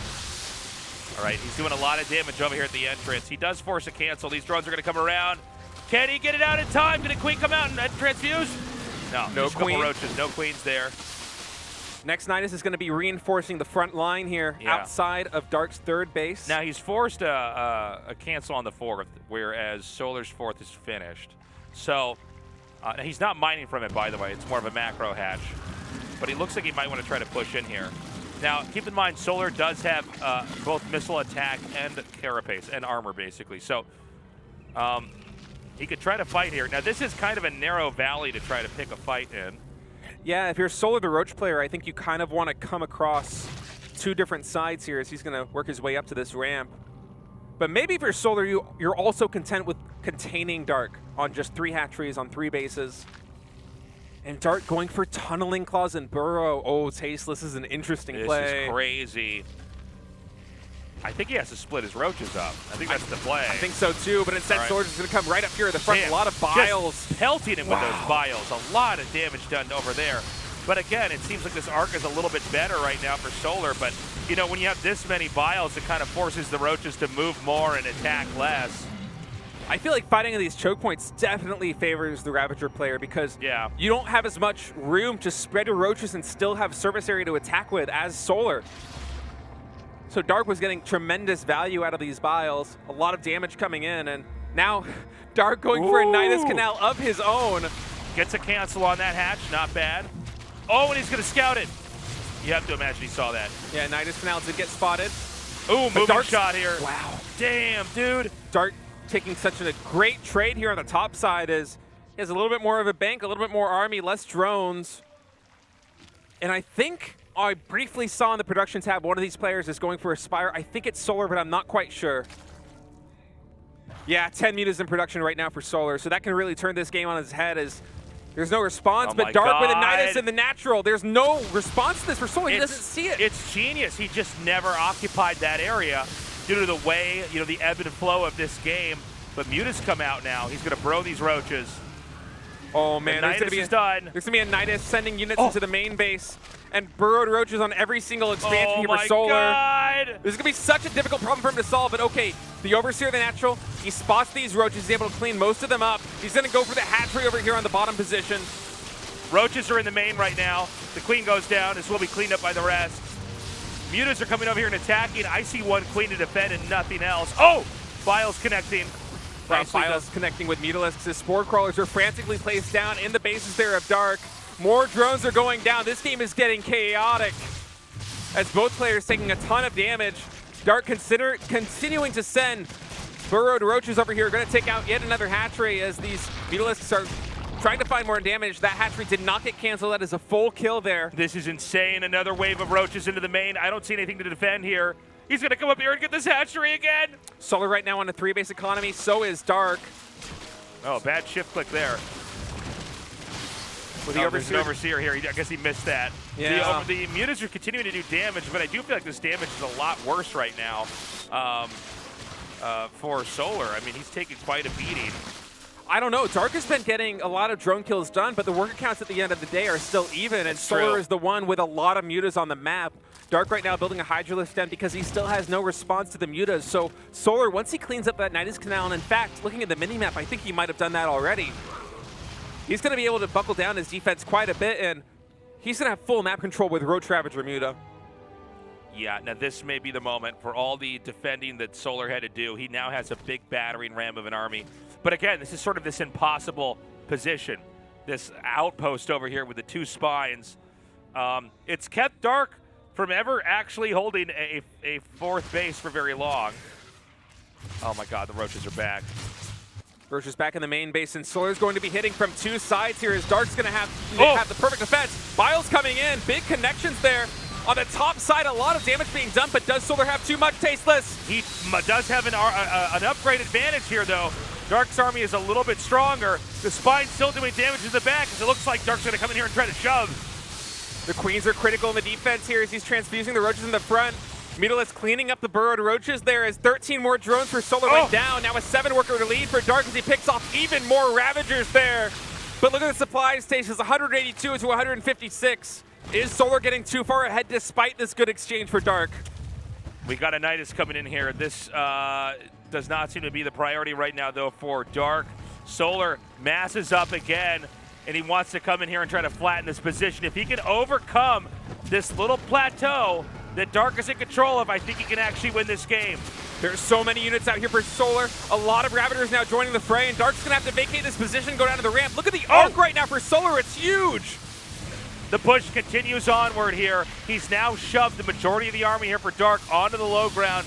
Meanwhile, drones are being pulled here for Dark as he tries to defend. A lot of Biles go ahead and whip there. It looks like he may be able to actually force Solar down, but not without losses of his own workers. So many workers going down for Dark as he's sacrificing everything to try and stay alive right now. The Biles are great for Dark, but Solar has too much as he's pushing up. Ravagers are burrowed, Biles come down on them, more Ravagers fall, and Solar has an overwhelming force at the natural. This is just insane. It looks like Pajamas are going to win over the Beard. Beautiful play here from Solar. Dark is trying to fight back, but a few more units trickle in to reinforce. Behind this, Solar also losing drones back at home. 13 drones go down, so the worker count's 45 to 39, but that's it. Dark taps out, and Solar is your GSL Super Tournament champion. And he can barely believe it. He has done it in what was such an insane finals, one of the best finals we've ever had in any GSL. Solar in an upset at the very end in Game 7 overcomes, of all players in the world in a CVZ, Dark. Fantastic victory there for Solar. Not only overcoming Dark, but overcoming Dark from a 3-2 position. He fights back. I gotta say, man, I am blown away. And what a great finals this was, an action-packed CVZ. I think ending this StarCraft 2 patch on a high note. We're going to be going to an interview now in a second and see how exactly Solar's feeling. He's won the GSL Season 2 Super Tournament, our last tournament of the year here in 2022, before we move on with StarCraft 2 in 2023. Wow, what an incredible match that was. But in the end, after neck and neck series, it is Onside Gaming Solar taking down Dark to hoist the GSL SuperTournament trophy. Wow, such a phenomenal Zerg player. Just so strong. You exploited every moment of Dark, and then you acquired the trophy now. And you have your magic pajamas on. And now you lift up the GSL SuperTournament trophy. It's taken you such a long time to lift up this trophy, Solar.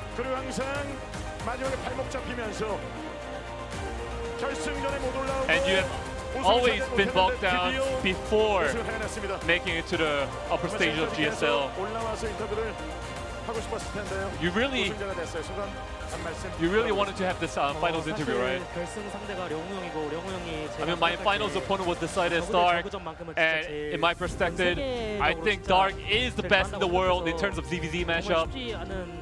So I knew today would be an arduous match for me. But honestly, I think the stars aligned for me today. 쉽지 않은 경기. Wow, a full best of 7 series.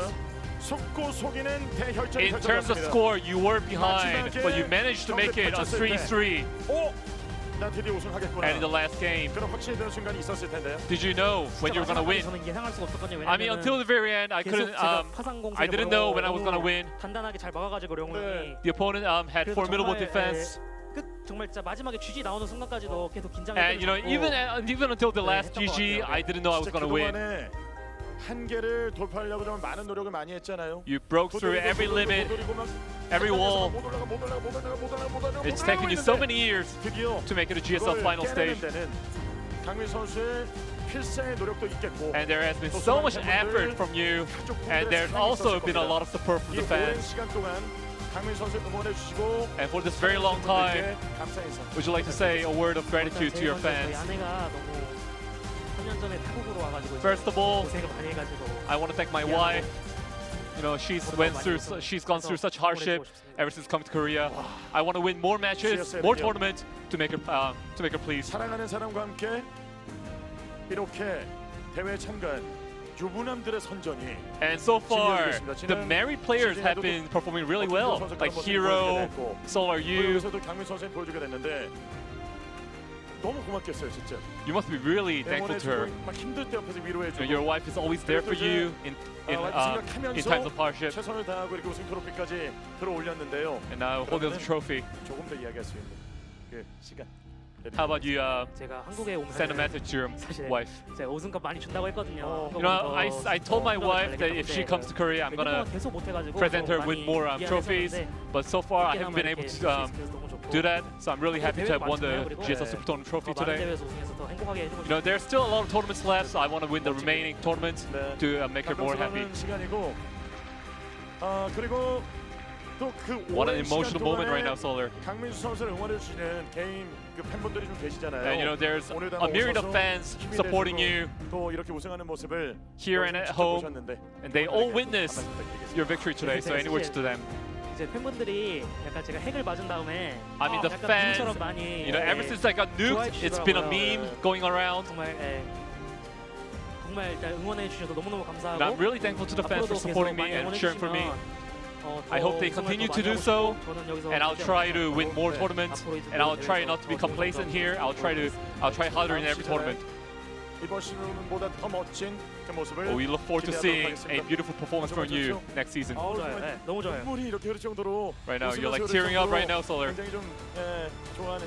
You must be really happy.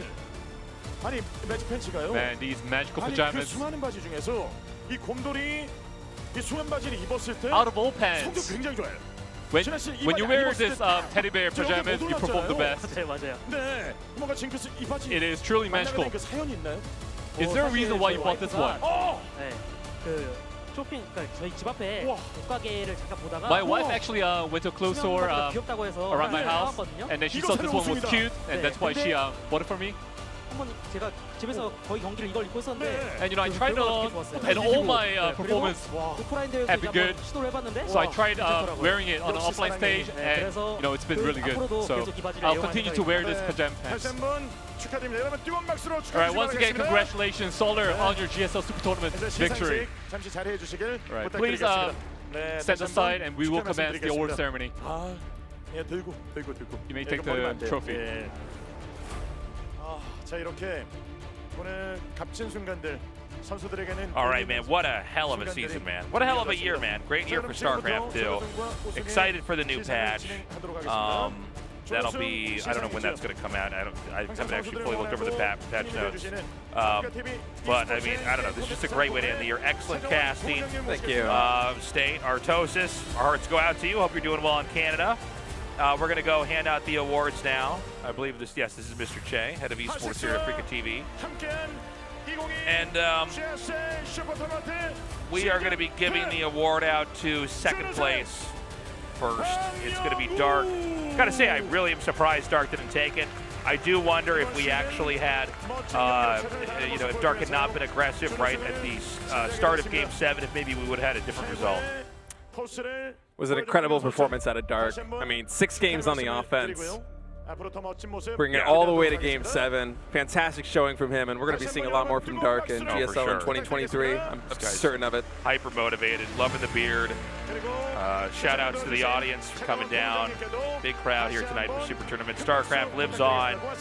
Thank you, Mr. Che. Now we're going to go ahead and go to the first place winner. Of course, that being Solar, who, I mean, I got to say, man, you know, you can never count Solar out, but with the lineup of great players we had here, no Maru winning this, no Dark, no Hero. Yeah, Solar emerges victorious. Yeah. He fought through the gauntlet to get here. A lot of crazy upsets in this Super Tournament, more than we even normally have. And it's a great way to finish it, too. With yet another upset, Solar finally defeating Dark here at the finals. A lot of these players that just get overshadowed. You know, to see him come out on top. I think we're going to have an interview real quick here. We'll have Andy translate that for us. Mr. Jung, you got to see a fantastic match today. That's right. I got to see this best of 7 match, a full series match. And you know, this is the year GSL has been operating for 12 years now. And this was the last match for the year. And I want to thank all the fans for supporting GSL this year, throughout the year. And GSL will continue next year. It will continue from Africa TV. And also, IEM Katowice will be held in February next year. I hope the Korean players perform really well. I will be rooting for them as well. Thank you so much, Mr. Jung. Hell yeah, dude. Let's get rid of this 10 grand, man. Give it over to Solar. You can buy some more pajamas. That's right. He's going to have pajamas made out of gold. All right. We are going to have Solar come out now with the trophy.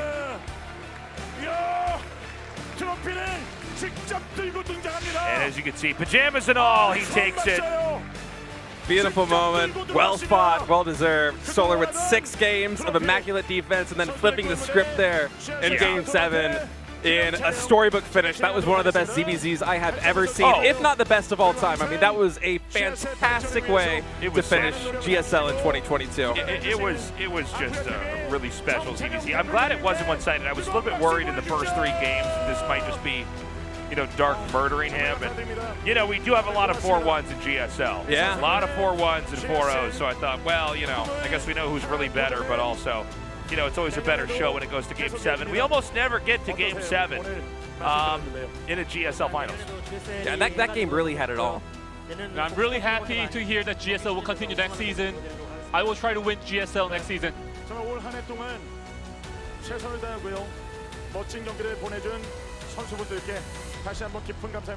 right, guys, that's going to be it for the show. Thank you for joining us throughout this year. Excellent work as always, State. Thank you. Killed it, man. And yeah, guys, thank you for being with us. We're going to have a little bit of time off. I don't know what the schedule is going to look like. None of us do for next year, so we got to wait. But when it's time, you'll be seeing us again, man. I cannot wait. GSL is going to be incredible next year. We're going to have a new patch.